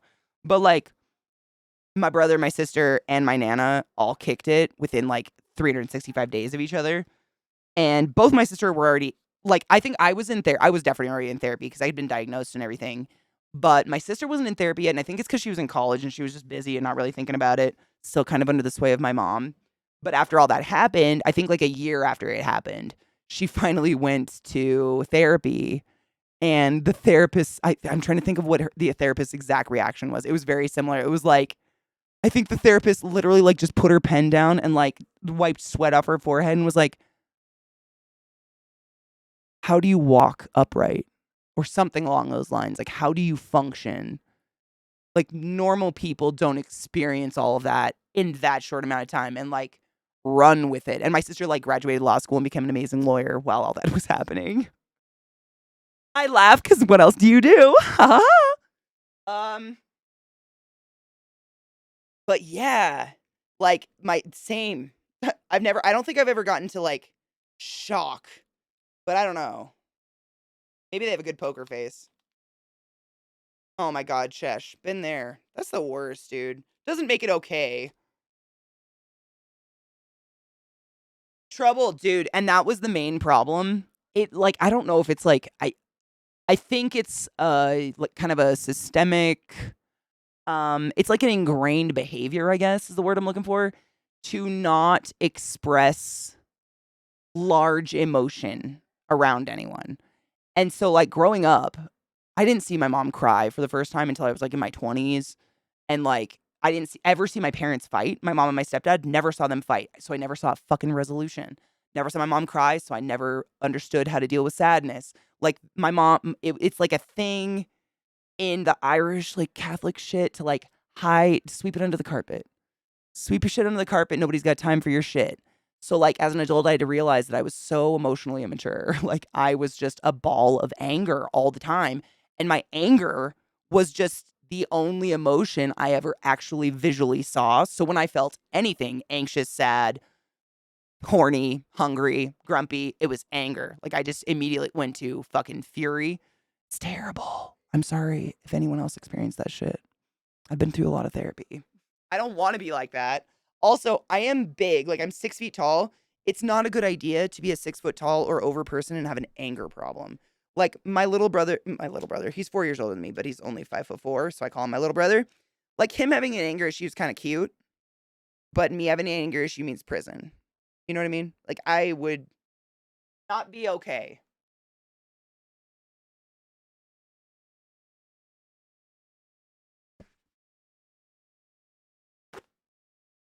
Aw, sleaze. It's all right. Nothing to be done, but I appreciate you.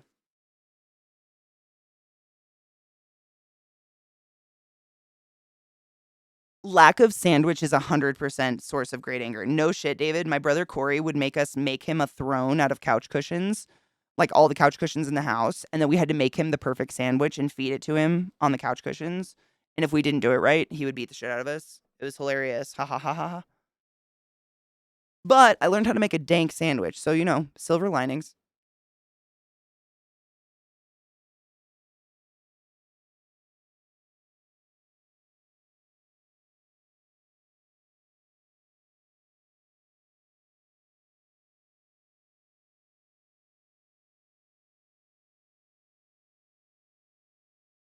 Hippie, I was gonna say that, man.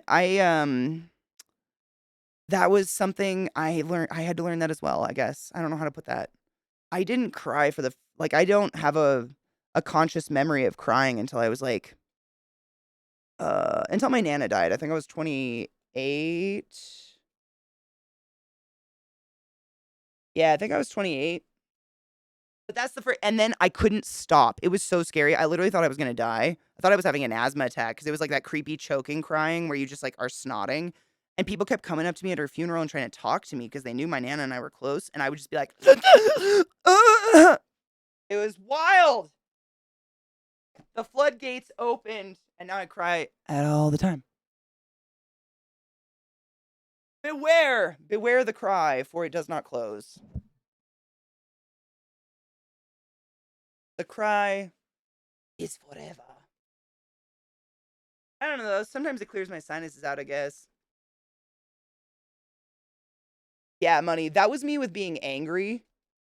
I remember like my mom would always make the comment to my sister and I, Sarah, all the time.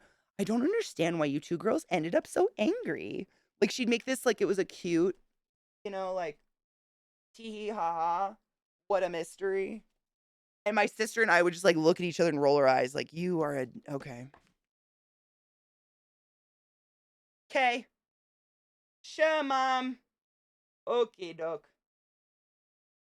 I have a few scars, but that'd be a long conversation. I'm just not in the mood.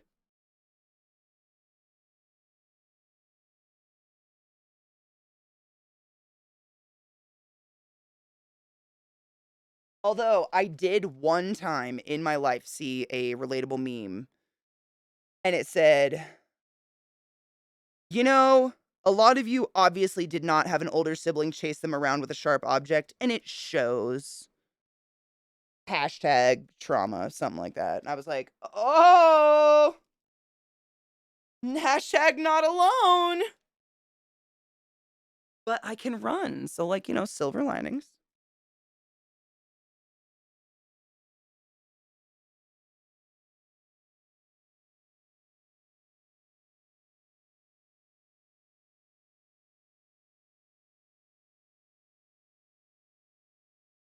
No shit. I was the second youngest of all of us. So, like, third, I guess, if you count Joshua. So we kind of got the brunt of, like, everything.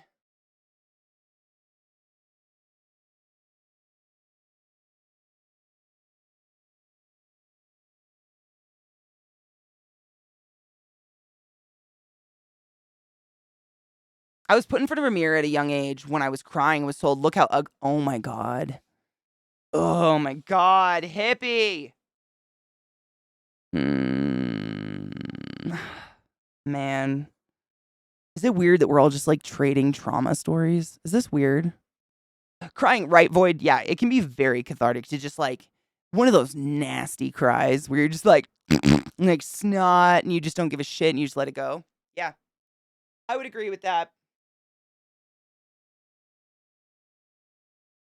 Trying to think of a good way to stipple onto this, but this brush is kind of it's a little poofy. We could like flick it, giggity. That's what she said. Ew. I mean, I like it's horrible. Like I can relate to so many of your guys' stories, but I feel like is it weird to be like, "Oh my god, my mom did the same." Like are we making each other sad or is this cathartic? I just don't want to like, you know. I don't want anyone reliving nothing they don't want to relive. I'm in therapy. I've relived it.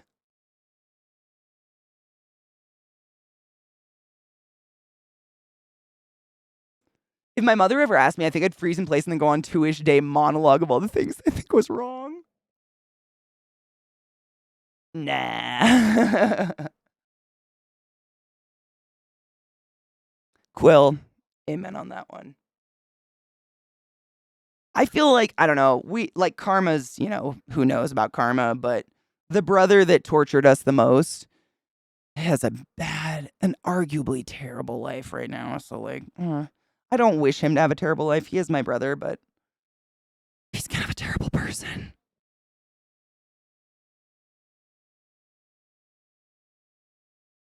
In your heart. There's the white. I've heard about those homes, David. And like I'm never going to insinuate that any home is perfect because that's just ignorant for anyone to say. Nobody's home is perfect. Everybody has tumultuous moments. But I've had friends like that where they speak on their childhood with a smile. And I don't ever say anything, but I kind of always have wanted to. And I know it comes off like snarky, but like, what's that like? But like, how would you even describe? It's unfair of me to say that because how can you compare? You know? So I read books, and I assume those have got to have reality in them. I guess.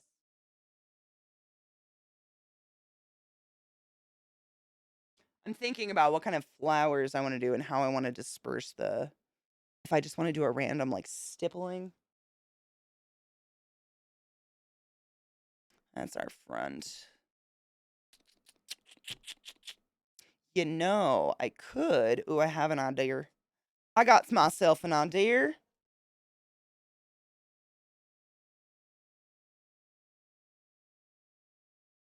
As someone with ADHD and autism, of course I've had anger issues. I'm just glad I'm not the deliberately hurt. Same. I should have said that, Zakarian. Thank you for saying that. I'm not the quote, deliberately hurt living beings while angry type. Hard same. And that, thank you. I honestly should have said that. That's kind of where the core of like I don't understand my brother. I have a really hard time connecting with him, even though like I'm mentally spicy. I know he is. But I have a really hard time connecting because it's like, I've been fucking angry. I have seethed. I have blown smoke from my nose, but never in my life has the idea to take that out, that urge to hurt something or to destroy something. It's never come to my mind to hurt someone else, to just hurt a person, a living being ever. My urge is to get the fuck alone, get away from everyone I love in some space where I'm safe, where I can then destroy a chair or something. Like, I can't identify with that. With people that are like, oh, I'm pissed. I'm gonna hurt a human. I don't know. Call me ignorant. It's so hard. I just don't get it.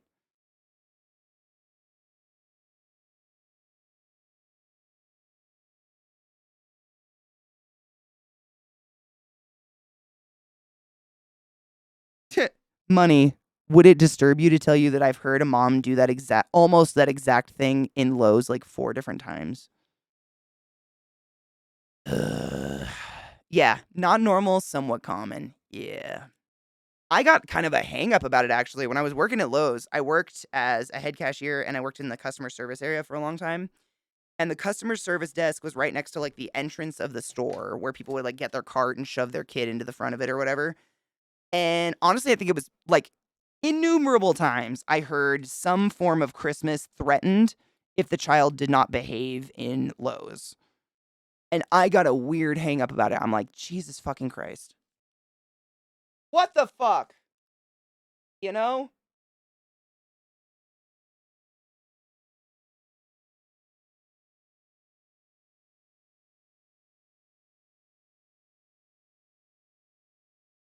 Or like people dragging their children down to lumber to beat them because they don't think there's anyone down there. What the fuck?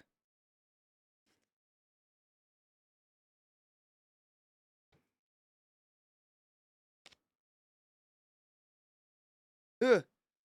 I'm going to be honest, TK. Oftentimes, and especially in online communities, it feels like such a disconnect. There are a lot of times where you end up hitting people's anxieties and triggers simply because there are many things I just don't consider. I totally understand that. Oh my God, there's my scissors. But I think we all do that. I feel like even though I've been enlightened to the fact that I didn't have the rainbowy childhood I thought I had, um, I still can say shit that I'm not thinking about that didn't particularly happen to me, you know, that might make someone uncomfortable. I just hope I come across as the type of person that someone can say, that someone can, confront me about it and know that I'm not going to be offended and I'm not going to oh my God, it's just fucking words, man. Just fucking get over yourself, dude. It's just fucking words. Get over your. We're all having a good time. Can you just fucking get over yourself? Like, I really hope I don't come off as that person. I hope I come off as the person that's like, oh, I'm so sorry. I didn't have that point of view and I apologize. I'm going to try my hardest not to do that again. Because, there are so many fucking things in the world we could all talk about that are vastly interesting. If my whole stream crumbles because of a topic that makes one of my friends uncomfortable, can't be talked about, what the fuck is this? You know?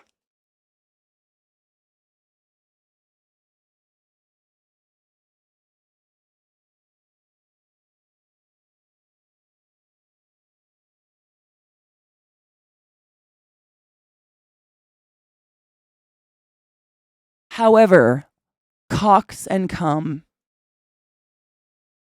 And that's all I've got to say about that.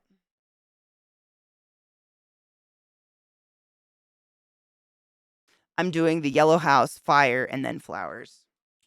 There's too much space for just flowers, and I don't enjoy painting flowers that much.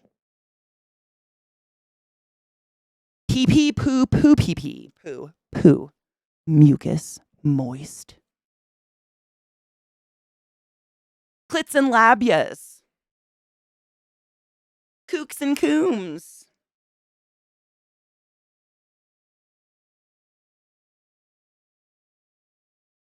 Red. Shits and gigglies. I do love me some shits and gigglies.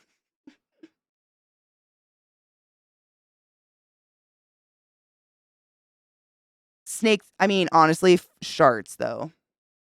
Sharts, though. Bro, we gotta go. I just sharted. What the hell is a shart? I went to fart and I shit a little. We have to go. Oh. Farts are funny. I don't care who you are. R.I.P. Philip Seymour Hoffman.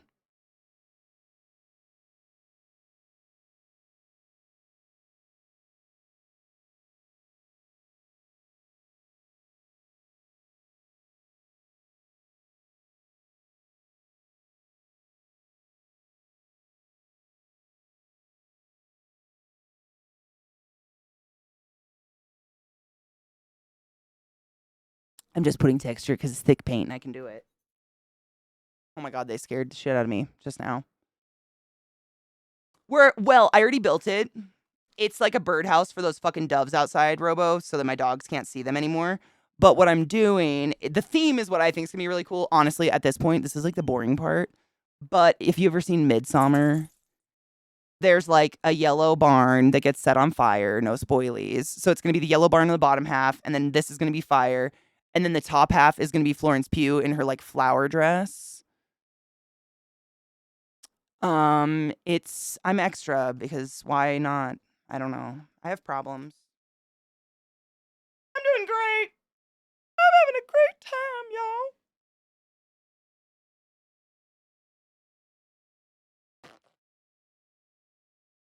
Can't trust a fart mode's terrible, dude. I can't even fathom. I can't fathom. I don't know. When do we draw the line between arting and crafting? Because to me, I am creating art. This is some artsy fucking shit. Like, I literally painted the inside of it red, and I'm gonna paint a bear in it. Like, I'm feeling artsy as fuck. Like, I'm a little sad I'm gonna put this in a tree where birds are gonna be allowed to shit in it. But I guess because I'm painting a piece of wood, most people would be like, oh, that's just crafting. But, like, what the fuck is just crafting? I don't know.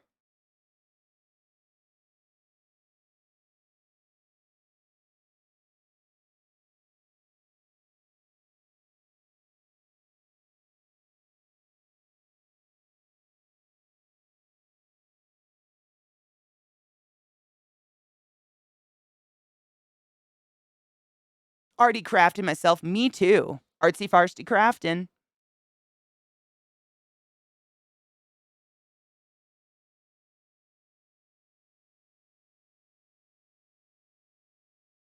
Thanks, Gloomy. 2D art and 3D is crafting. Ooh, I like that. I've never known, but I know there's like a weird connotation. There's like a not a weird connotation. What's the word I'm looking for? It's like there's a slant against crafting, like it's less than art. But if someone makes a table out of a tree, I think that's art. But like it's physical, so it's crafting, right? But like I can't do that. That's fucking incredible to me. Right? I'm not saying you have that connotation. I'm just saying I've heard it.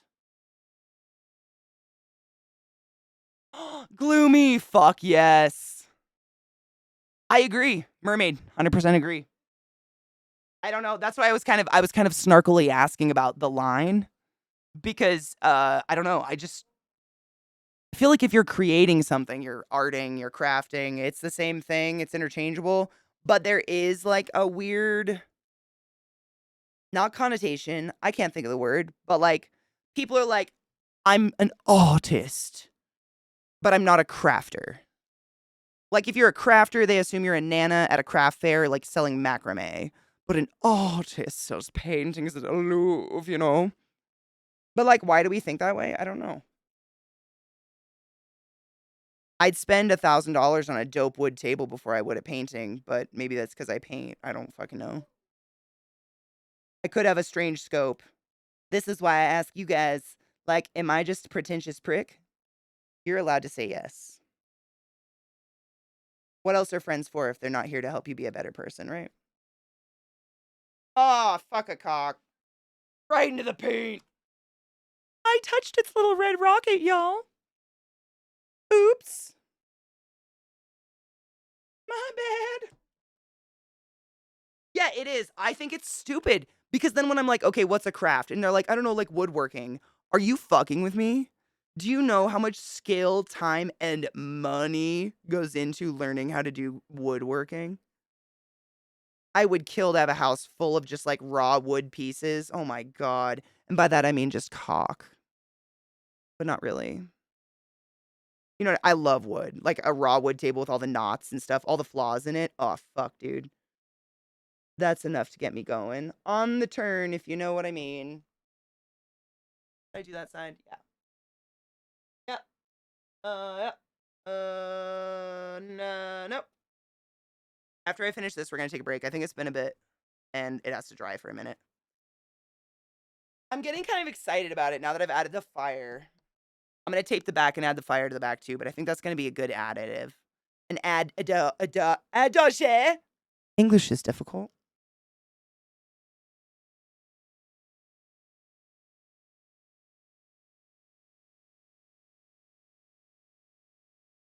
Sculpting. Yep, sculpting. I mean, there's so many physical arts out there. Like, is there even a fucking names for all of them at this point? Like, they're amazing. I couldn't throw pottery on a wheel if you offered me $1 billion and my millie back. Hate to say it, I'd fail. There are some things we just can't do in life, you know? And for me, that's the one.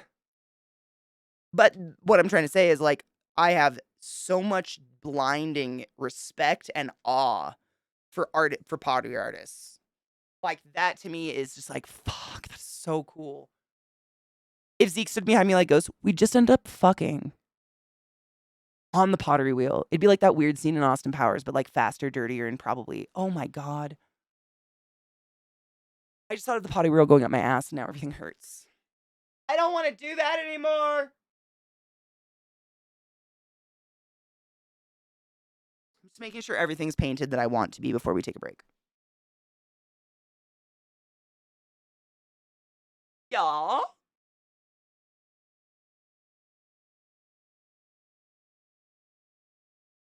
Yeah.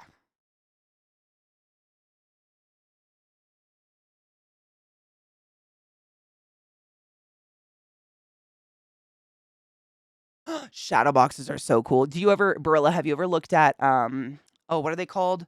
I think it was Viata that showed them to me. They're called like book nooks.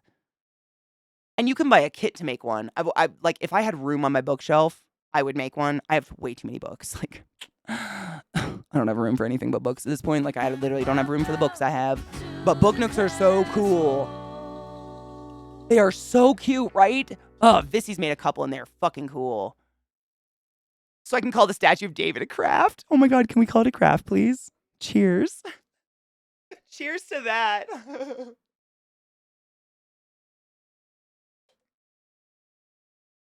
Gloomy. Thank you so much for summoning the class, keeping the class alive, and giving it 80 swings for 4 fucking months, baby girl. I love you. I almost called you princess. What did I watch last night where someone was called princess and it killed me? I hate it. No one wants to be called princess. Shit is fucking gross. I don't remember. It'll come to me. Don't ever let me do that. Thank you.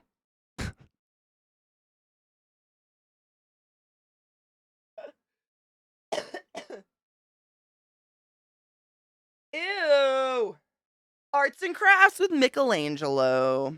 You know, I read a book about Leonardo da Vinci, and I read that he showered less than once a year, and it was only because in order to go to court, he was required by the king to bathe once a year because he smelled so fucking bad. And isn't that just the shit that geniuses gotta be fucking gross like that? Press, you can be my fucking princess any day. Just don't be a pillow princess. Not that I would assume that, but like. Boo, you whore. All right. Bitch. Dude, aim. It doesn't it kind of feel not worth it if it's just given to you? Like, I'm gonna go do some sit-ups. I didn't quite deserve that.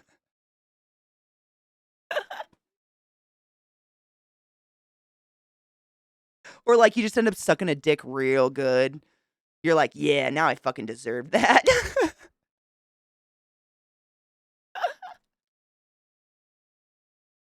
I'm just kidding, guys. Tee ha ha.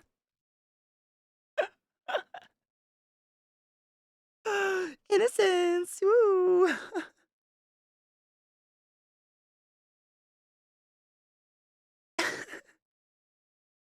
Earmuffs, David.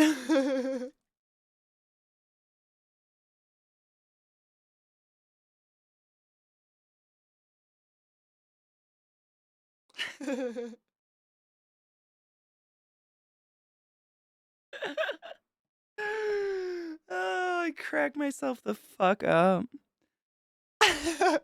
Wow, babe. Oh my God, that was great. Why are you doing burpees? Is that your trainer on Zoom?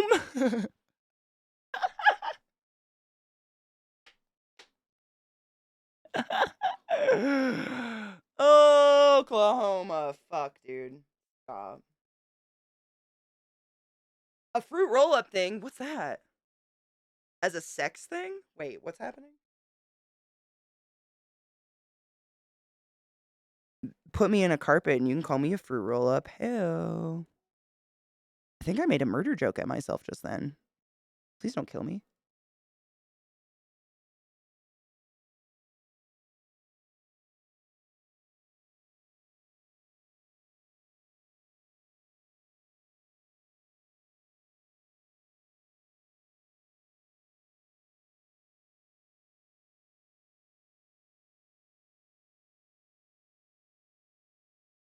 What the fuck is this Ghost? Of course it is. was like, fucking church music? What the hell? Oh, man. Wait, a TikTok where you put a fruit roll up on a dong and remove it. Fruit roll ups are too small for a dong. What? Wait, what the fuck, Najio? Stop that link. I opened it on the wrong monitor. I have to just read it to you. Excuse me, I'd like a wake-up call, please. Person in a bed calling the hotel concierge. Concierge. Of course, sir. Everyone thinks you're a cunt. I could think of a few people that need that. With your mouth. I mean, all right. I mean, okay, so like there's a lot of dick sucking tricks and like, there's the grapefruit method. But real talk to all y'all that out there that have dicks that you want sucked, like, wouldn't you just prefer your dick sucked? Like, why are we adding extra work to something that's already pretty physically demanding? I have abs, but I don't do crunches, is what I'm saying.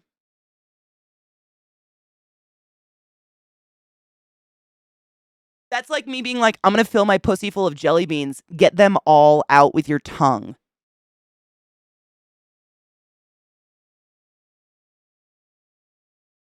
When in fact, I'd much rather you just fuck me. You know what I'm saying? What are we doing here? We're complicating the most natural process of human anatomy, for fuck's sake. Sexuality, not anatomy.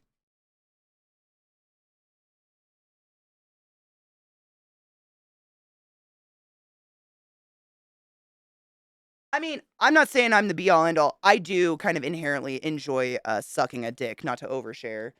But there are things that aren't my favorite to do in the world, and putting food on them doesn't make me want them more. Unless you're into having that sticky shit sucked off your cock face. That's my question, basically. Like, is that something that someone would be like, no, I don't just want you to gobble my nobble. I'd rather you wrap it in a child's snack and try to suck it off before it bonds to my penis flesh. And then I get a yeast infection.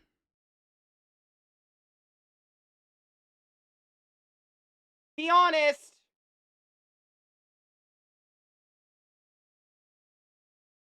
Turn it off, Willard. All right, now we take a break. I just want to get that down. Brack. Brack. Bracka. What up, Bull V? How are you, love? The girl said she put it on as a joke, and then the guy sent her a large box of them. Oh my god, that's fucking hilarious. Yeast infection ends. Yeah, it is. Food in the bedroom is always the way to get yeast infection. I wouldn't advise it. This is the question that keeps me up at night. I'm just saying. It's a real question, honestly. Like, when you add things like that into bedroom activities, is it because you're into that thing, or are you honestly trying to bait a presumptuously and hopefully adult woman into sucking your pee receptacle by wrapping it in a child's snack? I'm gonna pop a gusher in my ass next time Zach and I go to bed and just see what happens.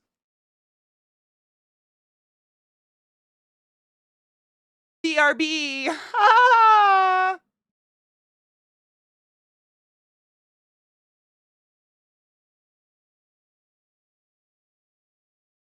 Tis break time. Clean your genitals. But no shade on any fucking kinks out there. I'm just expressing what I wouldn't want to do. I was thinking of putting that on there, on the back. Because the back is just yellow and kind of boring. So I was thinking of putting that on there. So I asked chat if there was any Swedes in chat that could tell me if this is like, it's nothing fucking offensive and it's not going to attract the fucking like goddamn white supremacists to my chat or to my fucking yard or something. And I've been informed it's very safe and I'm cool. But I thought that'd be really cool for the back. This part. Just because it's just yellow. We never see like the back of the building, I guess. So it's kind of like, I don't know, what's the point in just keeping it yellow? So I'm going to do like that kind of rock there with the hands. I'm going to try to do the two hands with the smears. And then, so my theory is like the bottom is the yellow little house and then there's the fire. And then the top half is Florence Pugh's like crazy ass flower dress. Midsummer's a documentary on how we celebrated in Sweden. Dude, I'm down. You know, everybody was like, oh my God, I wonder if Swedish people still do this. But like every fucking culture historically did some fucked up shit, including like throwing out old people. Everyone did it. Yours is just like all. I think the reason people are fascinated with Midsummer is it's like amidst the happy white dresses and the flowers and the joyful maypole, you like throw old people off a cliff. It's the stark contrast, I think, that really gets us. But I'm into it. I'm gonna blow the bowl and then we can cheers.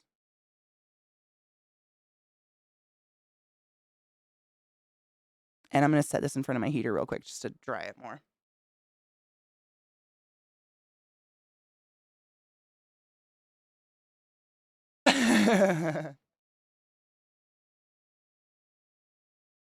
That's my favorite ancient proverb. If you aren't sleeping, it is because you are awake. It's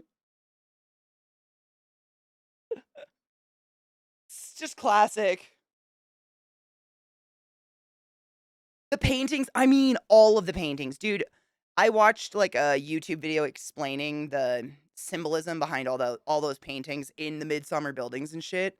They're fucking, I mean, like at first glance you're like, "Oh, cool." Like I recognize that like the floral patterns are like very, Swedish looking, whatever.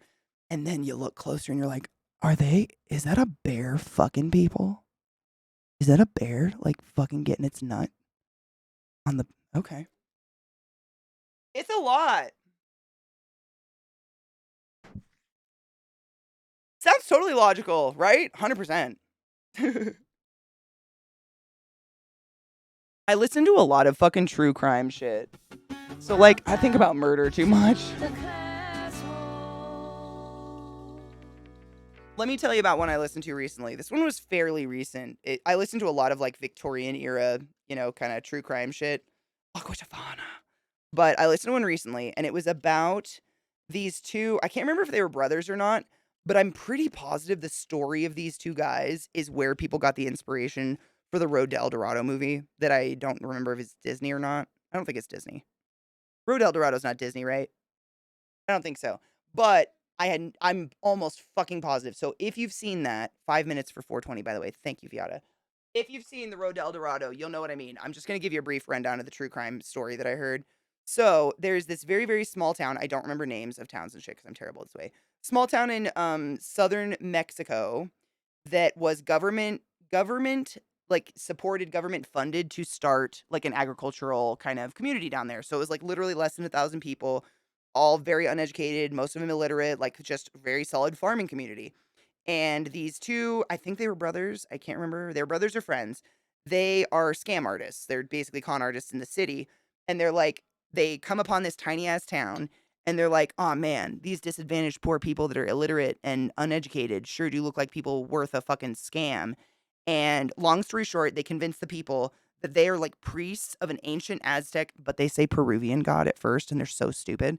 But they meant to say like an ancient Aztec god, and that if these people do anything they say, that these two brothers say, then this ancient Aztec god will tell them where there's hidden gold in the hills. I'm shitting you not. This is exactly how it went. And these guys made these people fuck animals, fuck each other, have weird like orgies in a dark, dank cave in the mountains, like serve them people on a platter. Every single beautiful daughter in the city was brought to them to learn the sexual arts. And then they were literally just kidnapped and sold into another city into sex trade. It was crazy. So anyways, so the community then starts to like kind of feel like, you know what? These two guys seem a little sketch. Like we're not seeing any god happening. Like what the fuck's going on here? And the guys get a hint of this, so they literally go to the dude they've been selling women to in the town over, and they're like, "Hey, you got a bitch we can like trust to pretend to be a goddess?" And the dude's like, "My sister, who is also a sex worker. He's her pimp," which is beyond fucked. So they bring this woman in who looks just like the girl from the fucking El Dorado movie. They bring her in and they like dress her up and all this shit and pretend she's an Aztec goddess. And she convinces the people she's an Aztec goddess, and she starts getting the fucking orgies going, and then also starts convincing them to rip apart their children, their loved ones, rip hearts out of chests while people are alive in a fucking dank ass cave, and then fuck all over it. Why am I talking about this? What happened? Oh, So it's like El Dorado, but on, steroids, like with Saw involved. But she did all this. She convinced the people she was a goddess and got them to rip hearts out of their loved ones and their children in under 6 weeks. Under 6 fucking weeks. This is a true crime podcast that I listen to. I listen to a lot. And that was when I listened to it. It literally only happened like in the 40s. It's not that old. Like it's literally during modern times. It's fucking wild. I know. Dude, Stormhammer, thank you so much for summoning the class, keeping the class alive, giving it a swing, Sunny Bean. I appreciate you. I know. That was the craziest part to me. Is just wild. Man. And then the reason that get this, so they weren't caught forever. And then some little boy from a neighboring town is like hiking through the mountains. I'm just making sure this is still on the heater. Is hiking through the mountains and hears like what he describes as strange animalistic howling sounds coming from a fucking cave where there's like lights flickering. So he sneaks to the edge of the cave, does the whole hide behind a rock and watch what's going on. And he watches people have an orgy on some dead body, like a dismembered fucking body. And he runs, he literally, according to this child and according to the story, turns around and runs as fast as he can until he reaches the next city that has a police department, which allegedly was 16 miles away. Crazy. This kid was so fucking freaked out. He ran 16 miles and didn't even think about it. So he gets to the police. The police don't believe him, but one police officer does. And that police officer's like, all right, take me out there. And they don't return. And no one notices for 4 days. Cheers.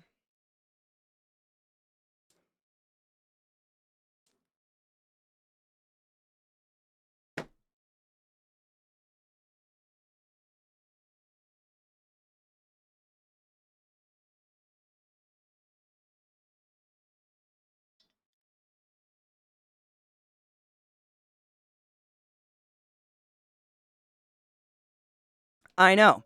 So, no joke, almost a week passes, and then the other detectives are like, okay, our fellow detective has not returned. Should we look into this? And that's eventually how the cult is caught. I think they go and they surround the city or something like that, and they're finally busted. But, dude, I'm pretty sure everyone but the woman got out of prison at some point. They were released on good behavior. It was such a wild story that this shit happens.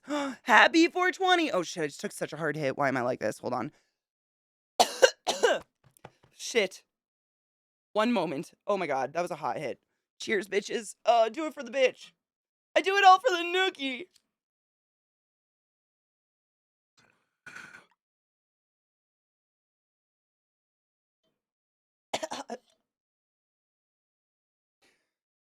Dude, I know. It's and the you know what's honestly, of all the true crime that I listen to a shit ton by a shit ton of different stations, shit ton of different YouTubers and stuff like that, all over the place. I don't really have I like haunting stuff. Listening to stories that are, undescribable, creepy haunting stories. Those are my favorites, but I run into all the other stuff and I listen to them because they're fun. And a lot of them are really historical. I like to hear about how people lived in the past. But goddamn, I would say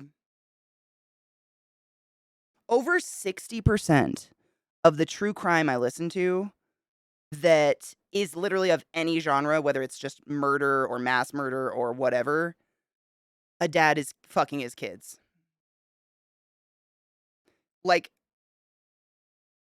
It's just insane how common that theme is. Cults and otherwise. Fucking dude.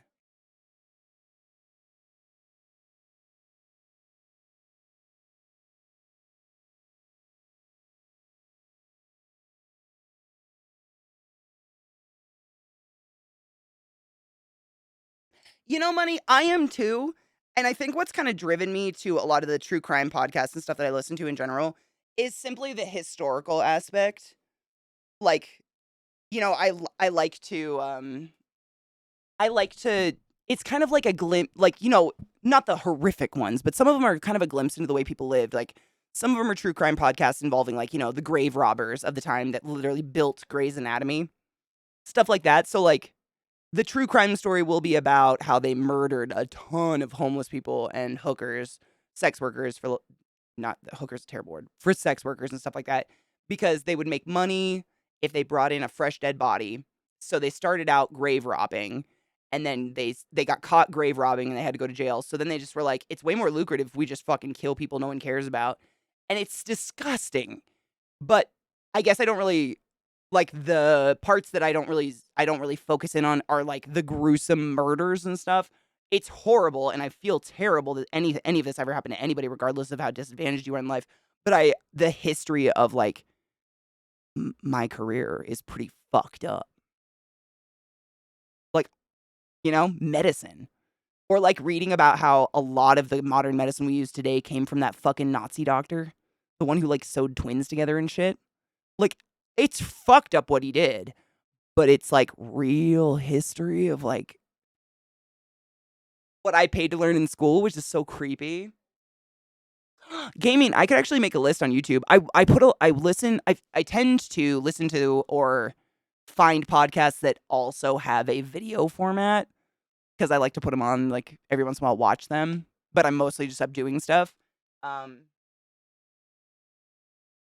Casual Criminalist is one of my favorites. He's got a different format, but I dig it. He has different authors, different writers who work for him as a staff, and they write the story. And then he reads it and reacts to it with you, essentially. And it's a YouTube video, but it's also a podcast version. He's really fun. Summer Sanchez, she's like probably the smallest like podcast true crime I've ever found, but I fucking love her. Sommer, Sommer, Sanchez. She's really great. She has a podcast and she has a video. She has like both forms. Um and the ones that I listen to tend to hyper focus on the history and background of the people and less on like the hyper realistic details of the gruesome murders because I'm kind of on the same note. Like I've seen plenty of gore in my day. Like, I get it. Like, especially, what's his name? The Casual Criminalist. He's really good about that. Like, even if one of his writers puts in like a hyper nasty description of the crime, if it involves children or if it involves rape or like just really heavy, disgusting topics like that, he straight up will say he like talks to his writer during the video and he'll be like, Callum, I'm not reading this out loud. Like, he's very aware, and I like that because it's like at the end of the day, a fucking human being was like redacted. So I like the podcast where they go into like the history of the family and the history of the person and like their childhood and the psychology of it. That's way more interesting to me. Me too, dude. You'll love. Seriously. Sommer Sanchez and Danielle Christie, I think is her name. Bailey Sarian. Let me know if you've heard of any of these people. If you haven't, I know a lot of them have interesting names and I can spell them for you. I'm just literally scrolling my YouTube because I listen to them so much. I've like binged their playlists. Um, Bailey Sarian's really good. Who is? I think it's Danielle Christie. Ruby Bridges. Ooh, is that another one? Me too. Oh my God, Money. Have you ever listened to? I love listening to historical stuff. It's seriously like I started listening to history stuff, and that's how I got into true crime. Was it kind of like drifted that way on accident? But it's still really interesting. Hi, vibes. How are you, love? Yep, I don't wanna watch true crime. I'm kinda on the same token, Jank. Like, I don't wanna watch those documentaries. Like, I have tried some of those true crime documentaries on Netflix, and they are so cheesy. They're either just, like, sopped in cheese, or I just feel really weird watching parents talk about their, like, slaughtered child. I'd much rather just hear someone narrate a story and take you know what I mean?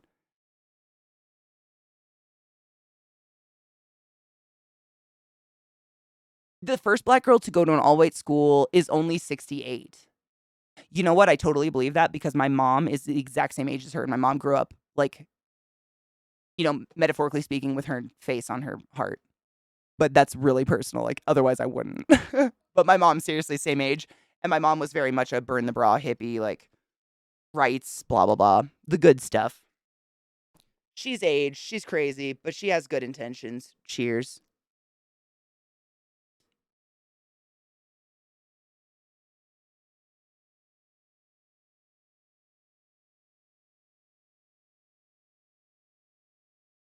Right? And trouble, that's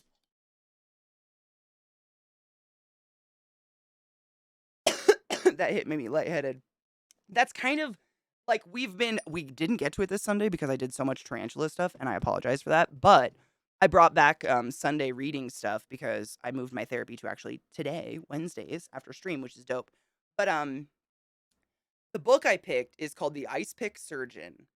And like I've read a few books on stream that are like about, the history of poison or the history of like the hygiene history. Oh my god, we read about like honestly, I still to this day I can't watch any period piece, film or otherwise, where they start to make out and think about. I can't not think about their breath. Like that's all I can think about is their rotting teeth and their breath. Like I'm dead. But we've read a bunch of that stuff, and it's like for the most part, it's disgusting and it's dark, but it's like lighthearted ish. This Ice Pick Surgeon is not, dude. It literally dives into. Well, it wasn't Mangled. That's not the first one I dove into. Well, who was the first guy? We just dove into it. The first person, fuck. I think he's a like a oh fuck. He was a pirate who became like a legal pirate. What are they called? Uh, I'm forgetting the word. Yeah, but he's like he became a legal. He like joined the Navy, then became a pirate, then became like privateer. Thank you. Yes, became a privateer, and of course, started shipping slaves. And it's gonna get we all know what happens here. I just am not excited. Like we were talking about it in chat actually. Like Gillette was here and a couple of the other mods. We were talking about should we make some sort of like warning, like a content warning for Sundays because it's sick, but it's not fake. It's historical.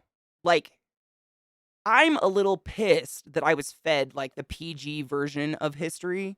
It makes me feel stupid. Like that's basically all public school ever gave us was like, no, the Oregon Trail's real and Sacagawea totally wanted to be kidnapped and sent on the trail with these white dudes. Like I think it's kind of important to accept that history is pretty fucked up.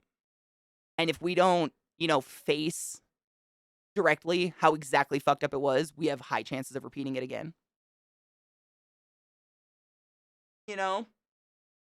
Corsair, yes.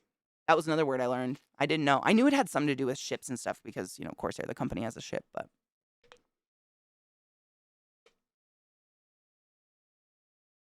Oh, Jank, that ain't opinion. That's just fact. That's honestly like one of the number one things that like haunts me at night is does money make people evil or do evil people have a knack for accumulating large amounts of money? And what is evil? I know evil is subjective, but you know what I mean. Not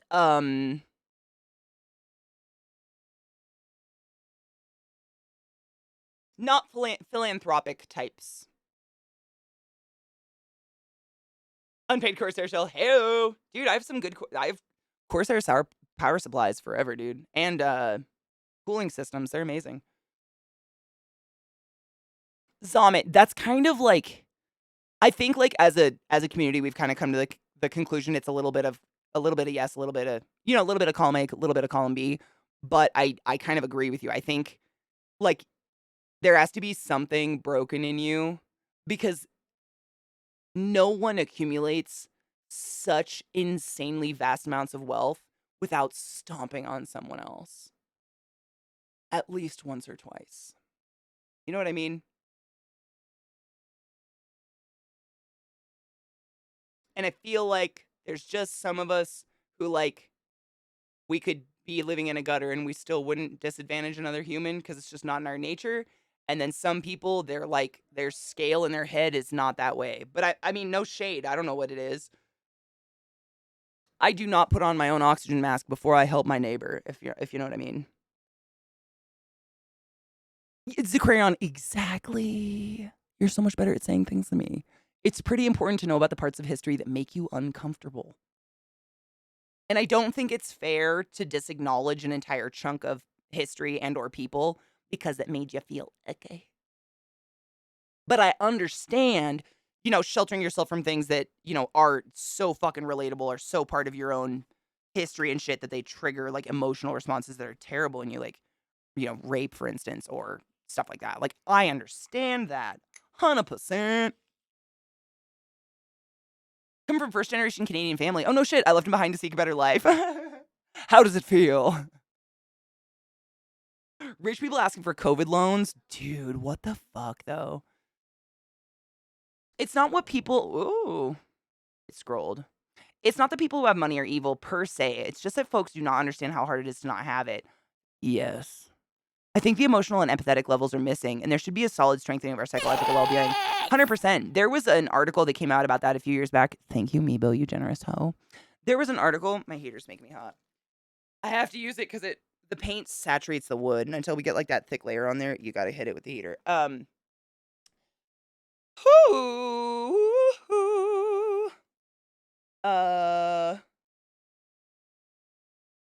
There was that's what I was gonna say. There was a really interesting report slash article that came out a few years back, and it was when Bernie was running, and I think it was Bernie, Trump, Biden, maybe. I don't know. It was a bit ago. But it was like it had this room of people that included Bernie, and I'm a big Bernie fan. But it had this room of people, and it over their heads, it stated what their annual income was and how many houses they owned.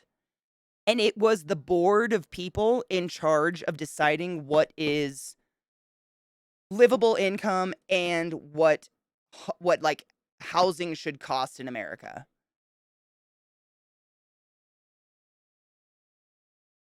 And like,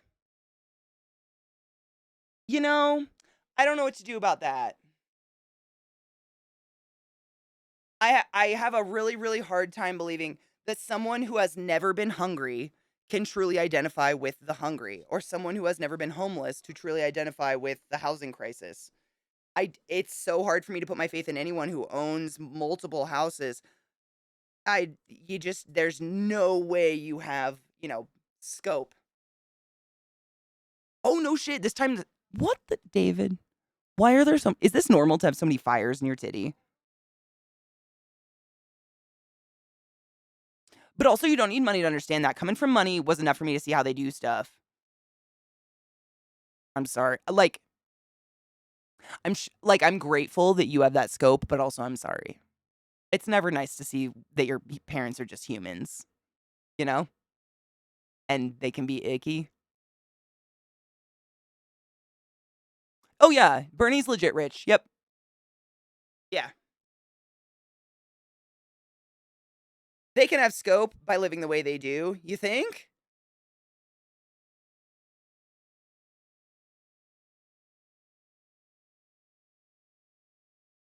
Little Mama Silva, how you doing, honey bean? There are very few you can get it and not have experienced it, to be honest. It right, like they can try to is the term sympathize when you like haven't experienced it, but you're trying to feel what someone's feeling. They can sympathize as much as they want, or they can try sympathizing as much as they want. But like, you know what I mean? Like basically, this isn't realistic. But do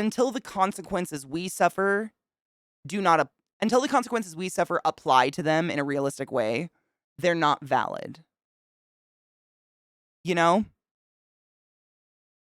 Like, I don't know how else I'm trying to say it. My brain mixes words up, but that's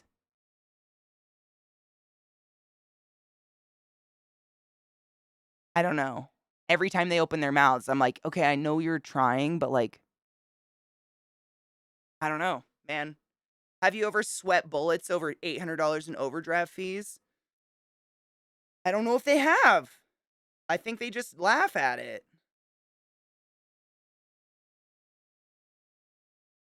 Helps to actually do some boots on the ground charity work, like delivering Meals on Wheels and stuff like that. Dude, trouble. I think I've told you guys the story of how doing that one time changed my fucking life. I used to be scared of homeless people. I was taught they were dangerous.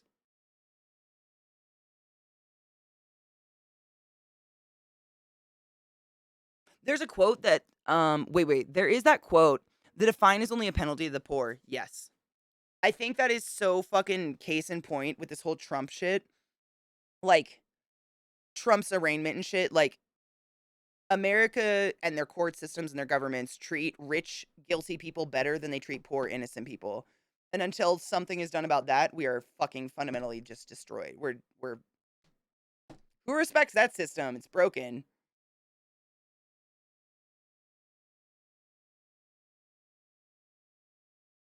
I lived on that street for 4 years to get an idea. Wait, what street? Where did you live? A large group of humans is called a fuck that.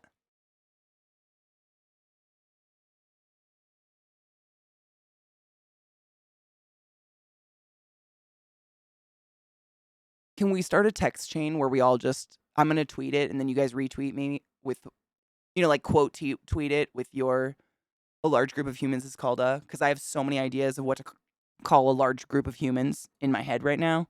I'm doing it. Hold on.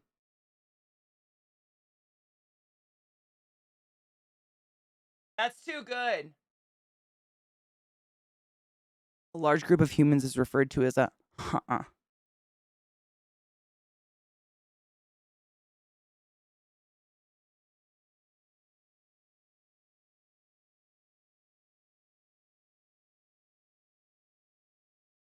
Oh my god, I wonder what predictive text would call a large group of humans now that I'm thinking about it. That'd be fun.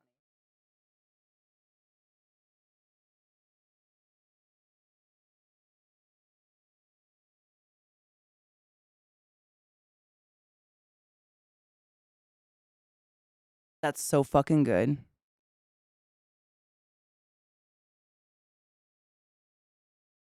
You can have compassion without the experience. Patience, diligence, vigilant introspection, forgiveness, and acceptance to establish healthy boundaries for the self and others. Compassion isn't empathy. It recognizes others' suffering as their own. And as such, in order to have my chat keeps jumping. And as such, in order to have compassion without the experience, the healthy boundary is to step back and accept guidance from someone who has better experience. It's such a beautiful idea. Like, I love it. I just have yet to see it, feel it, experience it, or hear about it.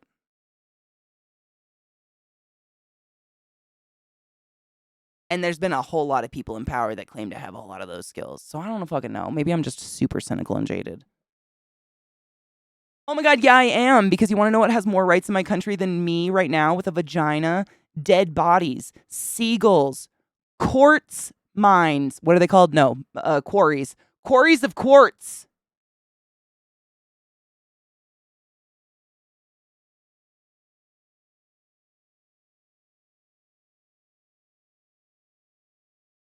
Dead bodies. I have to throw that one out there again. Eagles, crows, corvids, some very small microscopic plants. We could go on. Every single endangered animal, every single at-risk fucking of being endangered animal has more rights in my country than me as a vagina person. Want to talk about trans rights? We can get really fucking dark. Sorry, I'm pissy, but it's really hard to be positive when your country says, give us this money or we'll go to jail. But also, seagulls get to decide more about their fate than you do, you filthy vagina-owning monster. Ah! Burn it all down is what I say.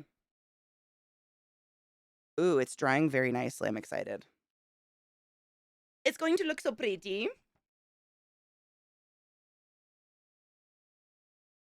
They have a program called Housing First in Medicine Hat, Alberta. Is that the name of the city? That's beautiful. They gave homes to homeless people and thus saved money. Then they got them the help they needed. They eliminated their homeless population. Dude, Timon, it's been proven over and over again that, like, regardless of a person's, like, state of being while being homeless, whether they're, like, addicted to something or drunk or whatever, it is infinitesimally easier to, become clean when you have a fucking roof over your head and two to three meals a day. And there are researchers literally who are presenting these findings, and people are like, oh my god, what?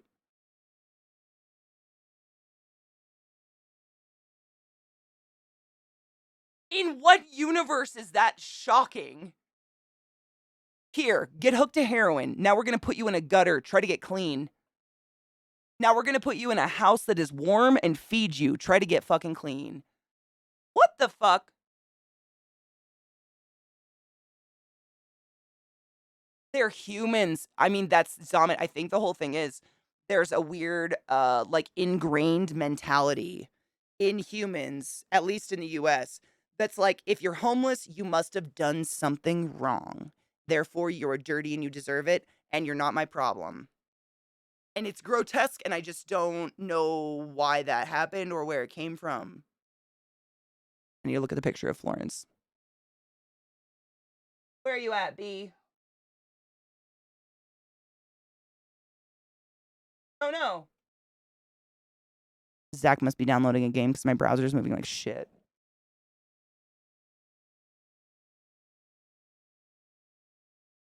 Right, Trouble, exactly. How is any of that fucking shocking? It's like...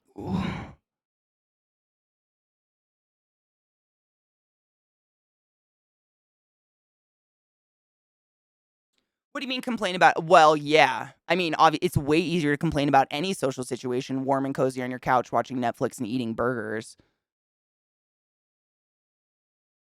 The majority of the homeless population in Los Angeles are the working poor, quote unquote. They have jobs, but the housing situation here is so fucked they can't afford a place to live. I believe that. That's so sad.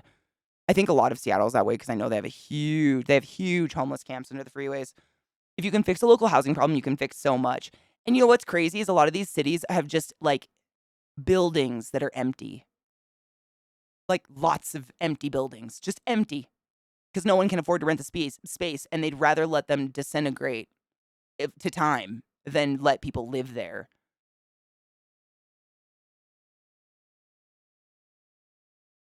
Money, I'm really glad I was raised with a good fat fear of any of that shit. Trouble, I agree 100%. And that's another thing. It's like snobbery. Like, oh my God, you live in an apartment. Like, are you kidding me? Google most housing green cities in the world, in the US, and I guarantee New York City's in the top 10. Stacked housing is some of the most eco-conscious housing you can possibly do because everybody shares heat. Watch Unlearning Economics. Oh my God, I'm really bad at economic stuff. It's a new video on social spending. I love stuff like that, though. It's really interesting just for dismantling the economic arguments against social spending. I love stuff like that. I like nerdy stuff, David. I'm into it. Even if I don't understand it all, it's interesting to me, and I do learn some things. It's just a choice between fear and love. You save money. It costs more to take them on the streets than to give them a place to live. I believe that. There's a YouTube video from 3 days ago in Vancouver downtown. A guy's wearing a chest mount cam showing what homeless looks like in Canada right now. I mean, Zomit, anybody that thinks that they're living in some pristine place that has no problems is living a very ignorant life. You know what I'm saying? Every single city I've ever been in my life has homeless people and crime. Like, that's just my opinion. Like, get out of your front door and it's everywhere. I think some places are better at covering it up or, like, you know, displacing the blame, like being like, that's not an us problem, that's a them problem, whatever the othering of the them is. You know? I used to hear it a lot when I worked at a hospital when I lived in Seattle. Like, Seattle has a big when I worked there anyways, it was a massive heroin epidemic. Maybe it still is, I don't know. But, used to hear it all the time. People would say things like, you know, oh, that's just those dirty people. That's just like poor people, or that's just black people, or that's just X people. Like, I don't have to fear that of my kids will never even encounter that. You want to know how many cute little white girls I saw on fucking heroin? It was insane. But by disacknowledging it, they like, you know, cities will get this cute little what's the word? Like not a stereotype, but like a why is my brain broken today? Ah! Why am I like this? You know what I mean? All the time. Yep. All the time. It's crazy. And it's for this reason or it's that reason, but they're real good at hiding it. I mean, it's fucking tragic. Zama, I don't know if you've seen what I used to see, and I think was like, who the fuck knows if it's like a main contributor. I'm not that kind of person. I don't do stats, but I would see all the time where like a young, cheerleader, like I'm talking very cute, look put together looking person, young girl would come in, hooked to fuck on heroin. And when you looked into their medical history, usually what had happened is they had an injury, like in a sport in school, they broke their leg, they were given painkillers that were massive and way too high of a dose for their tiny ass body, and then they got hooked and then they were cut off instantly. Like taken from, 5 hydros a day to 0. And these kids become violently ill because they are now addicted to a narcotic. And these like drug dealers know what that looks like. I don't know how else to put that. Drug dealers know what you look like when you need what you need, and they see it. And they'll say, "Hey, I know how to help you get rid of that feeling. I can help you get rid of that feeling." And Bob's your fucking uncle. Your 15-year-old cutesy pie is on heroin. It's insane. It's not to be taken lightly. It's fucking crazy. It's fucking crazy. I don't have words for it. It's fucking crazy. It was like violently enlightening in the worst way working at the hospital and seeing that. I was just like, what the fuck? Because if that's not apparent by the way I look and act, I was definitely part of that group of kids who was like accused of that behavior on a regular basis. All of me and my friends, because we looked like we shopped at Hot Topic and we had tattoos and stuff and like had piercings. We were obviously stealing and we were all on drugs. Everybody in my general vicinity probably still thinks that half the time. I don't fucking know. And nor do I care anymore. But it was very, it's fucking sad. It is so sad the way what opiates have done. And I understand and completely, I don't think opiates should be taken away. I completely understand that there are some people in the world who suffer immense amounts of pain and there is no answer in the world. And I think you deserve to live a life and not just sit in critical pain because the world is trying to shame you about taking some fucking hydros. Like, fuck that shit. But the way we take it so lightly and they are so heavily dosed out, and it's like there's no training in weaning someone off of it. Like, I know another, like, I feel like I know a story. I just know a lot of medical people, honestly. Um, I was trying to look for a mixing bowl for this. I'll use the edge of this. I knew a nurse one time who, hither, you little shit. She what's the word? She didn't pinch a disc in her neck. Like one of the discs of like cartilage between your vertebrae, like in her spine, but in her neck area, like bulged out to a side, like slipped out and bulged to one side or some shit like that. Just from, being a nurse, working her body to death, so on and so forth. And like it caused her pain for a few days, and then one day, no shit, her entire arm went dead. The side that the disc bulged out on apparently touched a nerve, and she said she was at work and her arm just fucking died, like literally went into corpse state. And it turned out to be this fucking thing in her neck, which is crazy that she got it at work, and then work didn't want to cover any of her time off or anything. She had to get, no shit, she had to take time, she had to take like almost a year off work because she had to get a cadaver disc surgically. I'm not kidding when I say they went in the front. They picked an already existing like neck wrinkle, so she has no scar, which is amazing. And they went through the front of her to go into her spine and pull that nasty disc out, and they put a cadaver disc in. Work didn't want to pay for it for one thing, which is insane to me. But they put her on Percocets. And obviously she had a fucking serious surgery. Like that is shit you absolutely deserve painkillers for. But the doctor did the same shit to her, just cut her off of them instantly. And so she tried to like cut up the ones she had because she's a nurse and she knows better. And she went into the fucking DTs.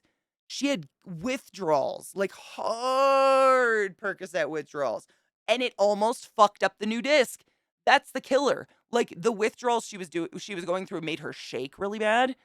And because she had literally just had a new fucking cadaver disc put in her neck, she almost dislodged it.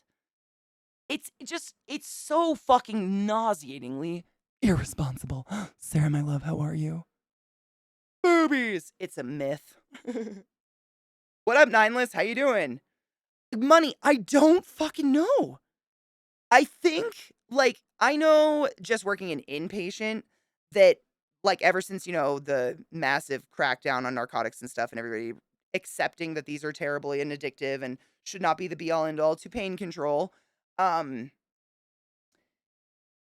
they have incited some education into it, I guess. But it's like, I think what they do is they give doctors basically like each patient can have an allotted amount of painkillers per injury or incident or whatever. And these doctors end up writing a script for like the max dose. And they're like, here, cut them in half if you need to. Try one. If it doesn't work in a few hours, try another one instead of like actually doing the dosage calculation like a nurse would. And I'm not shading on doctors. I just don't know who else fucking prescribes. And I've seen this happen. And so they end up prescribing huge amounts of doses. And so by the time they've already reached the maximum amount of painkiller they can dose out to this person, they're not able to wean them off the painkiller, if that makes sense. They don't have any more script to write them. So then what they'll do is they'll end up writing them a script for a different painkiller and be like, all right, we're going to put you on this one at a much lower dose and then slowly start to wean you off of it. But you're still hooked to the other one. So then oftentimes this new painkiller, you'll feel ill, and you'll be like, I don't know why, but this painkiller makes me feel sick. But you're not getting sick from the painkiller. You're getting sick from fucking withdrawals because you were addicted to Percocet. It is violently easy to become addicted to painkillers like narcotics and stuff. Our brains love them. But I've seen that happen so many times. I'm just like I like I know doctors are fucking run ragged, but I think there has to be some sort of system where we are required to provide, like, if I have to go to 6 weeks of education to just learn how to run a new ventilator, not a new piece of equipment, just a newfangled fucking model of ventilator, then I think to prescribe heavy dose narcotics, you should have to have training and like you should have to have some sort of script plan. You know what I mean? Where it's like, okay, at this point, we're going to wean you to this. At this point, we're going to wean you to this. So you don't run into that moment of just like, okay, now I'm cutting you off this. Here's some big Tylenol. You know? Just fucking, it just, and like you all know, I don't need to tell you that being in pain does damage. So leaving someone in existential pain for fear of them becoming addicted to a narcotic is also not a good idea. You have to do something. You can't just leave people writhing. Like that, we were just talking about it earlier today if you weren't here. I saw an autopsy when I was in school of a guy whose shoulder blade, like the muscle that went over his shoulder blade, I can't remember the name of it, was literally fused to the shoulder blade bone. The muscle had fused, not where the tendon goes or anything. It was just fused on top because this person, I think they were in the military and they had an injury, and their injury caused them to do that, like kind of, shoulder curling, like recoil, like the pain response. But they could never get out of pain, so they just lived in like this, like tense, like like kind of a beetle position. And to, protect them from the pain they couldn't get rid of, their body like literally grew scar tissue between the muscle and the bone and it fused. There's 100% time. And it's crazy that I haven't heard a politician straight up be like, I'm ashamed that there's not one place in the United States of America that a person can afford a home on minimum wage. Because I'd be ashamed of that. That should be shameful. Minimum wage isn't real if you can't afford a place to live on it. Right? That's fucked.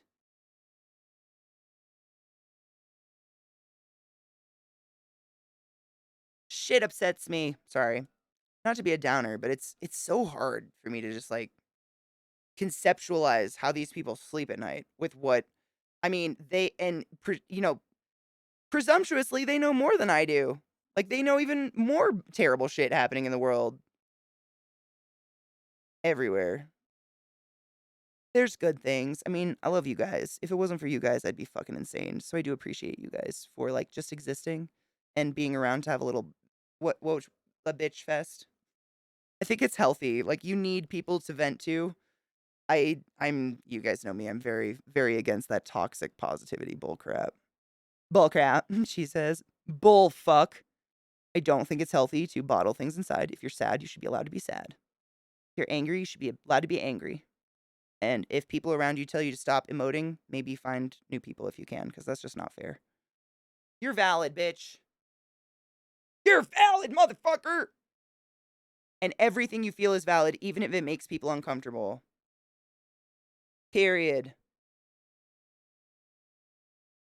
Now, if the thing you're feeling is like, illegal, non-consensual, sexual assault, maybe get therapy.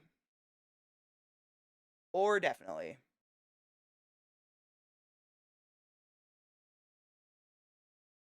Metal, and that's the thing. It's such a fucking fucked system because they've been able to effectively massively inflate the cost of living without any of our wages going up. But if it were to go the other way around, I mean, bet your fucking ass they would never allow housing prices to become reasonable without raising the cost of everything else.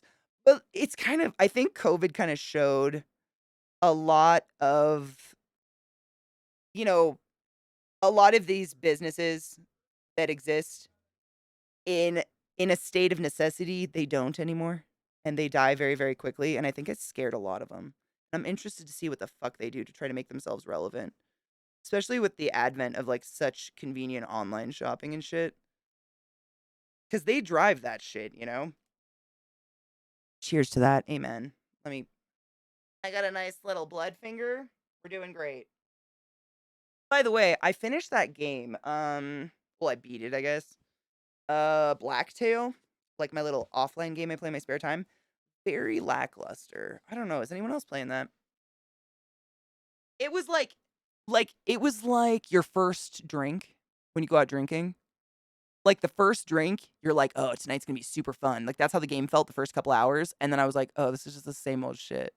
And then it just kinda went at the end.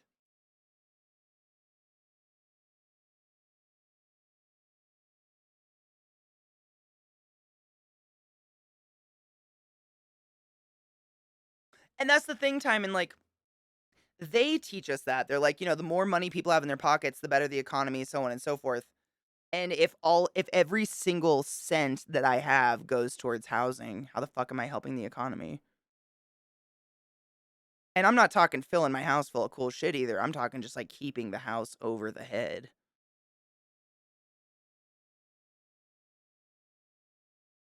Chucky! What up, motherfucker? How are you?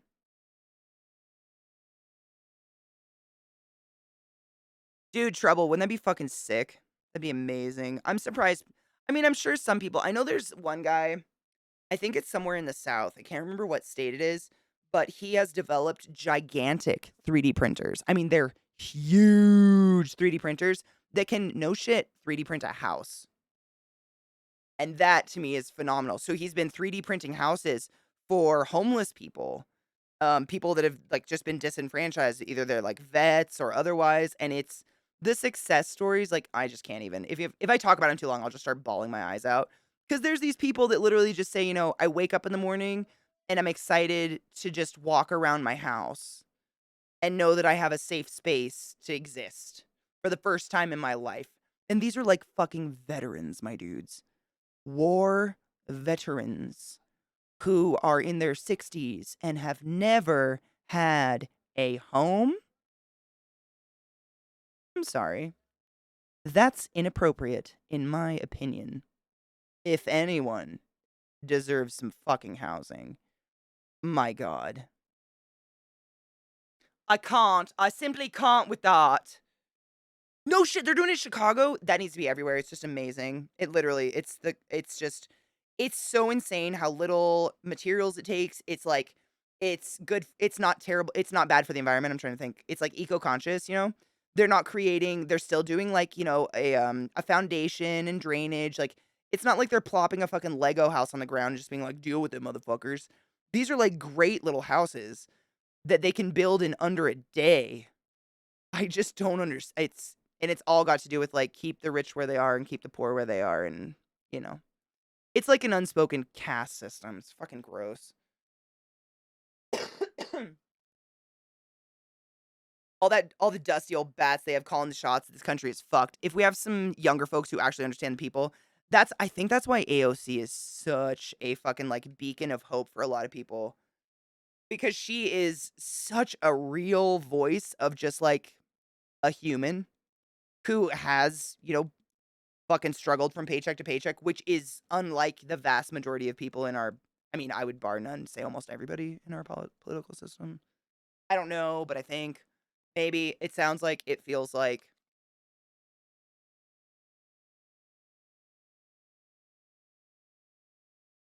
Isn't it amazing when you get people's needs taken care of, life and society thrive? And it's like, wha what's their drive to undo that?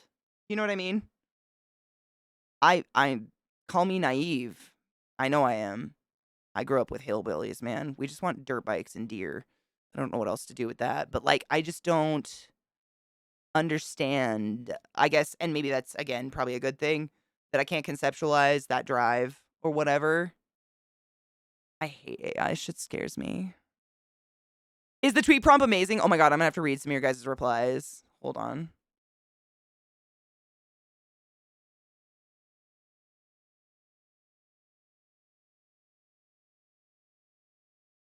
Stop it. A large group of humans is called a screw this.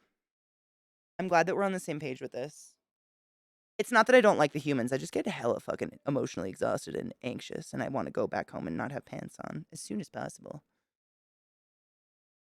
Because home is where the pants aren't. I'm just trying to be, random like nature. It looks like blood. I'm into it.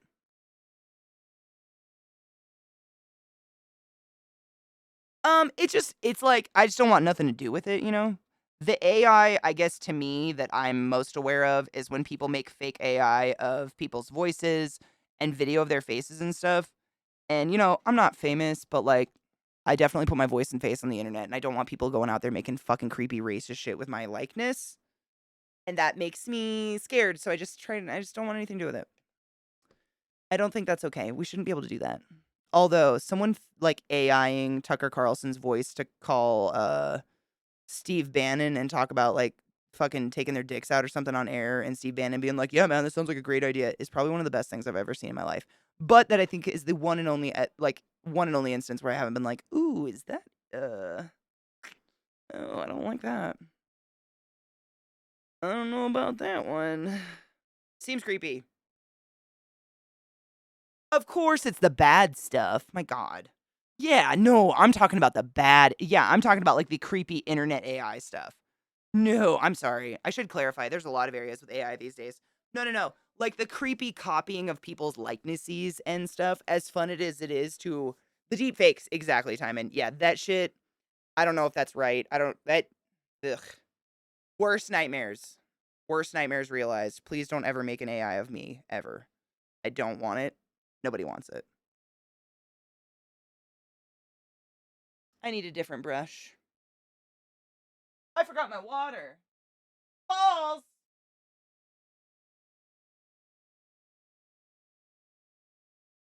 Shit fart.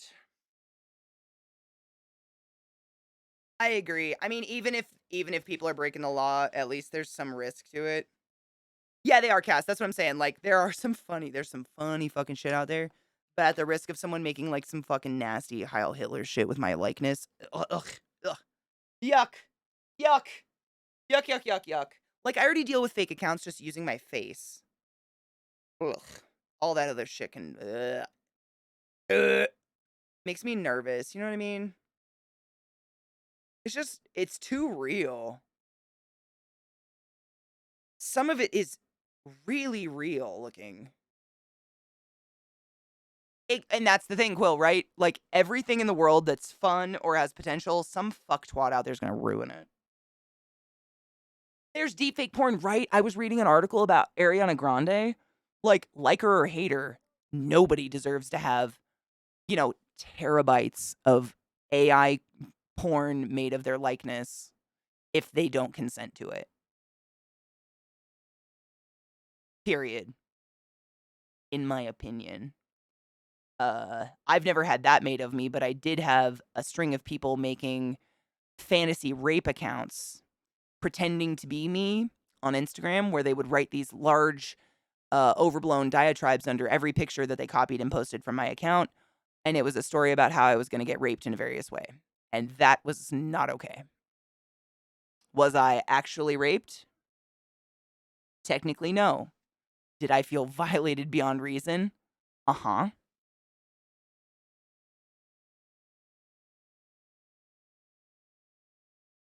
It's against the law here as well, but you have to provide the evidence to someone who gives a fuck. And finding the fuck givers is real hard. I know. This is why I like once every couple of months I usually tweet out like, here are my real accounts. I'm ClassyKatie everywhere. Just ClassyKatie. My first message on every platform is Cox and Cum. That's how you verify it's me, because I don't have a check mark. Because there are so many fake accounts out there, and like they'll use my face and then they'll DM you and they'll be like, come to this website, and it's probably children. I don't fucking know what it is. I don't care what it is. I don't need people catfishing anyone into that nonsense using any part of me. Like, that's not all right. You know what I mean? In any fucking capacity for anyone. That shouldn't happen to anyone ever. I only have personal experience to speak from, but I can say, didn't feel nice. Felt bad, man.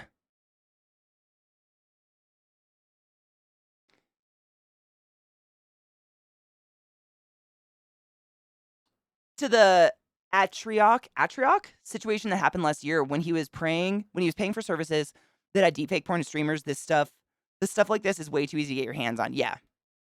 And it's too easy for law enforcement to ignore. We're too easy of a population to ignore, I think. Have I seen the Anarchist Cookbook? Yes.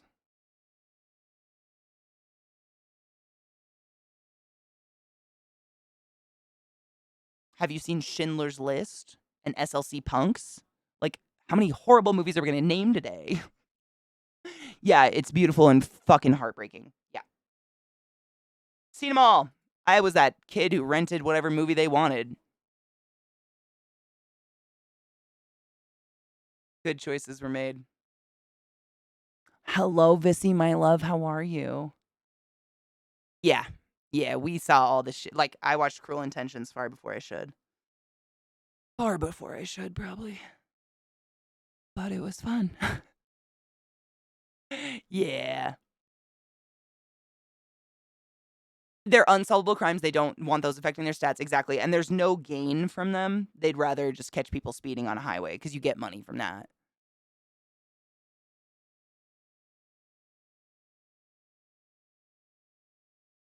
Oh, I've seen it. Oh, yeah. Matthew Lillard is so underrated as an actor. I don't know what happened. He really got pinned into like that 90s teen movie role. But yeah, 13 Ghosts is literally one of Zach's favorite movies in the world. He loves 13 Ghosts. It's one of his favorite horrors. Whenever we're like, we don't know what to watch at night, you know, we're just like looking to doze off to something. We're like, let's put on something we know about. Like we've seen a million times. We don't mind falling asleep to. 13 Ghosts, dude. It's got a banger soundtrack and it's dank. Vissy, I'm not shitting you. I was thinking about you this morning. It was so random. I was kind of in a hurry because it's muddy outside. Of course it is. And I was getting ready for stream. Oh, and my computer was being a fuck tit again from yesterday. But I think we fixed it. Cross our dicks. It hasn't done anything. No, it's fine. We're just going to say it's fine. But I was just like, I miss Vissy. I think I just needed a hug. We'll get this figured. I've been bent over backwards by taxes, but eventually I'm making it to you. I've been looking at the roads.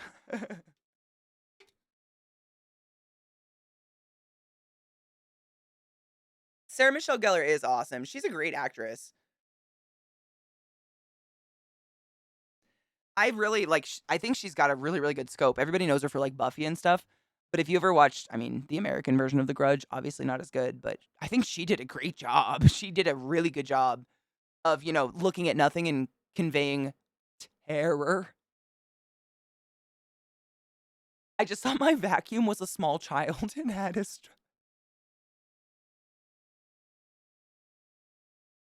wait, it's not right.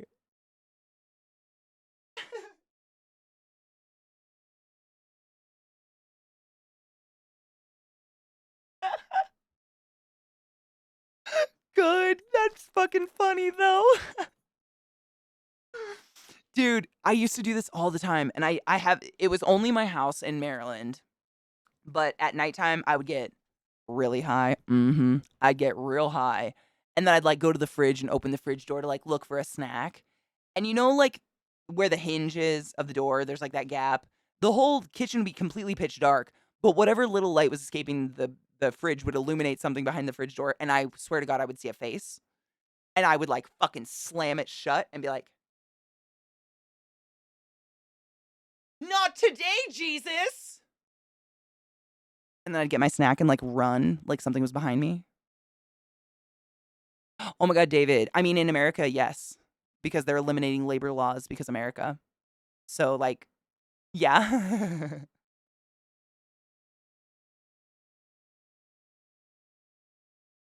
Oh my God, but metal, they made Velma.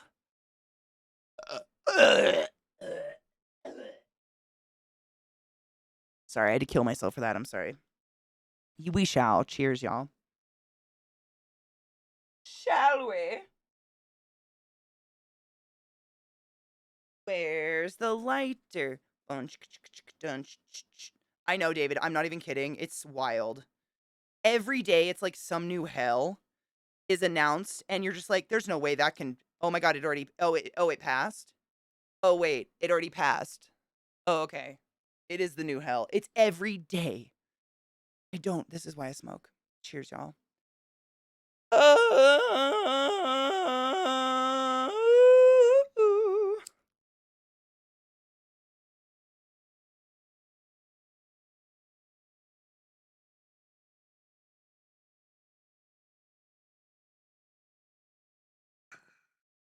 Honestly, David, we have to make the horrible jokes because if we stop, if I stopped making jokes every time something horrible happened, there would be no more funny in the world. Exactly. There's no room for fun. It's like there was a period of time where to have a certain level of dark humor, you had to like be a hospital worker or a cop or a firefighter. And now it's like just American. Because otherwise, how do you even survive? It's coping. It really, dude, Jank, it's a real coping strategy. Ooh, wedding pie, what kind? Yum.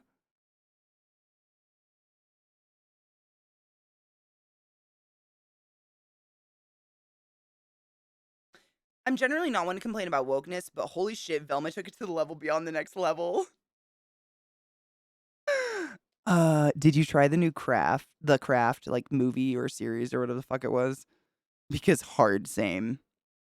Like, I am all about being woke for what in not the way that the, fucking Republicans like to swing woke around like it's a cuss word. I truly believe in allowing someone who's experiencing the terrible thing to tell you what the experience is as opposed to like being like, well, I don't feel racism. You know what I'm saying? Like, I'm into being woke, but goddamn, there's a level where it's what's the term? Like virtue signaling. You know what I mean? It's like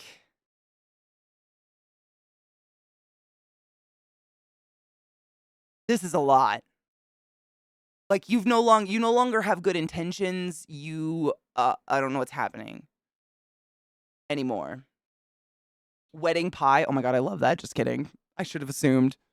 What is mine called? It's a new one. Honey hiker. You know? I have a honey aftertaste in my mouth. That's so weird.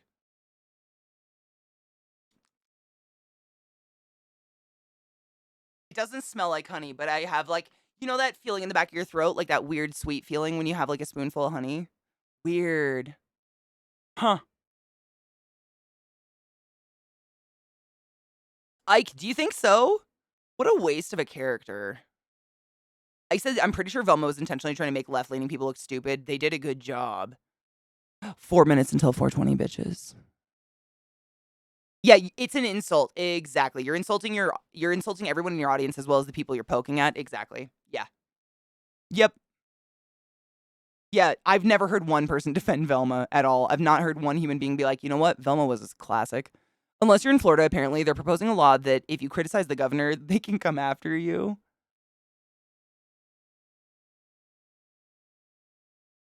Glut, if you're listening, just let me know when I need to prepare the harbor. The safe harbor. The sanctuary. Just let me know. I'm here for you. Oh my god, I got stuck by the tape. Jesus fucking Christ. That scared me. I have to grind up weed, but I'm here.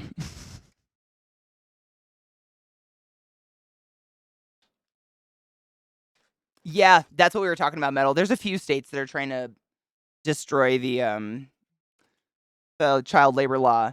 And like I can't remember who I was listening to talk about it. And I don't think it's right. I think if you're a kid, your only job should literally be to be a child. Period. End of story. But I was begging to get a job. Like I got a job by the time I was 13. My parents had to sign a waiver and shit, and it was literally trimming trees on a tree farm. But I was like, get me the fuck out of this house. Get me the fuck away from you. Get me my independence. Get me money. I was beyond ecstatic. Me too. I wanted a fucking car. Like there, and I hadn't. My parents didn't do like fucking allowance or any of that shit. So none of that was a thing. So like, I don't know though. But I was a kid, and to be honest, I probably needed a parent to be like, no, your job is to be a kid. Because looking back, I really wish I wouldn't have worked. Because Jesus Christ, I don't have any conscious adult memories of not having a job, and that sucks. I know, Press, and that's the thing is like someone said it earlier, like some douchebag ruins it, right? Like I don't think it disadvantaged me or ruined me in any way to have like a little kid job that I did on the weekends. I literally like went into a tree farm and trimmed trees. If a kid wants it, I don't know how the fuck to like legislate it or write it or ensure that kids aren't being forced into working for their parents. I don't know. It's such a weird, like, this is why I should never be in politics. I'm glad you guys are willing to talk about it with Idiot Me, though, because seriously, I think about these things and I'm like, if it wasn't for you guys, I wouldn't tell anyone what I thought because I just feel so stupid. But, like, I enjoyed having a job on the weekends and getting the fuck out of my horrible home. It was my favorite part of the entire everything was not being home. But is that right? I don't know. Probably not. Jank, I think, like, just in my short, like, 35 years, it feels like we're very much like this all the time. But, like, it's in really short periods of time. And I don't know if that has to do with, like, the, dawn of the technology age or whatever. But just in, like, again, my American education of history, uh, like, the same catastrophic things happened where societies went up and down and had horrible leaders and had great leaders, but it took a way longer amount of time for things to change. Whereas it's like, for us, it's like, it's like a terrible heartbeat. And that's why it's like, you know, it's hard for me every day. Every day I wake up and it's new bad news. Every day. Something different, something horrible, some new flavor of fucking hell. And I'm sad that I have to live the roaring 20s. You know what I'm saying? Someone said it earlier. It's great. Cheers. Happy 420, bitches.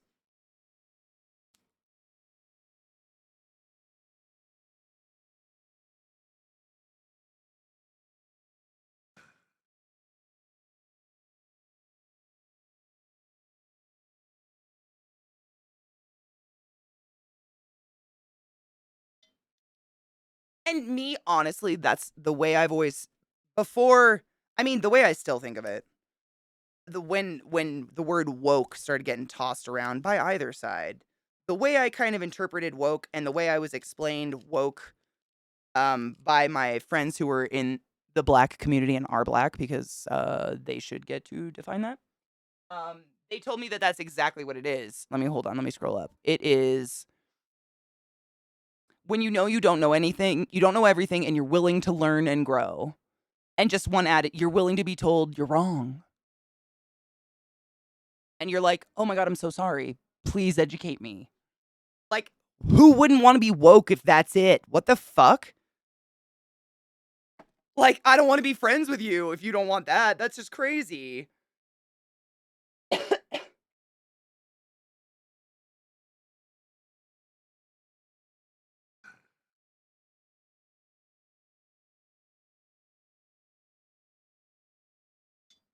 It's a birdhouse for my doves, Vissy.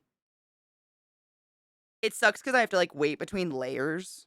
I even primed it off stream, but I think we can peel the paint before we go. It's technically the end of my stream, but I really wanted to peel it because I've promised peeling so many days and we've only had one.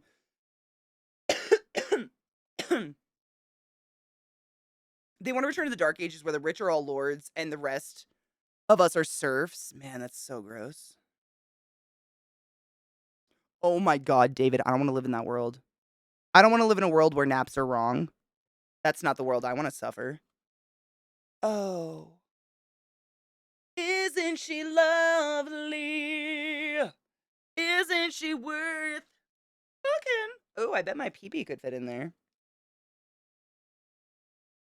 Naps are healthy. I actually read some when I was in college that stated you never ever make up sleep.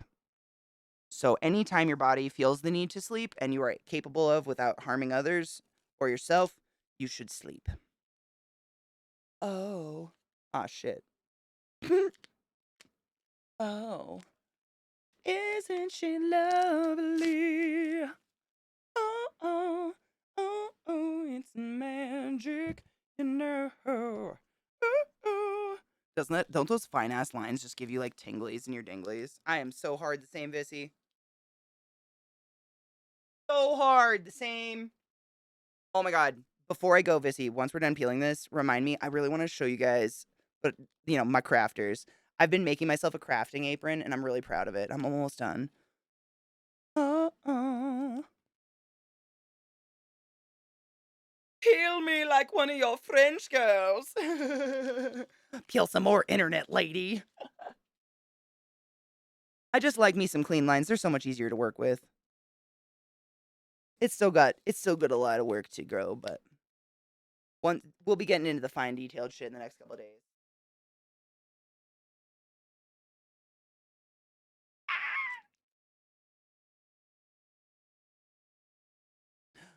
I don't. I mean, do you want me to tell you what I'm doing, or would you rather not know? That's on you, because technically it's yours at all stages. But I'm not going to be the one to spoil it. That's on you, bitch.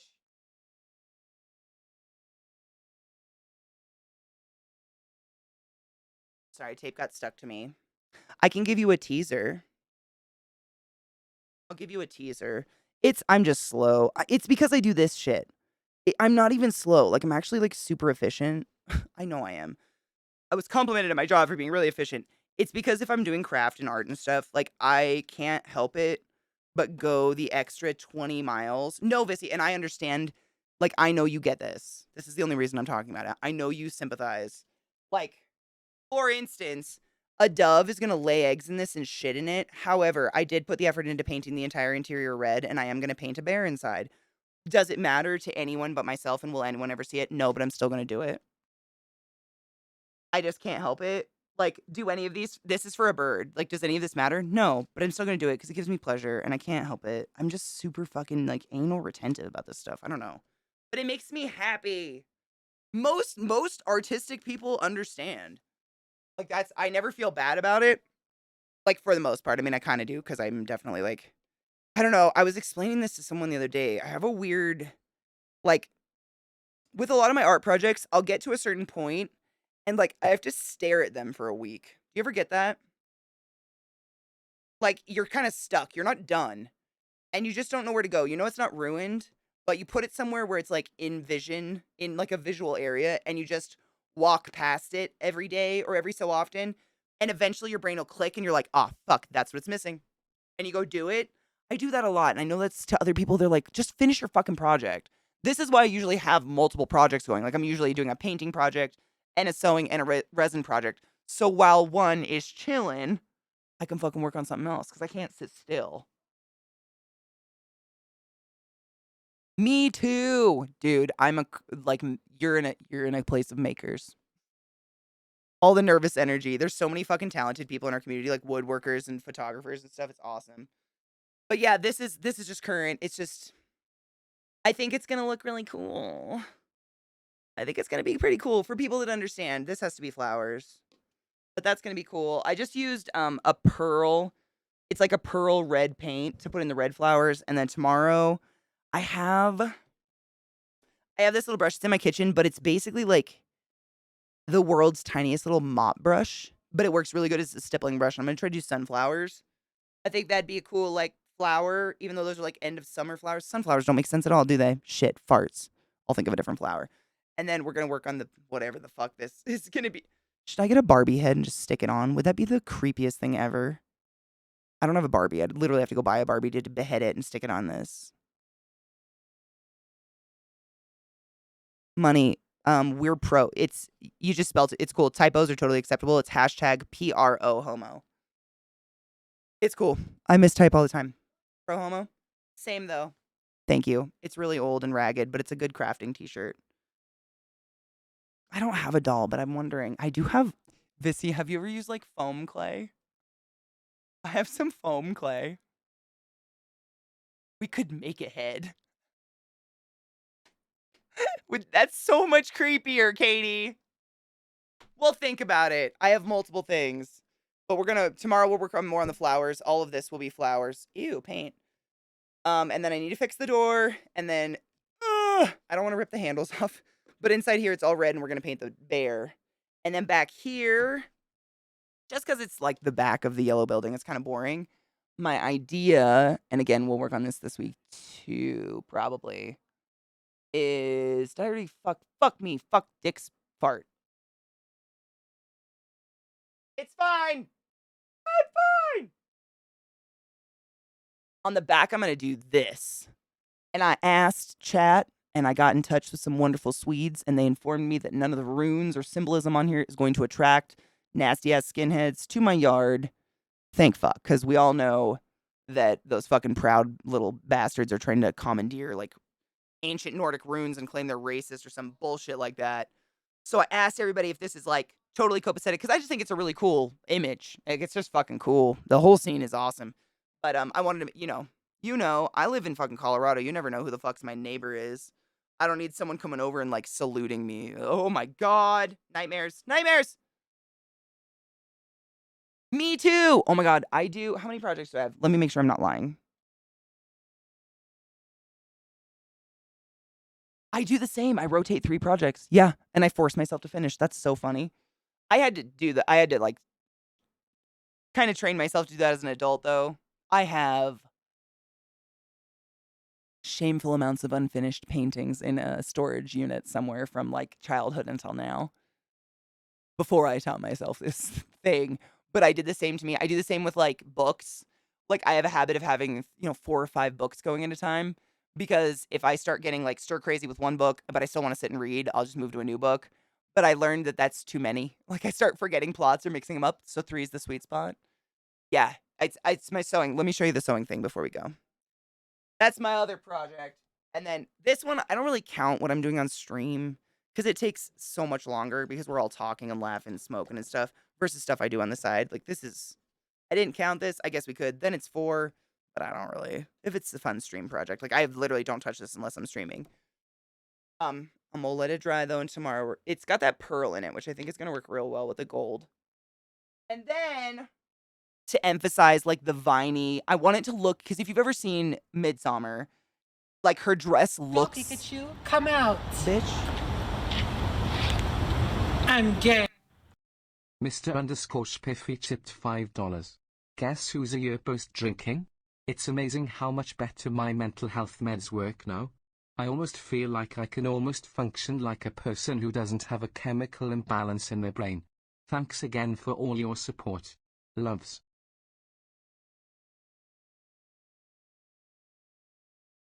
Case in point on the dark humor.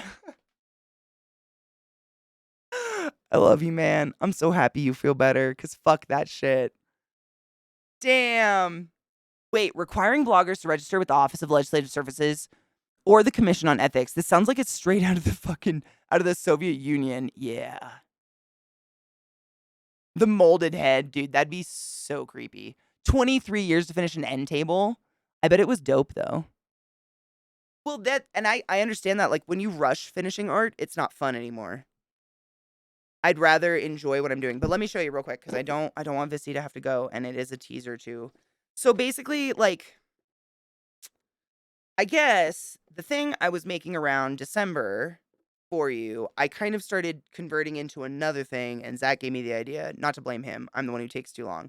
But I was like, oh my god, that's the best idea ever in the whole world. And so I've been doing, I did a thing, and now I'm using that thing to make an even more badass thing with the thing without being fucking cryptic. This is the cool glitter paint I got. It's like chunky, like texture. It dries bumpy, I guess. This one's just like multicolored and then green, but I think this will add the really good, like, overgrown look to her dress in the movie. Her dress almost looks alive. Like, it is just absolutely absurd. But I think those will look really good. Like, just dots of it here and there or something. I don't know how to use it yet, but I'm excited. So, it's really, I promise I mean, when I told Zach my idea, his eyes got wide and he looked at me and he said, Vissy's going to die. To which I was like, oh no, should I do this? And he was like, no, in a good way. And I was like, oh, okay. But I'm not showing you the thing. It's just like, it's getting there. I also do everything the hard way. So, like, if I'm going to sew something, I don't have a sewing machine. I sew it by hand.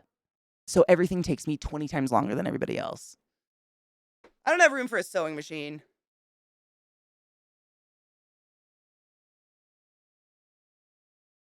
I am a thing.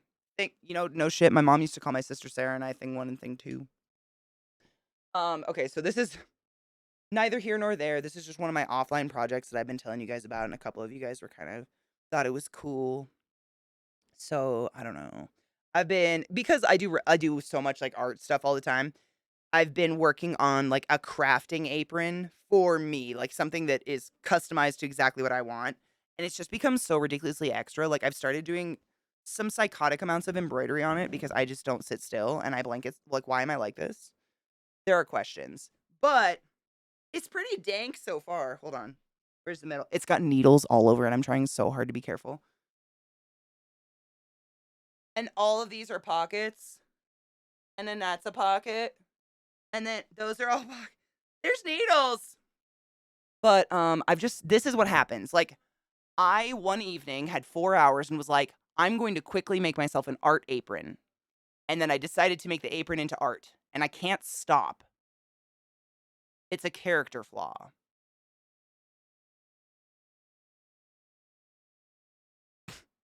But it's going to look really cool. It's just scrap fabric. I didn't pay $1. Just scraps from quilting. Stop! What? Sorry. There's literally a needle hanging off it where I'm currently doing the embroidery. Because I have ADHD and I do everything.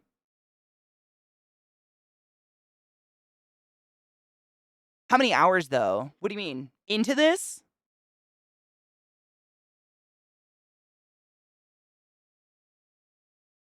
So many.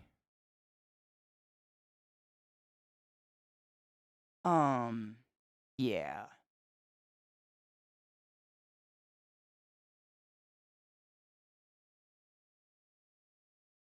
It's like, I don't even know how to quantify it. I'm just trying to think of like, I didn't finish this part, but just all of that, just the white embroidery you see there, that took, like an hour. And that's not stability embroidery, that's decorative. Whereas all the other embroidery you see is stability made embroidery, meaning it's double-stranded, and meant to hold the pocket closed. So those are a lot harder. But that's like if you multiply it, I guess. And then the cutting of the fabric and shit. I don't know. But I enjoy it and I needed a craft apron and now it looks like I'm a wizard. I just like it because it looks like a wizard apron. And it's got little special, like I did a pocket like this. So I could hook like a carabiner on there and then have scissors and like a measuring tape and stuff on a carabiner, which would be really fucking nice. But again, this is structural, not decorative. That shit over there is easier to do because you're not going through all the layers. It has all, dude, seriously. So it has 1, 2, 3, 4, 5, 6, 7, 8, 9, 10, 10 so far pockets. And I have 2 more pockets going on this evening. So it will have 12 pockets. And then, I made a leather loop to go right here to hold my steel ass scissors, if you want to call that a pocket. Because I've got my my giant sewing scissors, which I have misplaced once again. A big old metal guys, and they're heavy as fuck. Oh, right here. These guys. So I made like a loop, so those will chill there. And then on this side, there will be a loop right there where my measuring tape will go. I'm gonna have all the pockets, my dudes. Yeah, I never finish anything because I'm like, oh, but it'd look so much cooler if I spend an hour on doing an embroidery star right there. And then if I do, 2 different types of threads to do embroidery down the middle of the center pocket, that's stability embroidery. And if I just do, like, I can't get over the fact that it'll look better if it's a character flaw because I never finish anything. This to someone could be finished, but to me, I'll just keep going. I'll probably go forever. I don't know until I physically can't fit any more pockets on. I'll just keep going forever because I'm just like, but there's room for pockets because eventually I do want to use it. Like I did make it to use it, but I may or may not be working on a twin one. I don't know. It's whatever. I am having fun. It's super cathartic for me. I enjoy sewing. I always have. It's a strange, like, I don't know. It's just like painting, honestly. It's like your hand you're just all of you're using your motor skills, you're using all your body, you're using your brain, you're looking really closely. It's very similar. I just it's some that's why I get like the sewing part isn't fun to me. Again, I have to sew all this by hand because I don't have a sewing machine. But the embroidery part's fun because I use different colors and I have it all. Like I said, like reuse 100%. I haven't purchased anything. But I did. Oh my god, that's what I was gonna show you, Vissy. I dyed some fabric and I was so proud of myself. So like this color, the band, I did not like this. I still don't like it. In person, it's actually like kind of orangey red, and there's a blood spot from where I sliced myself open making it. But I didn't like it. I just don't look very good in like those like almost like brick red. It's coming up very pink on stream, but it's kind of brick red. So I had some leftover dye, like clothing dye. Actually, that's these. Oh my god, I'm an idiot. I already sewed it on. So like that fabric is now this fabric. So I knew I didn't have dye enough to like dye it like all the way over the white and everything. And I don't hate like that floral pattern, but all I did was dump it into like navy dye. And it did that. It dyed the material just like a much nicer like burgundy, and then it dyed all of the details blue. And I washed it like in the wash machine afterwards, so I know it's in there. And so is this one. Same material. But look how much cooler it looks. And I just did that in an hour, like an afternoon soak. It looks so much better now. So I'm happy about that. So I have a bunch of that. And then like this one, this like tan fabric, it's okay. I don't know where the fuck I got this. Some scrap bin, but it's got literal gold, like not gold, but gold threaded in. And you know how if you've ever used like a metallic thread, it's really fucking stiff and rigid. It makes that material feel poopy. Like it's scratchy. I don't like the way this material feels. So I put it through like an ash dust wash and then dyed it with the same dye. And now I have this pretty material and it's so much softer. You can actually fucking iron it. And it still has the metallic like features in it. Like it still has the metallic thread, but it's such a prettier color and it actually feels soft. Ugh. Dyeing fabric. How was I not taught to do this so many years ago? I know, isn't that so much pretty? What would you do if you owned a sewing machine? Honestly, I don't know. I've never had one. My mom, I mean, I know how to use one.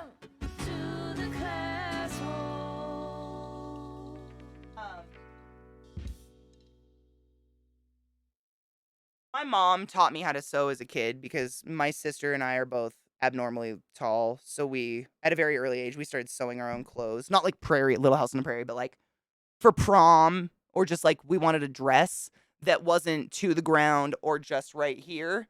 We had to sew our own clothes. So my mom taught us how to sew when we were kids. So I know how to use a sewing machine, but I've just never really lived in a place that I was going to stay long enough to like invest. And there's so many fucking different kinds of them out there. I don't even know. There's so many there's like I watched my friend Misty work her magic on hers and she has crazy high-tech ones and I'm just like, "Man, I almost want a foot pedal sewing machine." I've always hand sewed, so I don't even know what it's like to have that level of speed, but this is just more of the fabric I dyed. I was so proud of myself because it sucks when you're utilizing a color that just you don't dig. But same dye did that to both fabrics and it just did such a good job. I was proud because I don't better. This one's mine. This one's going to be better. I was proud though. Say on again. Thank you so much for summoning the class, keeping the class alive, and giving me the swings. I appreciate you, honeybee. Not all pee-pee times are poo-poo times, but all poo-poo times are pee-pee times. Holy shit, no pun intended. You're right.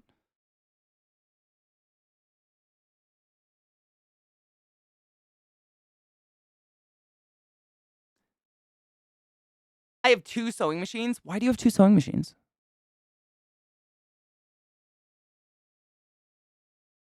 Why? Bye, Nick. Have a good one. I'm gonna look for someone cool to raid. I just realized it's that time. But thanks so much for hanging out and like indulging in my strange crafts with me. Um Before we go, I'm gonna find someone to raid, but before I like hit the raid button, we're gonna pop these fucking dice and we're gonna see if they're okay. I'm still trying, my dudes. I'm still trying. And I poured some last night, and it's about that fucking time. I'm nervous. I think they'll be a little bubbly, but not near as bad as any of the other ones. I think I'm getting better every time, I guess, is what I'm saying. Because we're gonna get there. We're gonna get there. I also vote for free sewing machines so we can hear the new oh my god. But like for real, you can't I don't know, my camera doesn't really pick it up. My fingers, I look like a diabetic who has to like check their blood sugar constantly, but it's just needle pokes because I'm never comfortable in any thimble ever. So I just stab my fingers existentially forever. Like I'm going to sew my hand to my leg with a sewing machine. Should I have something so chaotically dangerous in my grasp?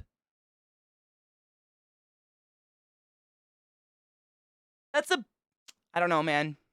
I'll look at sewing machines. I don't know. I've just always accepted I'm just gonna be a slow hobo when it comes to fucking sewing. What the tit? Don't be a cock. Thank thee. Wait, is Zach playing Darkest Dungeon still? Yep, that's where we gotta go. I gotta learn more about this fucking game. Okay, we're gonna pop these dice and see what's up. Yeah, that's what's gonna happen.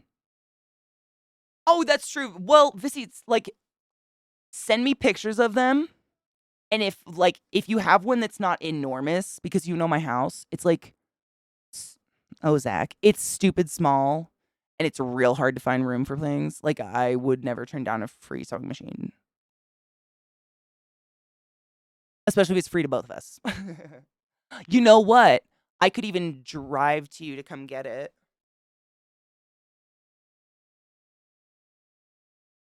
Just an idea.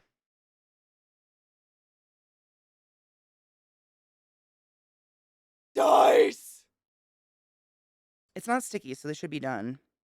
So I read online that you want to overflow it.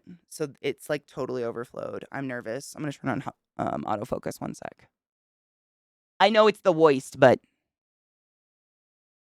oh, trouble. I don't even know. I'm really bad at even visualizing square footage. For some reason, saying 950 square feet sounds right. It's small. My apartment in Baltimore was bigger, if you know what I mean. But we have a huge yard. Like, we have the biggest yard probably in the county. And I'm really happy about that. So, like, tradesies, I guess. It's real rough. We're big people. She's from Oklahoma when the wind comes, and I'm so sorry. Please be my friend. I love you, dear.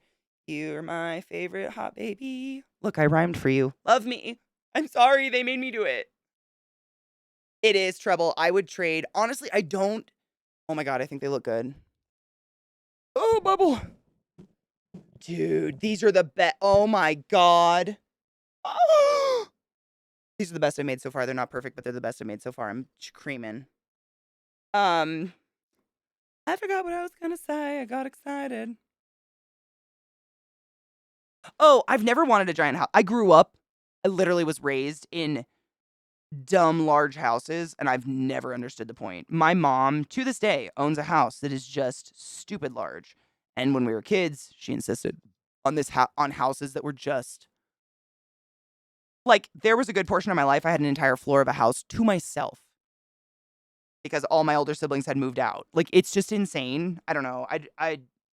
All it is the bigger your house is, if people aren't living in it, it's just like a purse. You just find a reason to fill it full of shit. And then when you move, you got to move all that shit. And if you're elderly, you call your children and they have to move that shit. So like I just want to fit in my house. Honestly, I'll take land over a house any day is all I was saying. Cuz I'm making a garden. Cute. Lost one. Stand down. Oh well.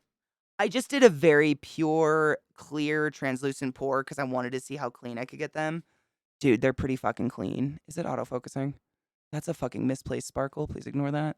They're pretty darn clean, and the tops actually have the numbers, and I think I could sand them down. I'm getting better. I think the next pour will be perfect. Oh my God. I think I need like a black background on it. They're the same color as me, which is not on purpose, but they're clean. They're clean. This one didn't get a number, and I don't know why. What happened to you, but it's literally, it takes such a small amount of resin because the dice are so small. It's not a huge waste to keep practicing, and I will keep practicing. I have a shed. Gloomy, no shit. We have a shed, and that's kind of one of our goals this summer is to clean it out because it's literally just full of Scott's shit. Like his family's like children's bikes from when they were super little and stuff like that. So we're gonna clean it out and drop it off in his front yard or something. Leave it in his bed. But it's a cute little shed. It's like a nice sized shed. It's actually huge. It has like a second floor to it, even, but it's definitely just a shed. It's really nice. It's just so fucking overflowing with crap right now. We can't use it, but it would be so nice. Celestial, I just popped them. I was trying to pull the peelings off because it's like peeling wallpaper and it feels real nice. Yes, I've been trying to perfect the art of making my own dice for so many years now, and it's so difficult. But I may have managed to get closer than I ever have before because these are damn clean. Other than that one goddamn sparkle, but really, what I'm looking for is flaws, is bubbles, because they cause the dice to not be weighted correctly. You probably already know this, and I'm blabbing to the crowd, but you know. It causes the dice to not be weighted correctly, and then they're basically useless. So then I just use them in jewelry. So it's not a total loss, but like, I'm trying. See, Vissy, the one problem is, you know, Colorado weather, it is not insulated or anything. So we'd either be frozen, death. Zach would find us curled together in a corner, like two child Russian kids frozen in the winter.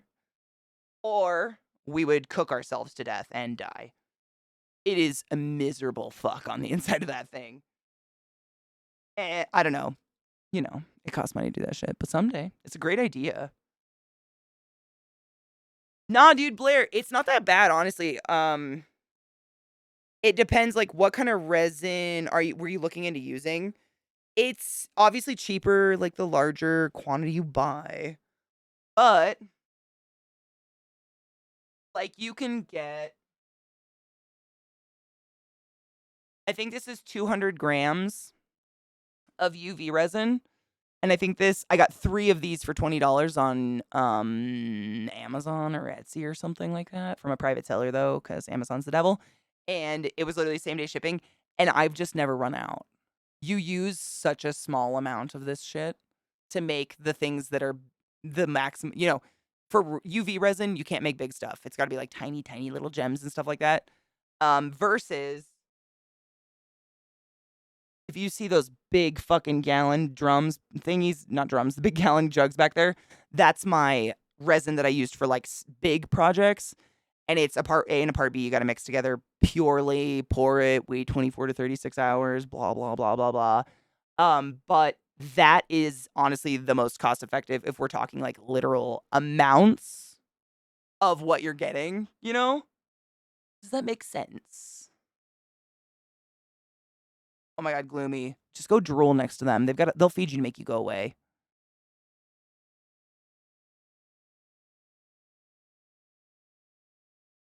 Been also thinking about making silicone body safe dice to use as chewers for people with autism. I would chew on those. I'm a chewer. I live on cough drops. Hard chewer. Why not? What up, Theory? How are you, love? How goes the resin dehydrating? Dude, Vex, we might have our best dice. I was just trying to peel the edges off them. But thus far, these might be the cleanest dice I've gotten out. In terms of like bubbles and shit. It's pretty good.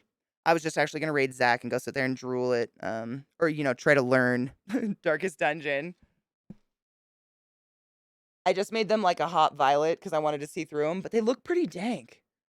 There's a few bubbles. Like, they're not perfect. I ain't going to lie to you. But they're the most clean edge. Oh, they're soft. They got smooth corners. Oh, they feel very nice. Named Stinky Katie. Wait. Mean. I might stink. Who doesn't stink? I stink to somebody. Everybody stinks to somebody.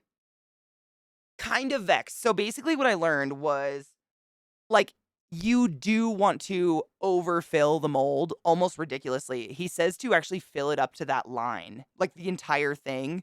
Obviously fill each individual ones and then overflow it till it hits that line. Because what happens is if you fill just the divot where the dice is, the bubbles get trapped under the lip and they will never come out because there's not enough pressure from the depth of the resin to push them. But if you overflow it all the way, the pressure becomes so strong it pushes the bubbles out from under the lips of the dice. And then that's what this fucking lid is for. And then that little thing, you squeeze it out. So basically, that's what you do. What I'm struggling with is the way in which you plop this bitch down and then, like, see how it sometimes lands uneven? Like, I don't want to touch it or push it in any way because then it's, it's like gummy. It sucks air up into it, and that's how I get those tiny little bubbles. That's my struggle right now, is getting that to lay down and push the shit out without sucking shit back up in it. A lot of shit. But it made sense. I have a shaker and I use I have like a heat gun, like a little craft heat gun. The problem is like these ones where the lip is so far the fuck under there because it's just the design of the dice. You can hit it with a hot poker, they don't come out. I don't get it. I know someday I'll be rich and famous.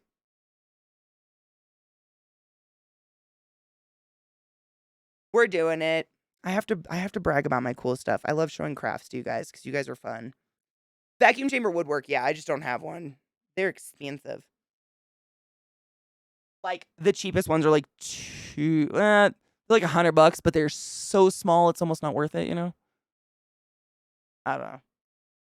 Taxes hurt me in an emotional way. It's fine. I'll survive. That's what weed's for. I'm going to raid Zach now, my dudes. Thanks for enjoying my crafts with me, but my mods are bullying me to go walk my dogs, which I seriously do need to do. And I actually have therapy in 3 minutes. So...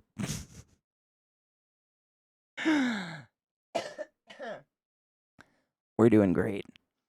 Zach's playing fucking Darkest Dungeon 2, which is... I have no words. It looks so fucking good. It's so good. He bought it for me so we could talk about it. I don't know, dude. It's amazing. So let us enjoy that while I talk to you, Therapa. I know, Fissy. I should have listened. I love you so much. We're starting the raid. Be responsible. Clean your bong. Drink your water. Clean your water bottle. Good advice. What's today?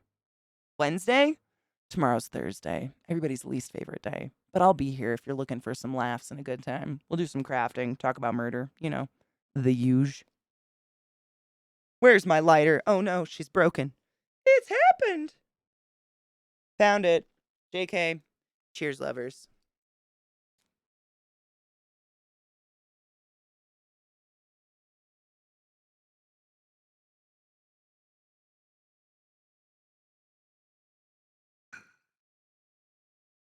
I hit too hard.